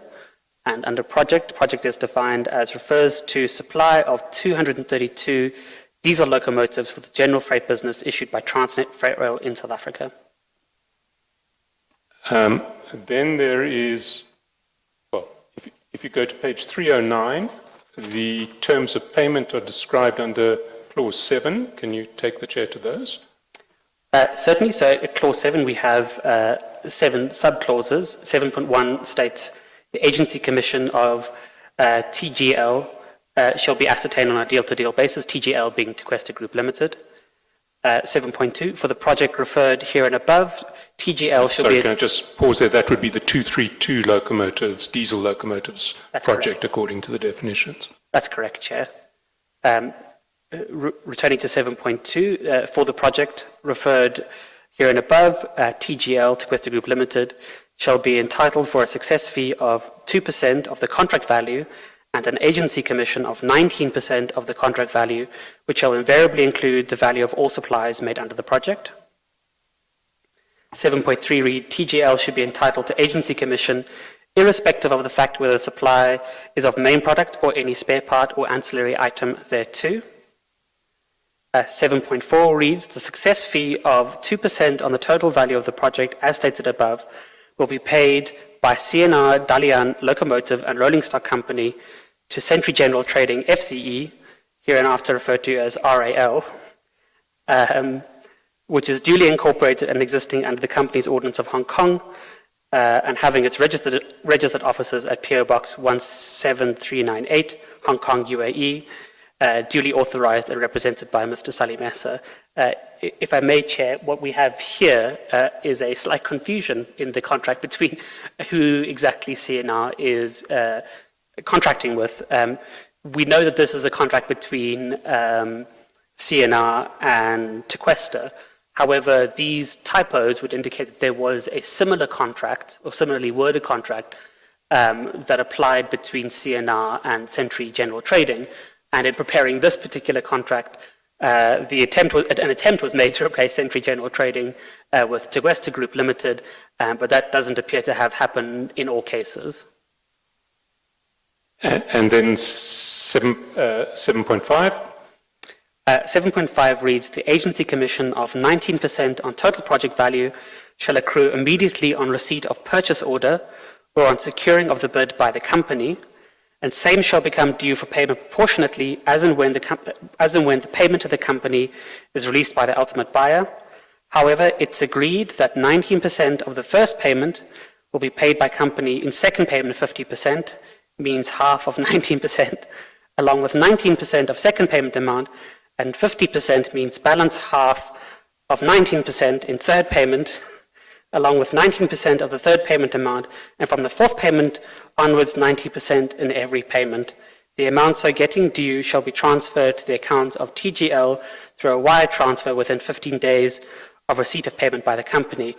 And after passing some very difficult to read contractual language, I understand this to mean that on a rolling basis, CNR would retain 50% of the success fee that was due at a particular milestone payment, and that would release the following 15% on the payment of a next payment milestone, clearly as a means of buffering CNR from adverse costs in relation to this contract. Then if you go down to page 313,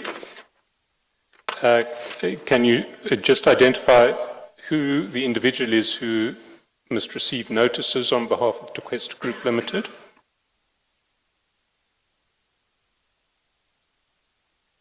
Clause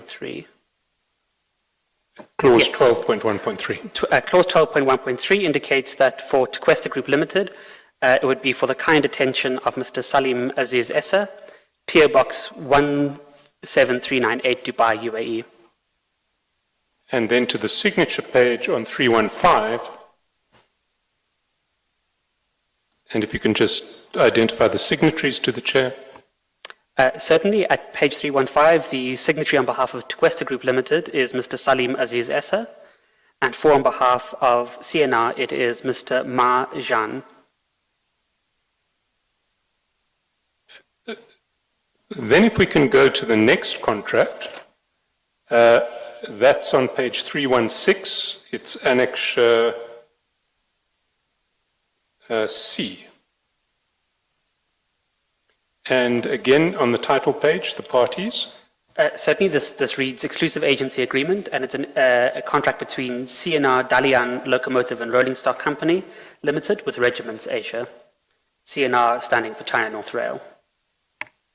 And over the page on 317, the date and the individual representing Regiments Asia. Certainly, the date is provided at the top line, and the date is the 20th of May 2014. And under the parties, it indicates for Regiments Asia, hereinafter referred to as RAL, they are represented, duly authorized and represented by Mr. Salim Aziz Essa. If you can then go down to page 320 and identify the project.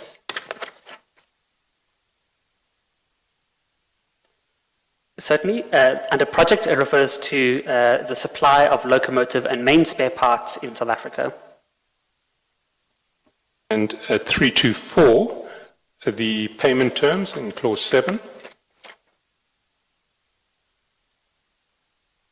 Certainly under clause 7, 7.1 reads the Agency Commission of RAL, Regiments Asia Limited, shall be ascertained on deal-to-deal basis. 7.2, for the project referred here and above, Regiments Asia Limited shall be entitled for an agency commission of $18,120,000 US, shall invariably include the value of all supplies made under the project. Regiments Asia Limited shall be entitled to agency commission irrespective of the fact whether the supply is of the main product or any spare part or ancillary item thereto. Under 7.4, the agency commission, which works out at US dollars 18,120,000 as stated above, shall get immediately due and payable in 5 installments within a month of the project contract being signed, validated, and upon receiving advance deposit for the first batch from the ultimate buyer by the company. Then down to page 329 to see who gets notices for Regiments Asia. Certainly, under 329, it indicates that the individual who had received notice for Regiments Asia Limited would be Mr. Salim Aziz Essa at PO Box 17398, Hong Kong. And at 332, the signatures. At page 332, Chair, the signatory on behalf of Regiments Asia Limited is Mr. Salim Aziz Essa, and on behalf of CNR Dalian Locomotives and Rolling Stock Company, it's Mr. Zhu Ji Yong.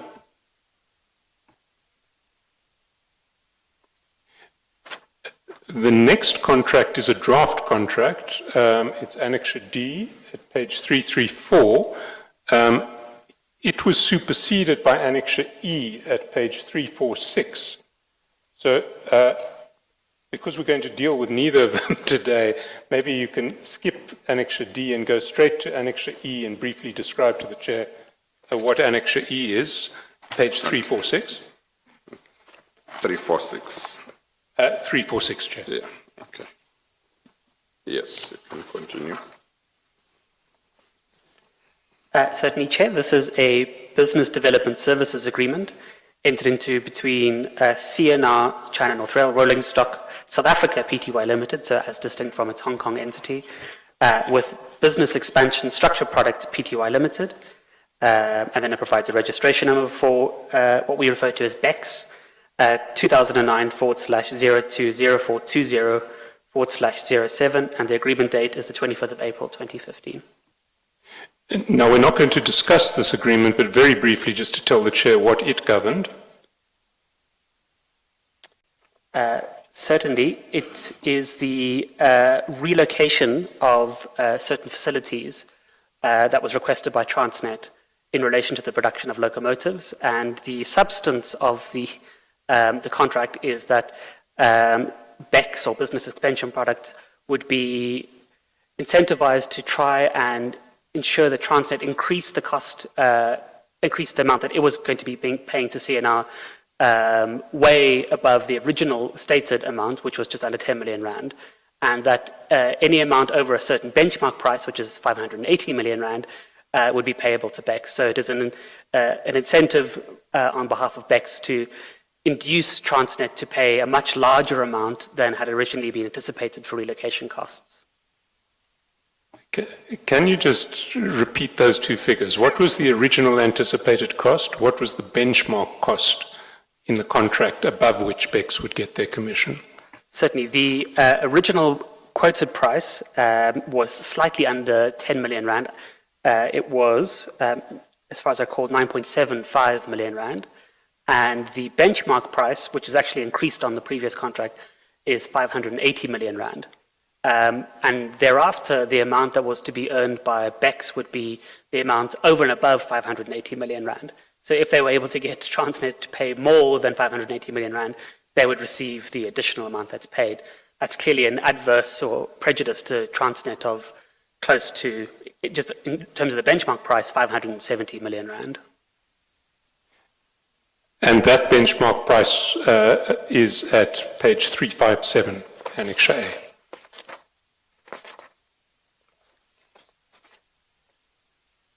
That is correct, Chair. It appears at Annex A under point 2, which indicates negotiate and assist the company to conclude the project at the minimum benchmark cost of 580 million rand, excluding VAT. Then we come to the contract which is the most famous of all of these contracts. It's Annex F at page 358. Can you take the chair to that contract and the parties on the cover page?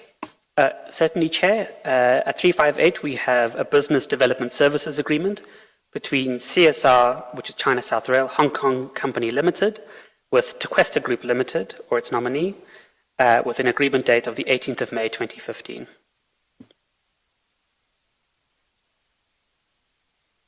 At page 362, we see the project to which this refers.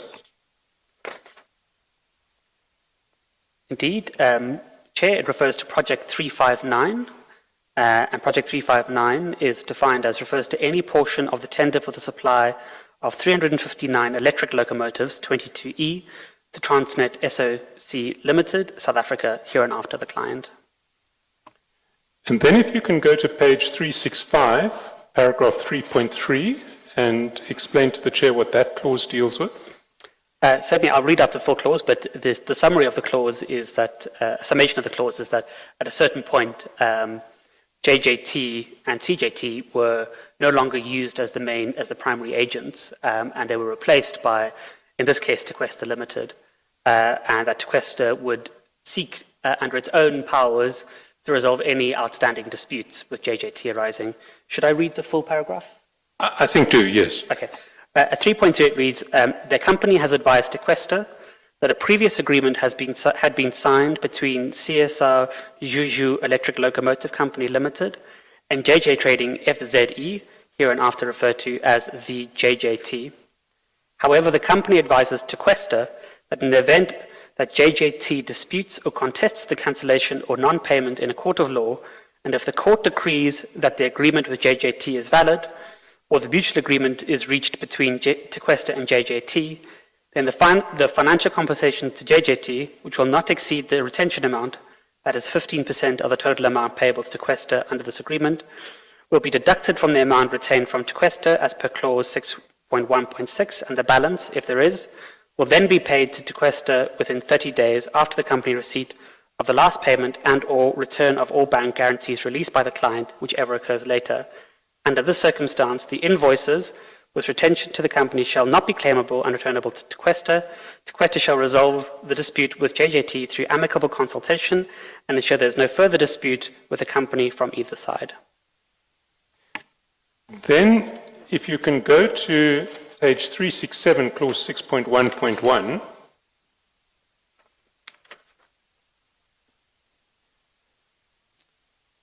Certainly.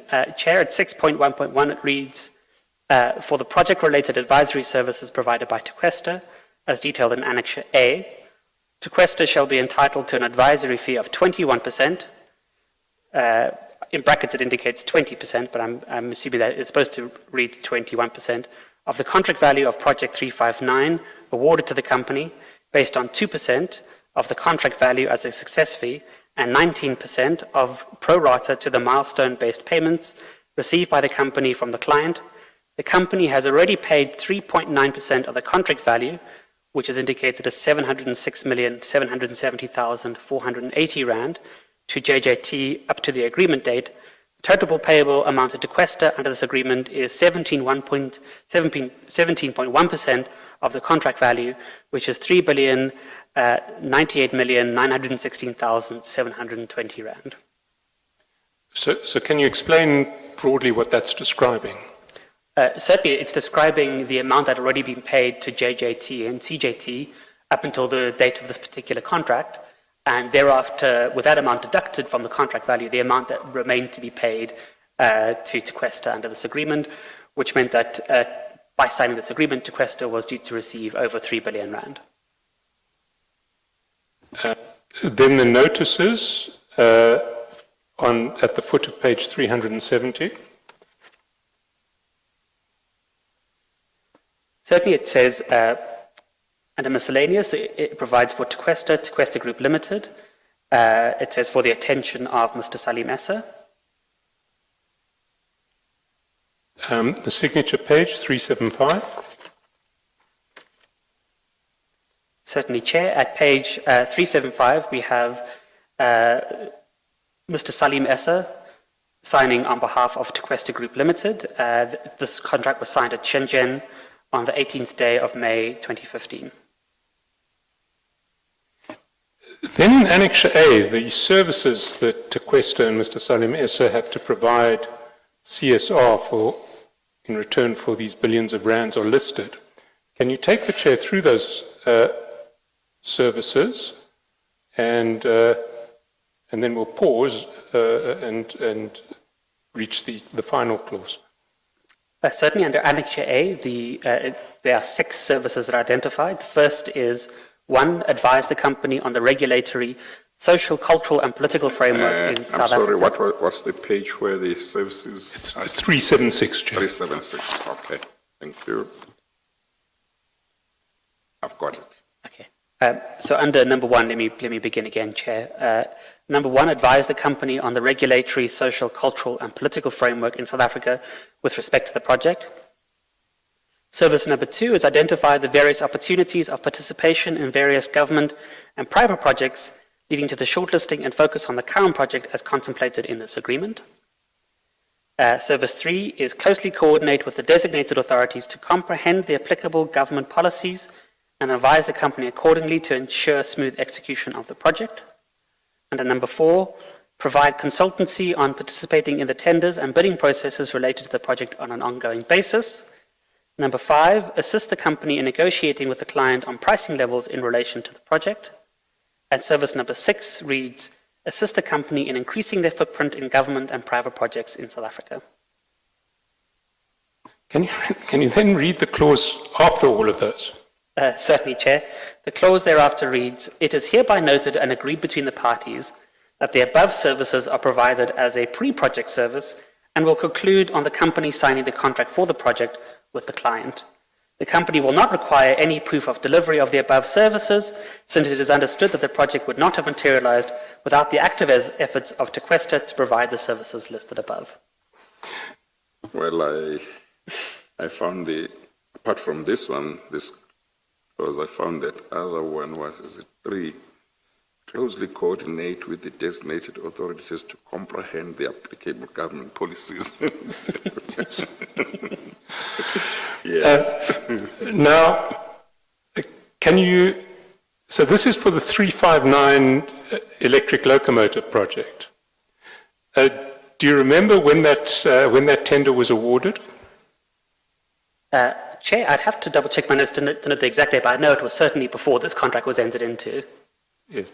Well, it was part of 1064 locomotives. So the BADC decision was in March 2014. What's the date of this contract? The date of this contract is, if I refer backwards, it is the 18th of May 2015.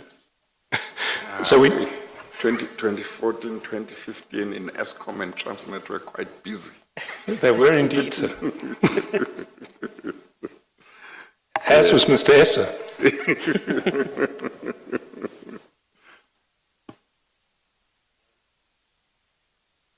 Then you have sourced from Hong Kong, from the Hong Kong Companies Office, details of the Tequesta Group Limited. Can I take you to Annex G on page 377, and can you tell the Chair what that document is?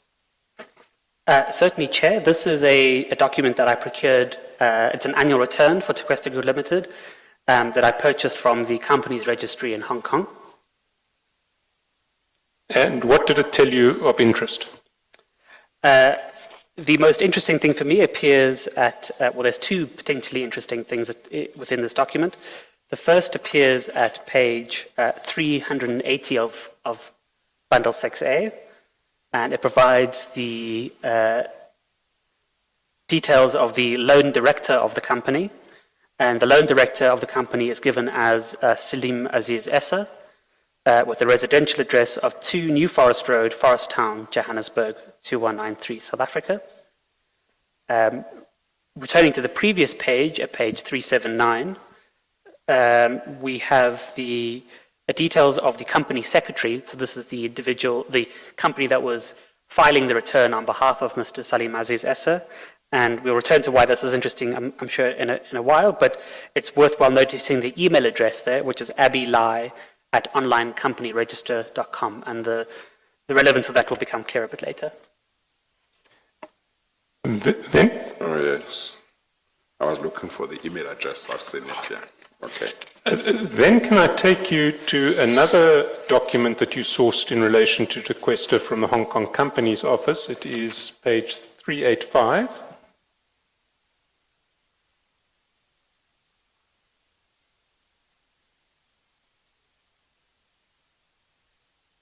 And can you tell the Chair what that document is? Certainly, Chair. This is a document, again, that I acquired from the Hong Kong Companies Registry. It's Form ND2A, which is a Notice of Change of Company Secretary and or Director. And the substance of this is that the sole director is identified, whose details will be changed, is identified at the first page, and that is given as Salim Aziz Essa. And on the following page, page 386, is an indication of the new director of the company, and that is given as Ashika Singh, with an address 233 Kuranamayi Gut Road, Darapara, Toligungi, Kolkata, 700082, West Bengal, India. I should note, Chair, I neglected to mention that on the previous page, it indicates that the date of this form is the 17th of November 2016. So would I be correct in assuming that on the 17th of November 2016, Ashika Singh replaced Salim Essa as the sole director of Tequesta? That is correct, Chair.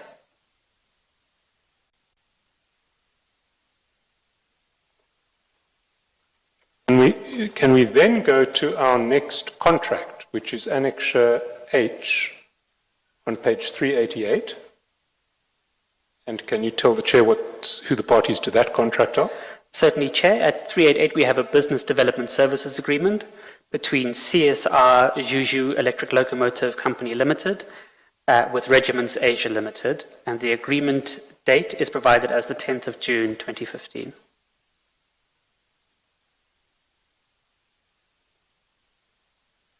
If you go down to page 392, you see the project. Can you tell the Chair which project this agreement relates to?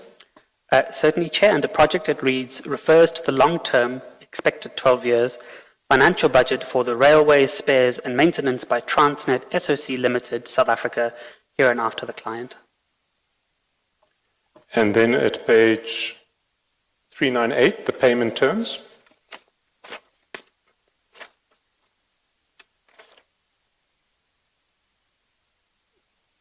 Certainly, we have at paragraph 6, we have at clause 6.11. Should I read the full terms into the record? Please do, yes. At 6.11, we have, provided that the contract is awarded to the company for any part of the project, the company shall pay an amount equivalent to 21% against the actually participated contract amount of the company, including variations and extensions to regiments, which is referred to as the service fee. 6.12. The service fee will be paid to regiments as follows. 6.1.2.1. A percentage of the contract amount will be treated as success fees and certain other milestone payments, and will become payable after the signing of the contract between the company and the client, and the receipt of the advance payment by the company from the client, and on reaching the said milestones respectively. These amounts will be determined closer to the time of finalization of the contract and will be detailed in an addendum to this agreement. under 6.1.2.2. The remaining amount will be paid in proportion to the payment received by the company from the client. The parties agree that the proportion and period is subject to cash flow received from the client. The detailed mechanism for this arrangement will be outlined in a separate addendum to this agreement close to the time of finalization. At 6.1.2.3, it reads within 30 days after receipt of the payment by the company from the client, and at 6.1.2.4, with the amount in the same currency as the payment received by the company, but in a currency to be intimated by regiments in each invoice that will be submitted by regiments to the company. The exchange rate will be fixed on the date payment is received by the company from the client. 6.1.25, all of the income tax and other types of taxes, if any, may be levied by, and banking charges in mainland China related to the payment shall be borne by the company. All other taxes and banking charges outside of mainland China shall be borne by regiments. And at 6.1.26, it reads, for the sake of clarity, save as otherwise provided in this agreement, each party shall bear its own costs and expenses incurred in negotiating and entering into this agreement and pursuing, furthering, and fulfilling the rights and obligations set forth herein. And then can you identify the party to whom notices for Regiments Asia must be addressed? It's at page 402. Certainly. Under clause 10.1.4, it indicates that the contact person for Regiments Asia would be Mr. Salim Essa. And this contract for the first time has some banking details attached to it for the regiments or Tequesta party. They are at page 405. Can you take the chair to those? Certainly. At page 405, under paragraph 11, indicates regiment's banking details. The first entry is name of bank and branch, which is given as HSBC Bank, Head Office Central, Hong Kong. It provides an account number, which is 652-353-533-838. The currency of the account is indicated as US dollars. The account name is given as Regiments Asia Limited, and then it provides a SWIFT code of HSBC HK 4H's KH. And then can you take the chair to the signatories to that contract at page 406? Certainly, we have the contract indicated being signed in Sandton on the 10th of June 2015. For on behalf of Regiments Asia Limited, it was Mr. Salim Essa, and for on behalf of CSR Juju Electric Locomotive, it's Mr. Jui Quinyi. And then very briefly to 407, where we see the same addendum that we saw to the previous agreement talking about services. Can I this time ask you just to read out the last clause of the addendum? Certainly. At page 407, the final clause reads, it is hereby noted and agreed between the parties that the above services are provided as a pre-project service and will conclude on the company signing the contract for the project with the client.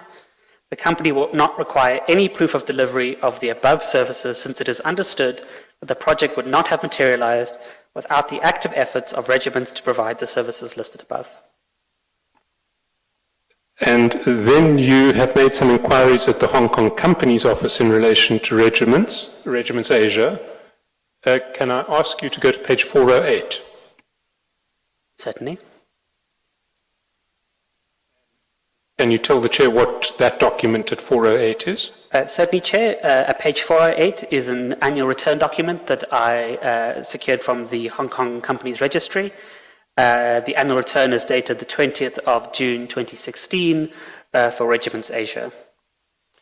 At the top of page 409, the email address of Regiments Asia. The email address is provided again as abilai@onlinecompanyregister.com.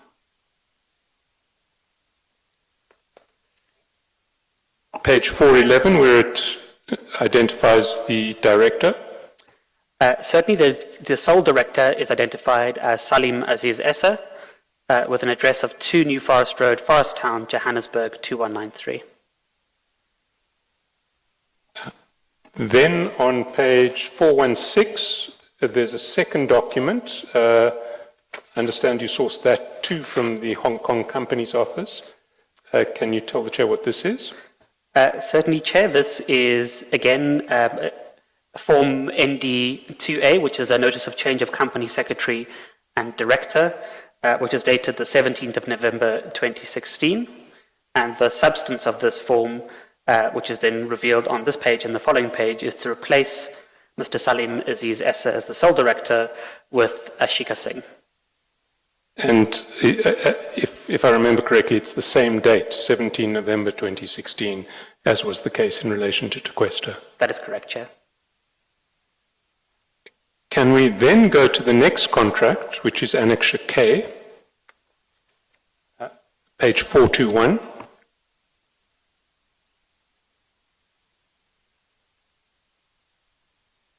And can you describe to the Chair what this contract, or who the parties to this contract are, and what it does? Certainly, Chair. This is an addendum to the already existing agreement signed between CRRC Hong Kong Company Limited. And, Chair, if you recall earlier on in the evidence, I noted that CRRC is the merged name of CNR and CSR. Regiment, that's signed and entered into. It was after July, you said after July 2015? That's correct, Chair. Regiments Asia Limited and Tequesta Group Limited, and it's dated August 2016. And the essence of, or the purpose of the contract is essentially set out in clause 2.1. Can you read that clause to the Chair and explain its significance? Certainly, it reads at clause 2.1. Page 422, sorry, Chair, 422.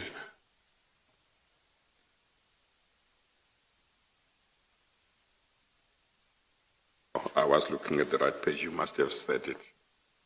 I was looking at the right page, you must have said it. Oh, Chair, I must apologize. I think that the replacement pages for this agreement, it should have been, no, this agreement has always been in the file. Does your 422, Chair, start with? The parties now hereby agree to restructure.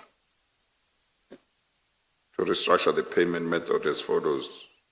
That's 2, and then there's 2.1. 2.2 starts with that within 10 working days. Yes, yes, Chair, no, we are on the right page. So it's 2.1 that, or the whole of 2 essentially deals with the restructuring of the payment, and 2.1 is the critical provision. Yeah. Okay. Mr. Holden? Certainly, clause 2.1 reads that with the effectiveness of this addendum, CRRCHK, that's CRRC Hong Kong, will no longer withhold any amount from the amounts that are due and payable to regiments and Tequesta against the above agreements. The amounts due to regiments and Tequesta will be paid by CRRCHK without any offset, deduction, or adjustment against invoices supplied by regiments and Tequesta, except that 1. The contract for the maintenance project under the Business Development Services Agreement number SA 2015-2450 between CSR ZELC and regiments dated 10th June 2015 is signed between Transnet and CRRC ZELC 60 business days after received LOA, as long as CRRC don't cause any delays, and 2. E-maintenance for at least 95 project or 100 project have been effective and executed before October 2018 under the maintenance project, as long as CRRC don't delay any process.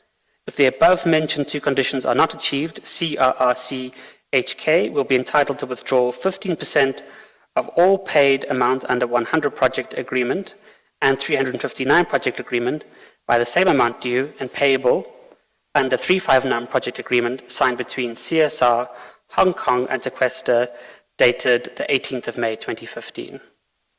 And then clause 2.2.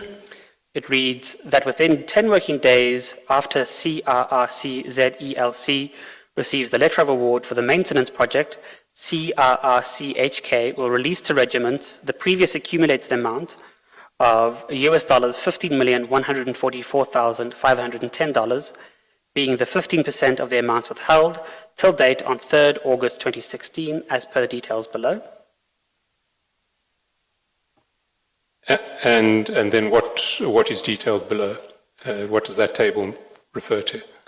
Certainly, Chair. It indicates a series of invoice numbers on the left-hand side and provides for the invoice dates, which run between the 12th of January 2015 and the 26th of December 2015. I think you need to go down a page or two because the table continues much longer. That's for regiments, and the following one is for Tuesta. Sorry, I apologize. You're absolutely right. So this is, sorry, I should make entirely clear, Chair, that the table I'm referring to here is in relation to invoices that have been submitted by Regiments Asia, and the following table, which we'll get to, it refers to invoices submitted by Tuesta. As I was saying, the final invoice here indicates that it is invoice 127 on the 26th of December 2015. It provides for the amount that had been invoiced by regiments, the amount that had been paid by a CRRC, and the amount that had been withheld by CRRC as surety against any potential future prejudice to the contract. Probably the most key amount is at the bottom right-hand corner. It provides a total amount withheld by CRRC Hong Kong up until that date, and that figure is given as $5,181,354.65. And then the next table? Certainly, we have a very similar table, which begins with the invoice CSR 001 with the date of 20th of July 2015, which then runs to invoice number 24. The date there is provided as the 2nd of August 2015. Again, we have a repeat of the invoice amount that had been submitted by Tuesta to CRRC, the amount that had actually been paid to them, and then the amount withheld. And again, the most important figure appears rather blurrily at the bottom of page 424, and that reads the total amount withheld is $9,963,156.23. And can you go to page 425 and 425.1 to identify the signatories?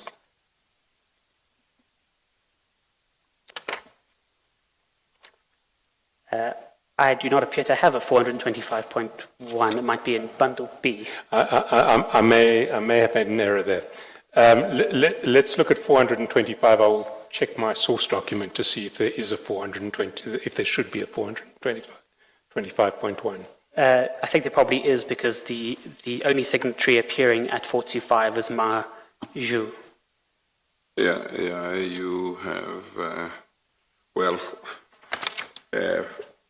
425 is it one signature there? And then the one which would have been your 425.1 is the outside page with the names of the parties. So there must be some page missing. Chair, I don't want us to delay now, but we'll search for the signatory. Yes, no, the that's signatory fine. page. That's fine. Chair, can I ask if your 426, Yeah. the 426 is a document that ought to have a replacement agreement in it. Can I ask what your 426 cover page says? It's handwritten at the top, agreement number 0661, blah, blah, blah, blah. That's the correct Does that help document. you? Okay. Can I just check with Mr. Holden if he has the correct document in front or if he has a duplicate of the previous document? I think I have a duplicate. Can I offer you this replacement?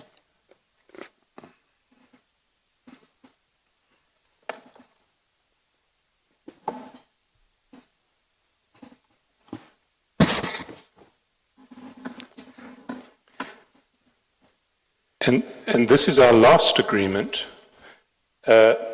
Can you tell the Chair, Mr. Holden, what this agreement is on page 426? Certainly, this is an addendum to an agreement signed between CRRC Juju Locomotive and Regiments Asia Limited, and it's dated August 2016. And can I ask you to go to 2.2 on page 429 and tell the chair what that deals with? Certainly, at clause 2.2, it states that within 10 working days after CRRC-ZELC receives the letter of award for the maintenance project, CRRC-ZELC will release to regiments the previous accumulated amount of $4,357,543.94, being 15% of the amounts withheld till date on 3rd August 2016, as per the details below. And then the table? Certainly, we have again a further table, which indicates at the far left column an invoice number, and then a series of dates. The first date is given as the 11th of February 2015, and the final date, I'm afraid, is very difficult to decipher. Yes. Are these the best copies you have, Mr. Chaskowson? I'm afraid they are, Chair. This is whoever leaked these documents didn't use a photocopier, or if they did. All right. I'm reluctant to hesitate to guess at that date. I suppose that the key issue is that the total amount withheld. Which one? Which date are you looking at? The final entry, which I think is invoice 125. Is that the last? That's the last date. The amount withheld is a bit more legible. 2018 July, but it's dangerous to. I think the most important figure is the total.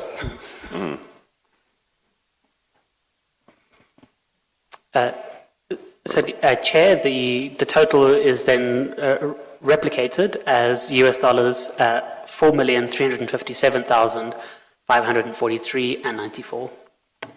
Yes, okay. And then if we go to the signatory page on 430.1,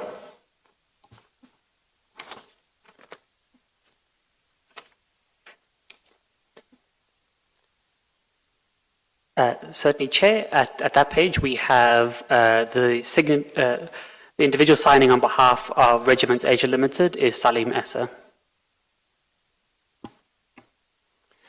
Does it indicate where it was signed? I saw that the previous one, I think, was signed in Sentinel. One of the ones that we just looked at was signed in Sentinel. That's correct. There's one that's signed in Shenzhen and the one that's signed in Sandton. Yes. This one doesn't seem to provide a place. Yes. Yeah, okay, all right. So we've seen a series of contracts, and the ones that we focused on are the ones between the Chinese rail companies and Tequesta and Regiments Asia. I want us now to go back, and we've touched on some earlier contracts with the Chinese rail companies and JJT and CGT. I want us now to go back to that document with the workings email, which indicated how much had been paid to JJT and CGT and how much was still due to be paid.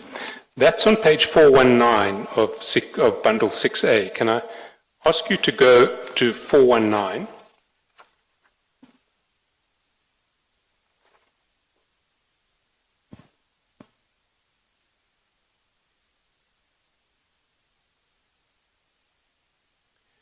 And I want us to focus on the dates here. And you've taken the chair through these dates. The original email is 6 January 2015. It's from Bansal Rupesh, who you identified as a World's Window individual, to Zhang Minyu. Can you explain who Zhang Minyu is? Certainly, Chair. Zhang Minyu is a very senior executive at China South Rail. A very senior? Executive. Oh, okay. And then Zhang Minyu forwarded it to businessman, who we believe to be Salim Essa, on 7 January 2015. And then there was a delay of more than 2 months before it got forwarded again to Ashu Chawla on the 22nd of March. Can you broadly describe to the Chair what was happening in the Gupta Enterprise World Window relationship over that period, first quarter 2015?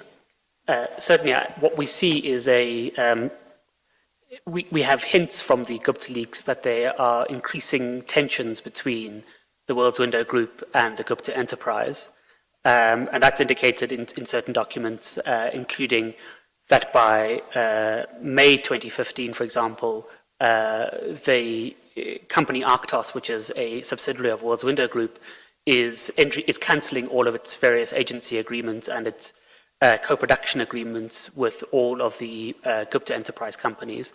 There was an interview that was conducted with an alleged member of the World's Window Group by Amu Bungani, who indicated that there was some sort of falling out between the World's Window Group and the Gupta Enterprise related to the disposition of funds related to coal mines that the World's Window Group had invested in that were beneficially owned by the Gupta Enterprise.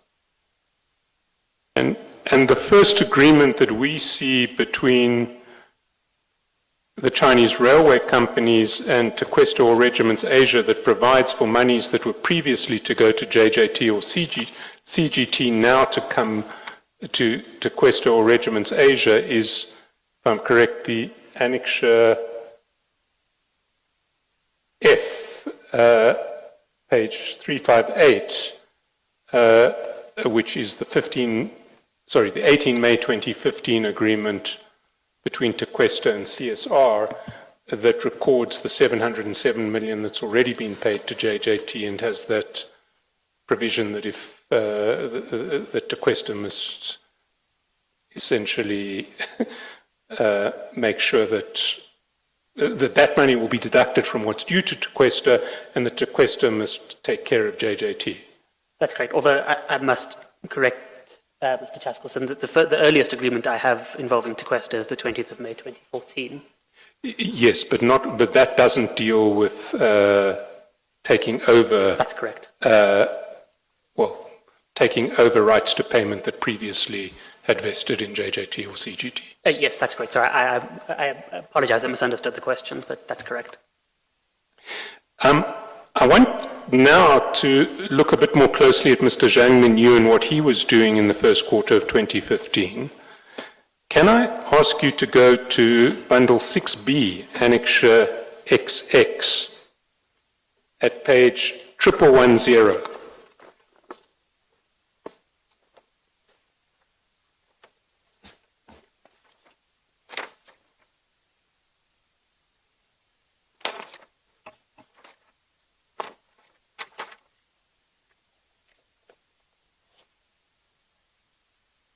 You said 1110. That's correct, Chair. That's A. B, Bundle B, 6B. Oh.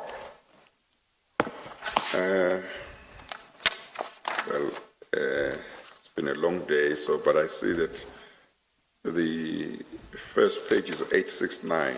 Yes, but it should go on until 1110 should be quite close to the end. 1110. No, I didn't hear the zero, so I was wondering how 111 could be on this bundle. Okay. 1110.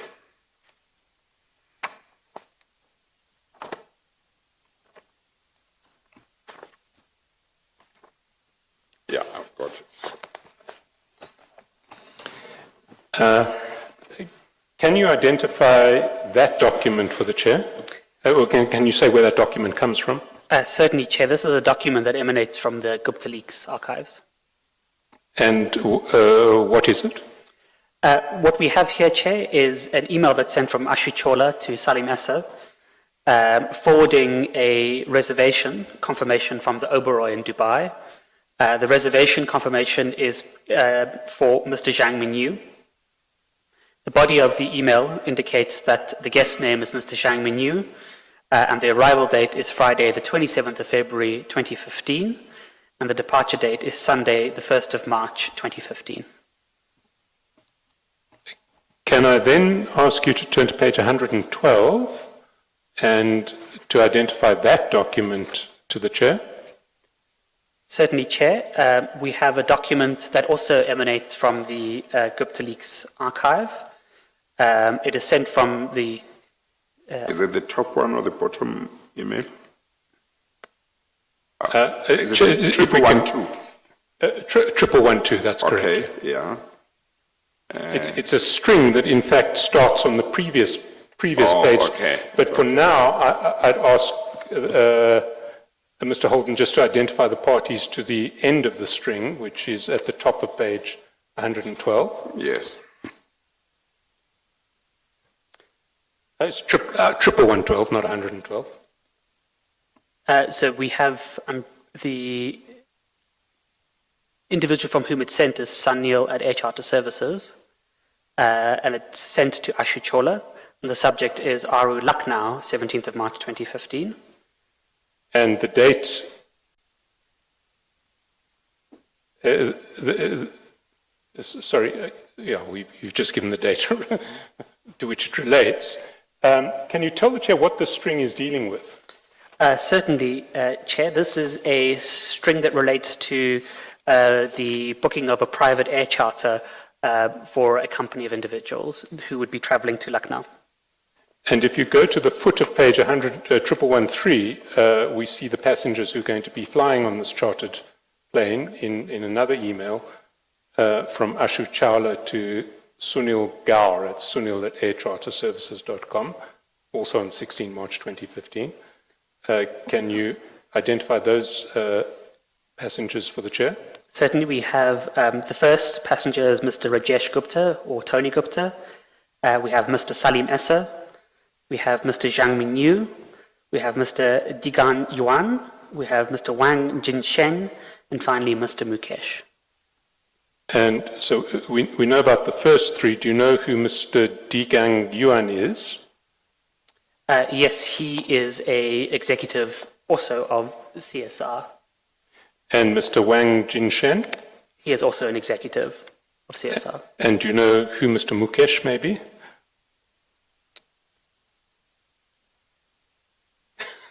I think the record won't be able to see your face, Mr. Holden. So I think that meant no. Yes, I did not know. I'm wondering if I should know. I certainly don't know. Okay. I have no reason to believe that you should know. Well, Mr. Chaskowski, you might recall that in years gone by, in the magistrates' courts, or maybe even the high courts, the interpreter would always sometimes describe whatever the witness is doing to say, well, the face looks like he's shocked. So you might have to describe. The face looks like he doesn't know who Mr. Mukesh is. Yes. Our last issue in relation to, our last email in relation to Mr. Zhang Mingyu is at page 1115. Can you identify that email to the Chair? Certainly, Chair. At that page, we have an email again emanating from the Gupta Leaks. It's from Jacqueline van der Merwe at Oak Bay. It's sent on Thursday, the 8th of October 2015 to Nazim Hauer, a CC to Ashu Chola and Ronika Raghavan. And the subject reads SATI stats at 6 o'clock on 8th October 2015.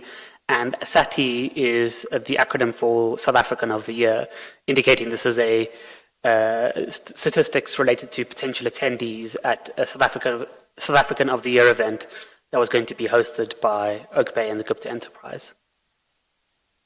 And if you go down a page to 1116, can you identify that document for the Chair? Certainly, Chair. What we have here is an extract from the Excel spreadsheet that had been attached to the email from Jacqueline van der Merwe that I have just described. And you've highlighted one entry. Can you tell the Chair what that entry is? Certainly, Chair. It is very small on the document. I apologize. It's at row 173. It's highlighted, And the invitee is indicated as Zhang Minyu, and it provides an email address in the third to last column, which is zhangminyu 54642@qq.com. Thank you, Mr. Holden. While we're on this topic, can I ask you to go to page 1117? And if I recall correctly, Mr. Zhang Minyu's dates at the Oberoi were 27 February to 1 March 2015. That's correct. Can you tell the Chair what you see on page 1117? Certainly, Chair. This is another email emanating from the Gupta leaks. We have an email from one Sarah Ben-Hoyam at the Oberoi Hotels to Ashichola, and the substance of the email is to confirm a booking for Mr. Tony Gupta, Mr. Rajesh Gupta, with an arrival date of the 24th of February and a departure date of the 26th of February, 2015. And then if you go down to page 1120. Certainly, this is an email that is sent again as part of the Gupta leaks. In this case, it's from Ashichola to Sanjay Grover, who we identified in our Estina-related testimony as the Indian national who is employed by the Gupta enterprise to manage their Dubai logistics and accounts, and that provides the substance of the email is to confirm a booking at the Oberoi Dubai for Ms. Ashika Singh, with an arrival date of the 24th of February 2015 and a departure date of Thursday, the 26th of February 2015. And then down to 1122. Certainly, Chair. Again, this is another email emanating from the Gupta leaks. It is a reservation, it's sent from a reservation address for the Oberoi Hotels to Ashichola, and the subject is reservation confirmation at the Oberoi Dubai for Anosh Singh. And the dates of that reservation? Certainly, the date of that reservation appears on the following page, 1123, and the reservation is for Mr. Anoj Singh, arrival date Tuesday, the 24th of February 2015, and departure date the 26th of February 2015. Can you then go down to page 112? 1 second. So, can we infer that the Singh mentioned at 1122 is the same Singh mentioned at 1123, namely Mr. Anoj Singh? Or not? I think we probably can, but we do know who the reservation was for, Chair, because that's at 1123. Yes, okay. No, when I was looking at 1122, that second line, after the greetings first line, I saw that they said Mr. Singh without giving the name, but there is another Singh, Ashika Singh, later in the... But the paragraph above the reference to Ashika Singh identifies Mr. Anoj Singh. Okay, no, yeah, I didn't see that. Okay. So this is February 2015. Indeed, Chair. Yeah, okay. Now, so we have Anoj Singh, Ashika Singh, and Tony Gupta at the Oberoi from, I think, the 24th to the 26th of February. And we have Zhang Minyu at the Oberoi from the 27th of February to the 1st of March. Can I ask you to go to 1125? And this is a document sourced by the Commission, Chair. It's Mr. Anoj Singh's immigration records from the Department of Home Affairs. Yes. And what this document reflects is that Mr. Anoj Singh left OR Tambo on an Emirates Flight 766 on the 23rd of February 2015 and returned on Emirates Flight 767 on the 1st of March 2015.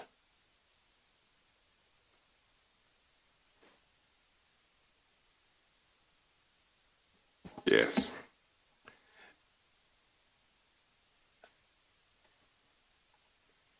We have been through the registration documents of Tequesta and Regiments Asia, I think we'll come back to Abby Lai and Stephen Ms. Lai a little later. Can I ask you now to turn to bundle 6B, page 995.1, 995.1.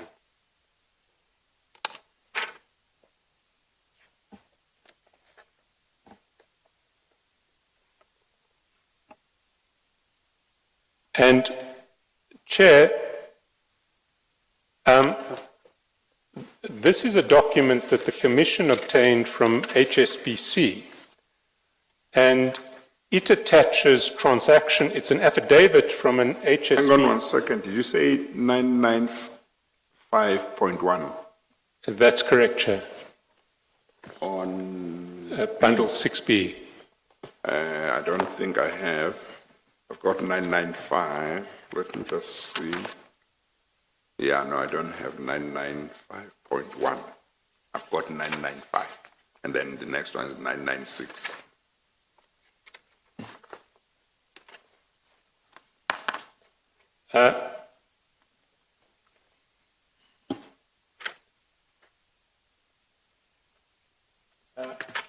Chair, I must apologize for that. Can I offer you up a copy of 995?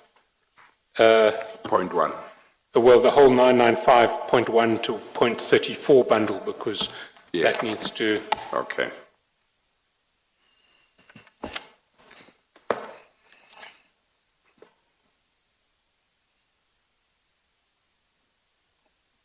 So you can just replace the old pages, the other pages.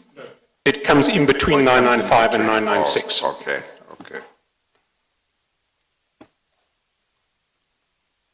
Well, I think 995 is one side, and 995 and 996 are on the same page, on the same document. Yes. We'll have to clean up your file later, but, Chair. But in the meantime, I think we can make do with, yeah, okay, all right. So, Chair, at 995.1, you will see an affidavit furnished by Thomas Fletcher Shenfield, who is the country head of financial crime threat mitigation for HSBC Bank PLC Johannesburg branch, which is HSBC's South Africa. And he has furnished this affidavit to provide transaction records for 4 entities that the Commission has been looking at. Freedom Trading Limited, Morningstar International Trade Limited, Regiments Asia, and Tequesta Group. And these are transaction records that went through the South African office of HSBC when they conducted their own investigation. He confirms their authenticity as HSBC records of the transaction. And the transactions for Regiments Asia are Annexure 3 to that affidavit, which is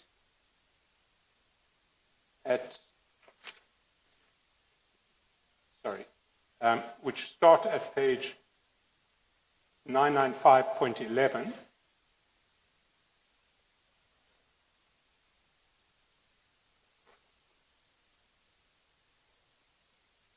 Yes. And those for Tequesta are Annexure 4 to the affidavit that start at 995.16.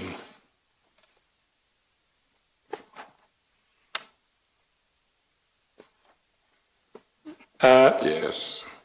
Now, Mr. Holden, we've made these records available to you, and you've analyzed them and drawn some conclusions from them. Can I ask you to go to page 263 of bundle 6A, which is back in your report?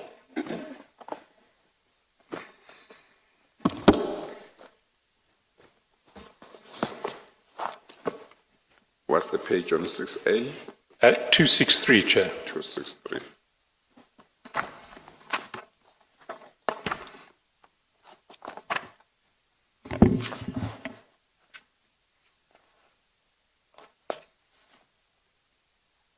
Yes.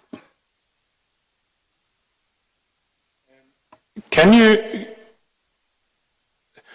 sorry, Chair, included in those HSBC records are also records for JJ Trading that HSBC has and for Century General Trading that HSBC has. I must emphasize that in relation to JJ Trading and Century General Trading, what HSBC has is a small window, a small section of the total banking records because they ran several accounts of banks other than HSBC. Okay, okay. Of course, the writing, the words are very small on those. Yes. But maybe Mr. Holden has been able to make a plan and understand. Do you have the original spreadsheets, or the spreadsheets that we made available that might... Yes, Chair. Up on the screen now, I'm not sure if your screen is operational. Yeah. This is one of the spreadsheets that's provided for transactions related to Regiments Asia. Okay, okay. If we can first go to your sort of overall big picture findings at paragraph 264. Certainly, Chair. What I indicate at 264 is that a total amount of $187,054,355.77 was paid to Tequesta Group and Regiments Asia. And that's US dollars, or what? Is that US dollars? US dollars, correct. Yeah, okay. Yeah, and Regiments? Was paid to Tequesta Group and Regiments Asia by China South Rail, China North Rail, Dalian Locomotive and Rolling Stock Company, a subsidiary of China North Rail, and CRRC.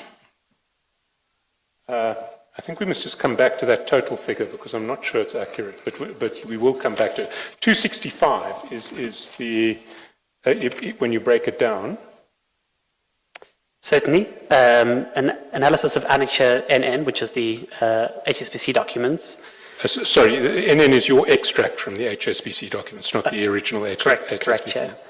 It indicates that Tequesta Group Limited was paid a total of $61,394,694.50 by China North Rail, CRRC, and CSR, of which $15,234,248 was paid by China North Rail, $2,704,159 was paid by CRRC, and $43,456,242 was paid by China South Rail.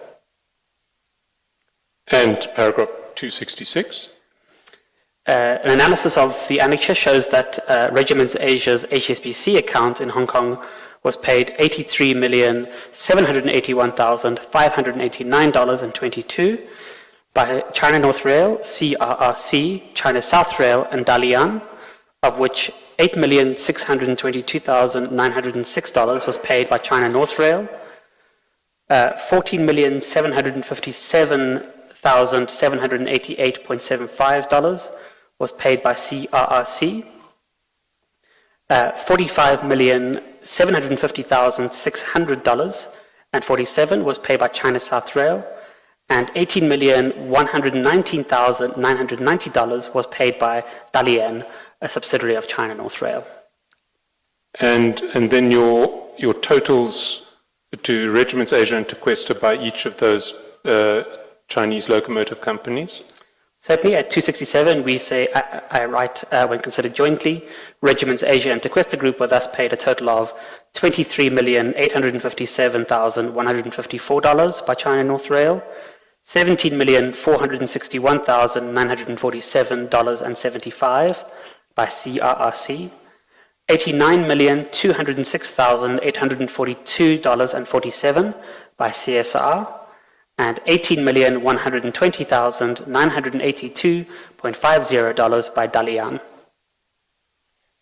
Can I ask you to go back to paragraph 264, because I think that figure of 187 million includes also payments that the HSBC records show to JJ Trading and CG Trading, because it's greater than the sum of the Regiments Asia and Tequesta payments. That's correct, and I think the correct amount is indicated at the bottom of the table at file at page 266.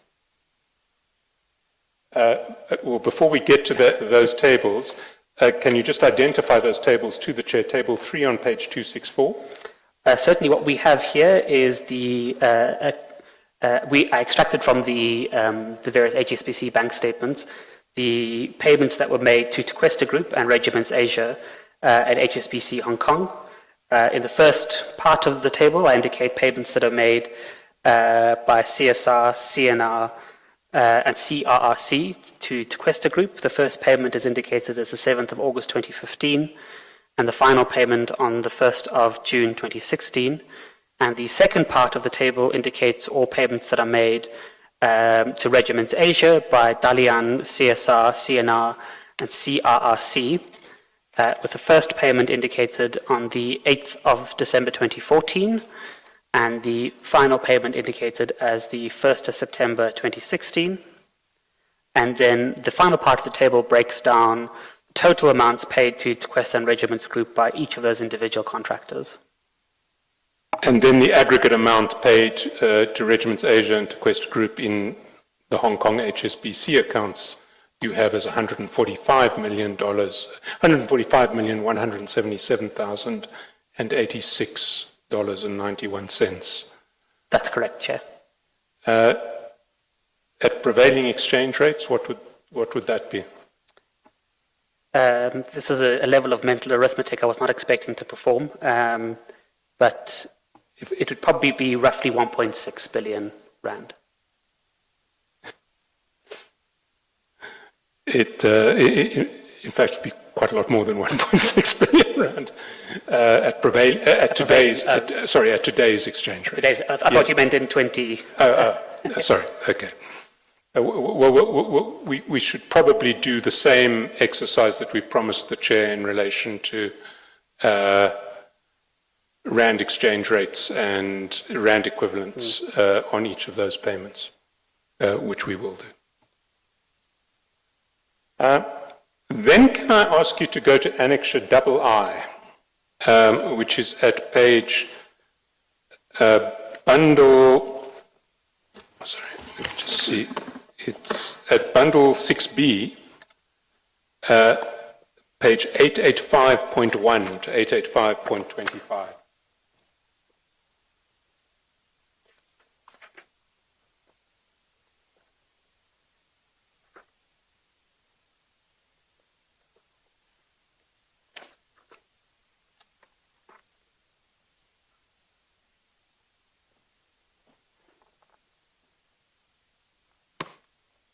And again, I think we might need you to go to the source spreadsheet to magnify it on screen.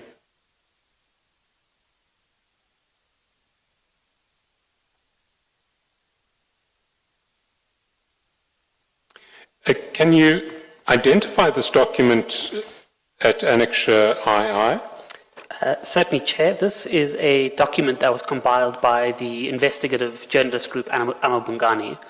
The substance of this work, which is quite brilliant, is to identify and track the amounts received and paid to CJT and JJT and to Regiments Asia and Tequesta against the anticipated milestone payments in relation to kickbacks that were paid by the various Chinese state manufacturing companies. And can you describe to the Chair how this document, the original document is a spreadsheet, but can you describe to the Chair how what each one of the pages does? Certainly we have. At page 1, I'll load it up on the screen so it's slightly easier to see. This is a set of calculations in relation to the 95 locos contract. And the substance of this page is to track here, let me try zoom in quickly, on the left here, payments that are made on certain dates, and then to track the anticipated kickbacks due on each payment, and then to trace those kickback payments actually being made to various accounts. You can see the arrows then point. It's quite a complicated spreadsheet, but the substance of which is to indicate that the payments that we do know that were made to Regiments Asia or to Questa or to JJT or CJT match exactly what we would expect to see in terms of the kickback milestone payments as described in the underlying contractual agreements. So just to take, maybe if we could go to, because let's illustrate one with reference to the HSBC accounts, and maybe we can use, so if you can maybe go to 885.5, which is the tab that relates to the 232 locos. So if you click on your 232 locos tab there, Chair, each one of these sheets relates to a different underlying contract between Transnet and the Chinese rail manufacturers. Okay. So at page 885.5, we have the 232 locos, which was a diesel contract with China North Rail. Is that correct? That's correct. It's subsequently replaced by CRRC. It's subsequently replaced by CRRC as both China North and China South were. And Mr. Holden, let's take these columns one by one. So the starting column is the date. Correct, Chair. So we have the date of a payment that's been made. The column B indicates the party that's paying. Column C indicates the party that's receiving. So in this case, we can see that on the 28th of March, Transnet paid to CNR related to it. Then column D gives the particular deal it refers to, which is the 232 locomotive contract. And then it indicates here at column E that a total of 994,700,475 Rand had been paid by Transnet to CNR and CRRC. At column F, we have a summary of the contractual terms between Regiments Asia and CNR related to this contract, and it anticipated that there would be upfront on the first payment milestone a 2% success fee that would be paid in relation to this contract. The Amubungani have then calculated the Rand kickback due, and it's a bit difficult to, I'm afraid I can't zoom in on the formula number, but the formula effectively takes the column E figure and works out what 2% of the total amount Transnet has paid. And under that calculation, the Rand value of the kickback that would be due for the success fee would be 198,940,093 Rand. Then that gets continued. Should I proceed? Do proceed, yes. And what we have that proceeds thereafter is it's a total of 5 payments that are made on consecutive days between the 8th of December 2014 and the 12th of December 2014. And these are payments that are made from Dalian Locomotive, which is a subsidiary of CNR, to Regiments Asia in relation to the 232 deal. And if we scroll here to the right, we have a record because Amubungani also had access to a leak of the HSBC banking documentation. They provide the total dollar amount that's paid on each date. And as we can see, the 5 amounts here, which were paid on consecutive days, the first was 3,599,998. The second amount was $3,574,998. The third amount is $3,716,998. The fourth amount is $3,649,998. Can I stop you there? And Chair, can I ask you to go to bundle 6B at page 99511? 99511, where we'll... 599.11. 995.11. 995.11.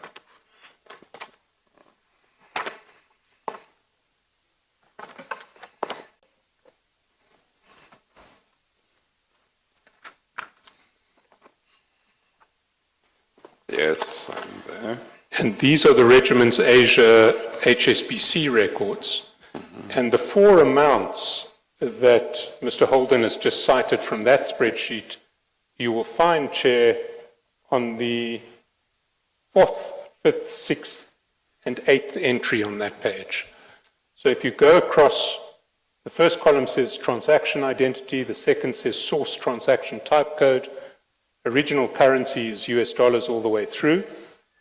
The posting date and the value date, let's look at the value dates. You go 4 down, there's 2014-12-08, and the amount is 3,599,998, which corresponds almost exactly to what Amabungani had. Then 3,574,998, 3,716,998, and 3,649,998, which are those four Payments. payments.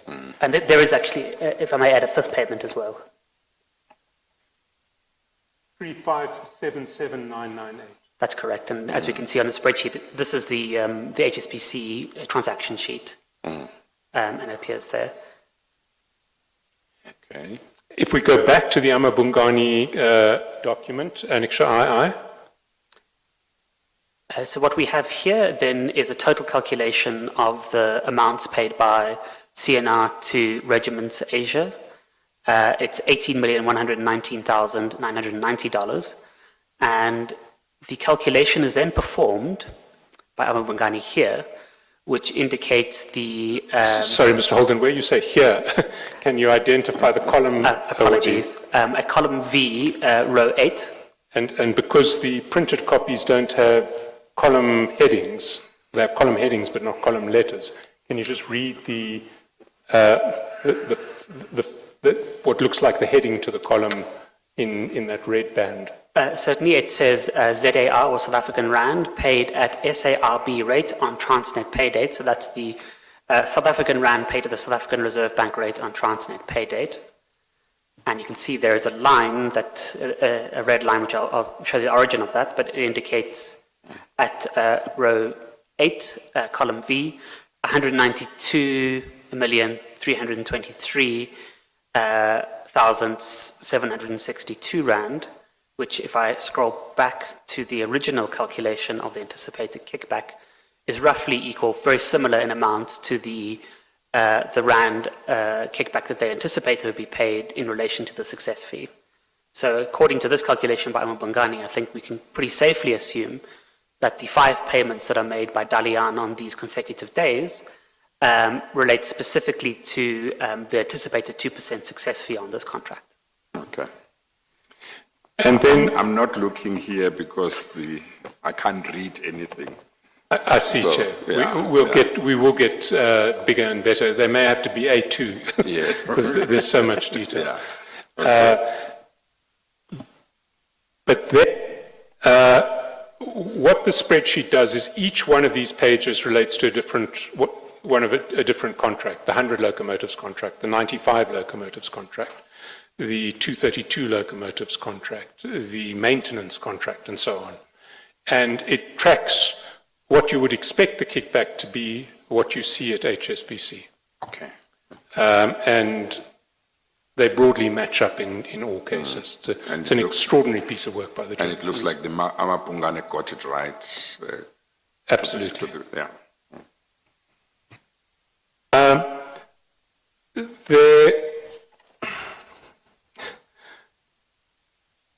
Let's have a little bit of light relief. Let's see who, before we get into the laundering of these funds, let's see. Maybe before we proceed, Mr. Chaskins, let's talk about our plan for the evening. What is your situation, your assessment?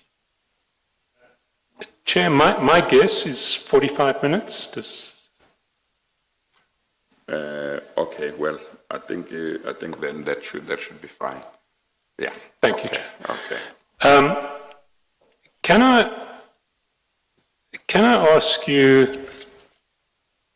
to go back to your report at page 267?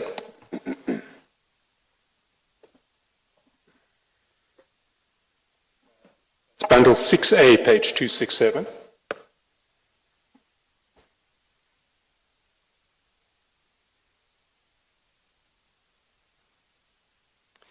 And there you have identified a series... I'm sorry, Mr. Chaskelson. It may be that at some stage somebody must do an exercise to go back to where we used just bundle 6. And if we are now only going to have A and B, we won't have the original combined 6. And in the transcript indicate where it's supposed to be A and where it's supposed to be B. Yes. But if we are going to have, maybe for convenience, the original 6, which is combined, then that exercise won't be necessary. And then still have 6A and 6B, because then it would mean that where the transcript reads 6A, whoever has the files can go to 6A where it says 6B, they can go to 6B where it simply says 6 without saying A or B, then there will be a file written 6.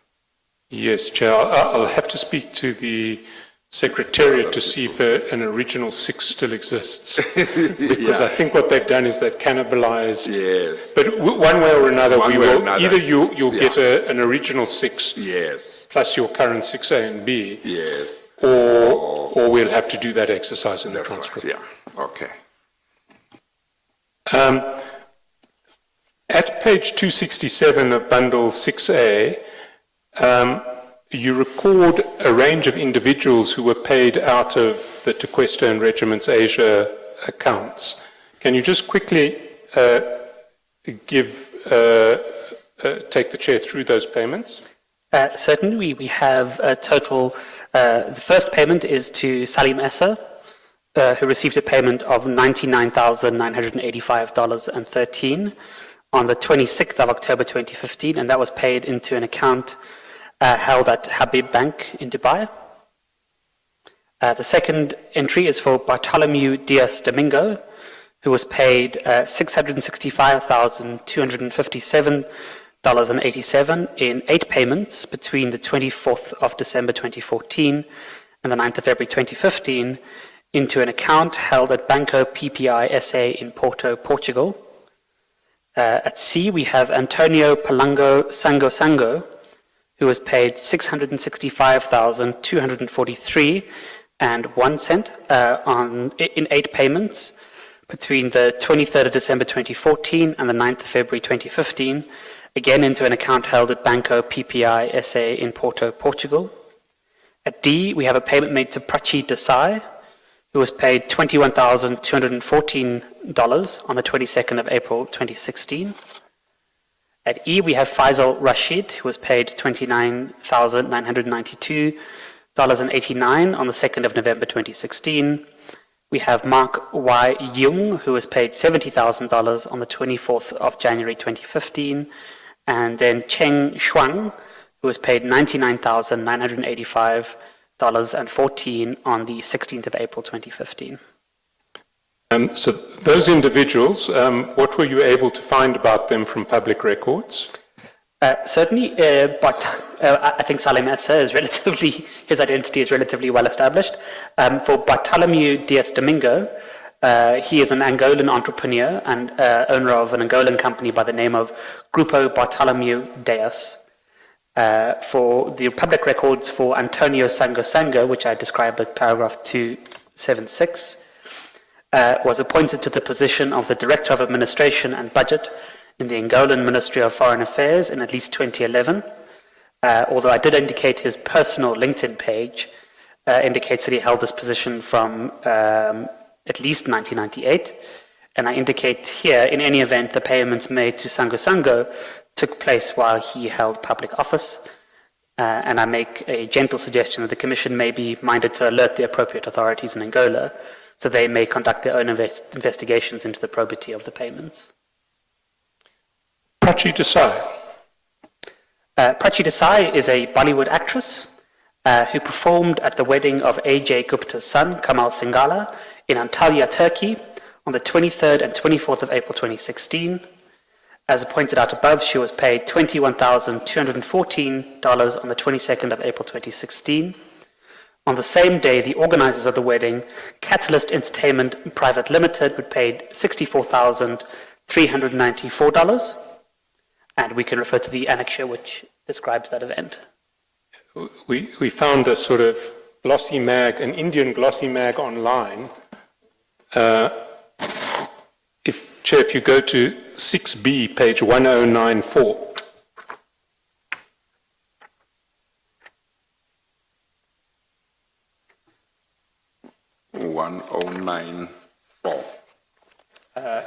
Yes, yes, Chair. 6B 1094. 1094. And Mr. Holden, can you describe to the Chair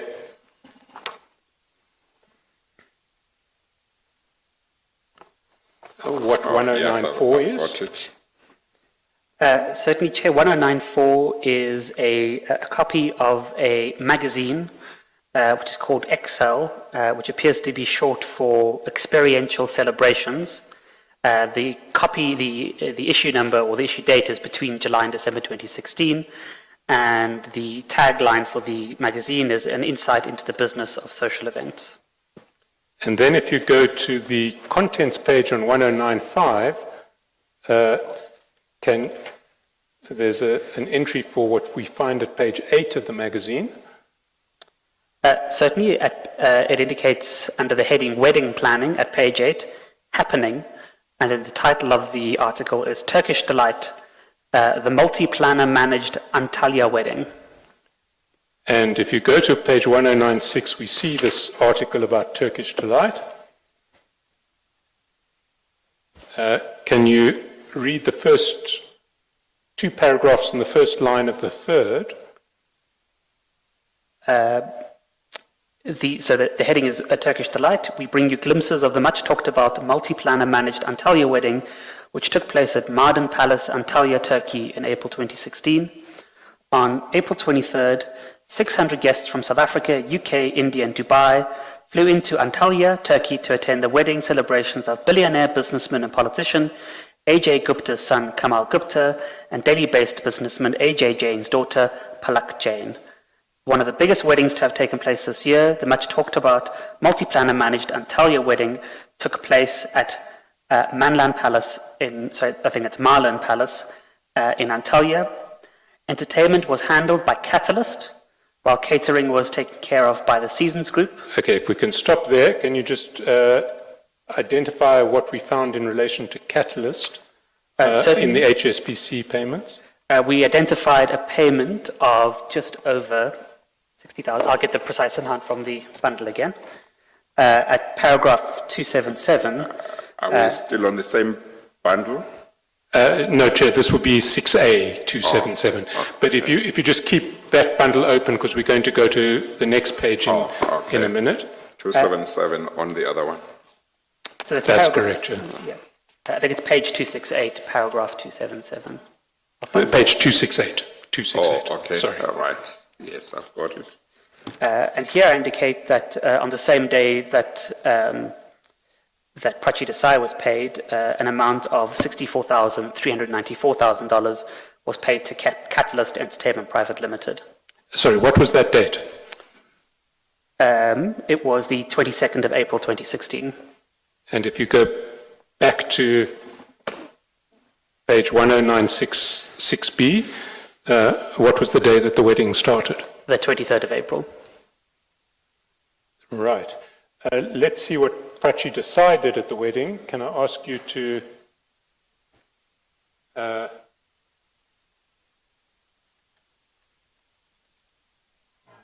lost my reference for Prachi Desai. Do you have your reference for Prachi Desai? I think it's 1098. Let me just double check. In the other bundle? 6B, Chair, yes. Yes. No. Okay.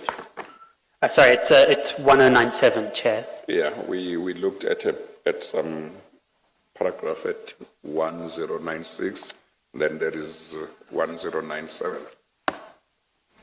Correct, Chair. Okay. And then it says, on the left-hand side of the page, it says the exotic beachfront engagement. Yes. And as you can see, the second paragraph, I'll read into the record, it reads, energetic performances by actresses Sanal Chauhan and Prachi Desai and singer Richi Sharma were enjoyed thoroughly by the guests. Yes. And can you remind the Chair what Prachi Desai was paid out of that HSBC account? Certainly, Prachi Desai was paid $21,214 on the 22nd of April 2016.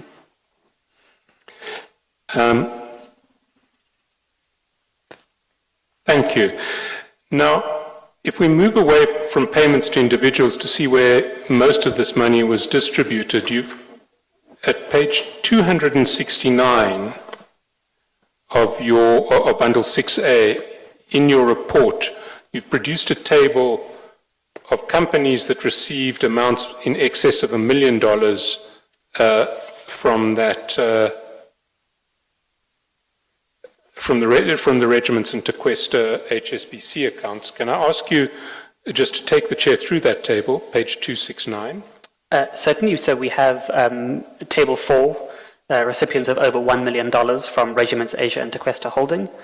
The largest recipient of funds was a company by the name of Al Malaki Limited, which received a total of 54 payments between the 12th of August 2015 and the 10th of October 2015, and the amount is $15.312 million. The second entry there is for Success Stand Limited, which was paid a total of $13,549,115.30 across 44 payments between the 19th of May 2015 and the 15th of January 2016.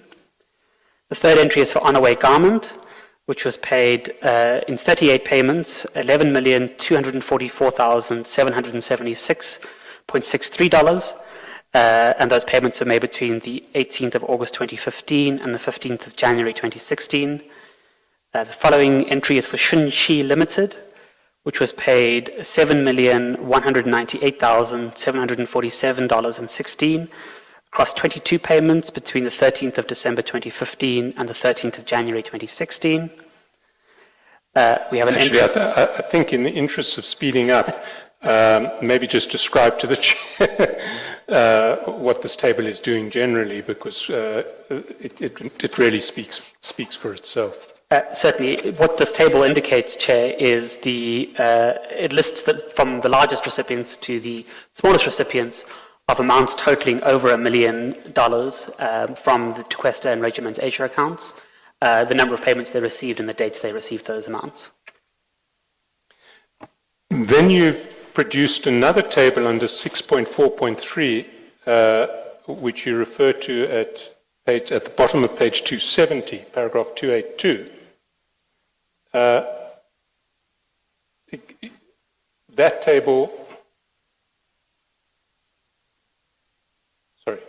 That table is included on Annexure NN, but it relates to an entity called Morningstar International. Can you tell the Chair who Morningstar International are? Certainly, Chair. Morningstar International was a company that was also controlled by the Gupta Enterprise. They're most well known because they received payments from Homix Pty Limited. The HSBC records indicate that they were paid in 10 payments. They were all made between the 22nd and 29th of May 2015 from Homix's Mercantile Bank facility in South Africa, and in total, Morningstar was paid $393,965. We know that Morningstar and Homix were involved in allegations of impropriety in relation to contracts that were also awarded by Transnet.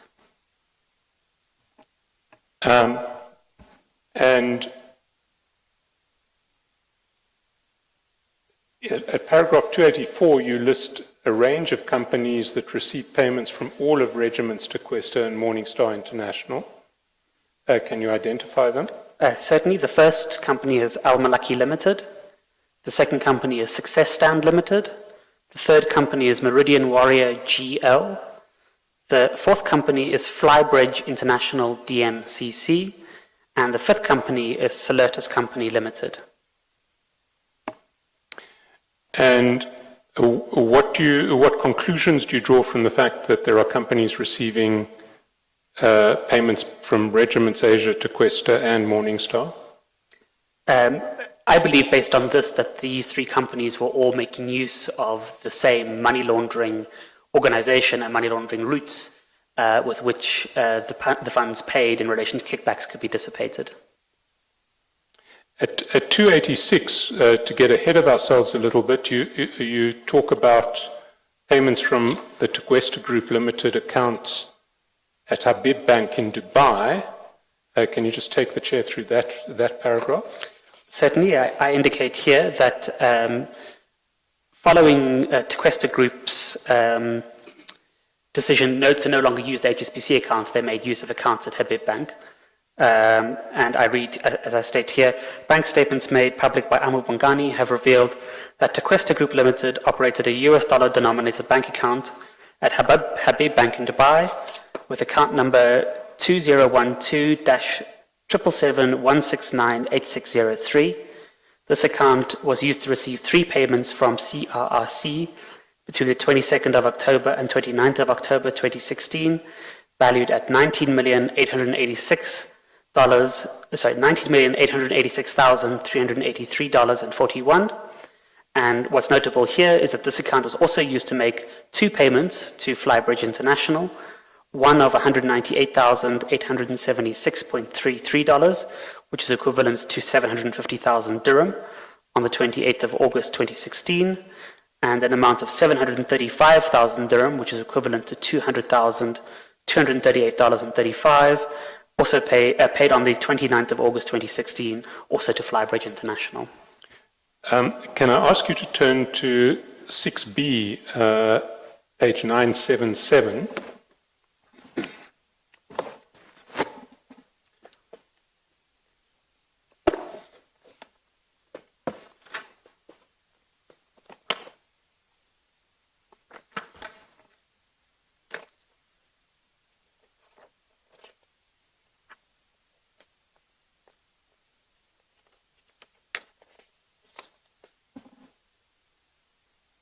And can you identify that document for the chair? Certainly, Chair. What we have here is the document that was placed in the public domain by Amu Bongani.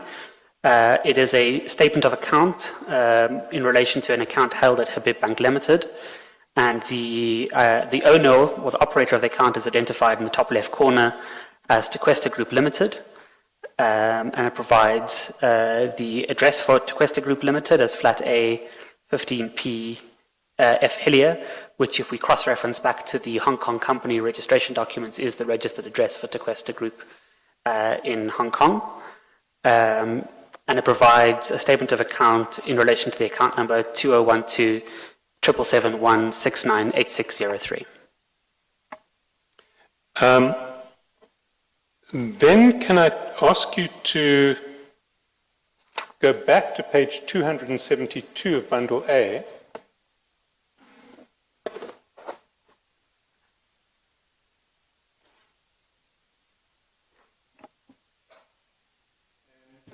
There you talk about a Sunnyside Import and Export CC report by the Reserve Bank. First, can I ask you to identify that report by going to, sorry, we're jumping between bundles, but it's now going to be Bundle B, page 1051.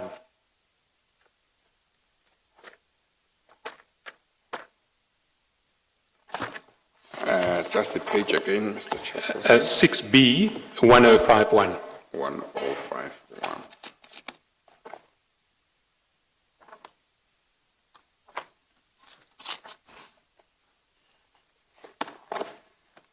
Yes.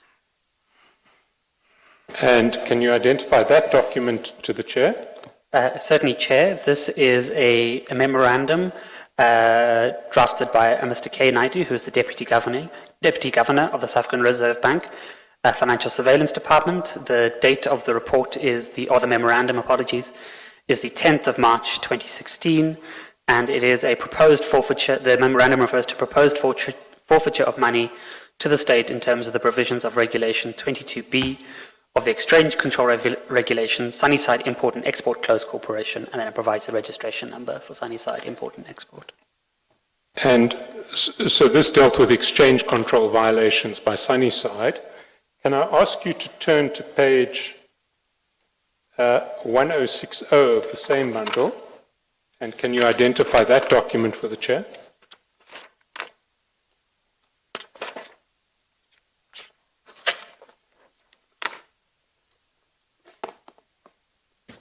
Certainly, Chair. This is a list of transactions that were recorded by the South African Reserve Bank in relation to Sunnyside Import and Export.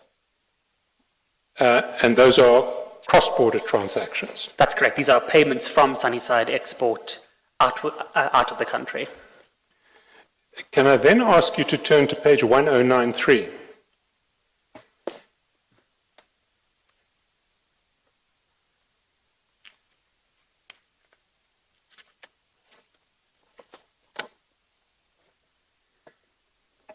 And this is a document that you have generated. Can you tell the Chair what it is? Certainly. What I've done here is identify all of those companies to which Sunnyside Import and Export made payments that also appear on the bank statements or the transaction records for Regiments Asia and Sequester Limited. And have you counted them? Do you know how many there are? There are 23 companies here. And what inference do you draw from the fact that there are 23 companies who Sunnyside Import and Export did cross-border transactions with from South Africa, who also were paid money by Regiments Asia and Sequester? Chair, I believe that this is evidence of the existence of a complex professional money laundering organization that served to launder funds both from South Africa and also served to launder funds for the Gupta enterprise in relation to Regiments Asia and the Sequester Group.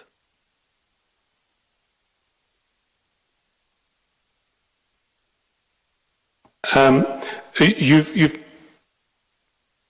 repeatedly referred to what's going on in those Sequester and Regiments Asia accounts as money laundering. Can I ask you to go to page 281 of Bundle 6A, where you identify what you describe as obvious signs of money laundering taking place through these accounts? And can you take the Chair through those signs as indications of money laundering? At paragraph 300, I state the receipt and dissipation of funds from the accounts happened in a highly suspicious manner. In particular, the funds paid in by CSR, CNR, Dalian, and CRRC were paid out of the HSBC accounts almost immediately after they had been received. In addition, the amounts paid out by Regiments Asia and Sequester had all the hallmarks of smurfing, in which large payment amounts are split into a series of smaller payments made contiguous with each other. This is to avoid the movement of single large sums that may incur compliance checks or mandatory reporting requirements. I then provide an example at paragraph 302, which provides indicative examples of this. In the first example, between the 31st of December 2014 and the 25th of March 2015, Regiments Asia transferred $2,984,050 to a company called The Light Forever Limited in 11 transfers. But most notably, between the 10th of March 2015 and the 24th of March 2015, Regiments Asia made 10 transfers on a nearly daily basis. The transfers were mostly in round figures. And then I provide a table here, thereafter table 7, which indicates the payment amounts that were made from Regiments Asia to Delight Forever. And as the Chair will see here, we have a series of payments that are made between the 10th of March and the 25th of March, all within very close proximity, all in round amounts, and with all hallmarks of smurfing, certainly it would be most easy administratively to transfer all of those amounts in one go rather than across a number of different transactions incurring transaction fees. In the second example, which I indicated paragraph 303, between the 18th of August 2015 and the 6th of November 2015, Tequesta Group transferred $9,087,002.92 to Alma Lucky Limited in 34 different payments. Although realistically, I must add that this was actually 33 payments, as one payment was made of $2.93. The payments again took place on a regular basis, often only a day or two apart, and were round amounts in a pattern that would be pretty indicative of smurfing and money laundering. Again, I provide a table of those payments beginning at the 18th of August 2015 and concluding on the 6th of November 2015. And then finally, your concluding remarks at page at page 284, paragraph 304, in relation to the Hong Kong accounts of Regiments Asia and Tequesta Group.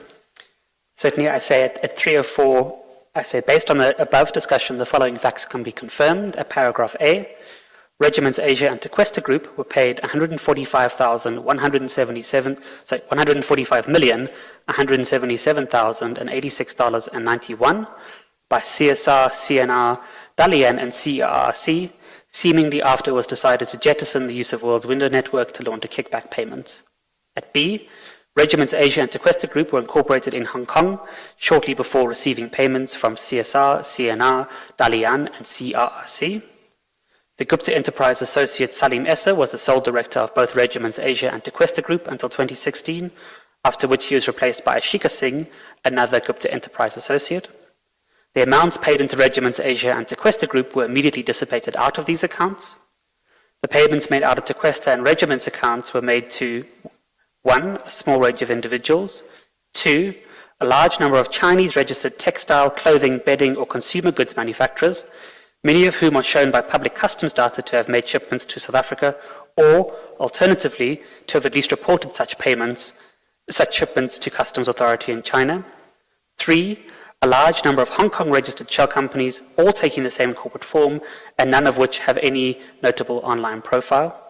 At F, payments to Morningstar International are also reflected at Annexure NN, as are payments out.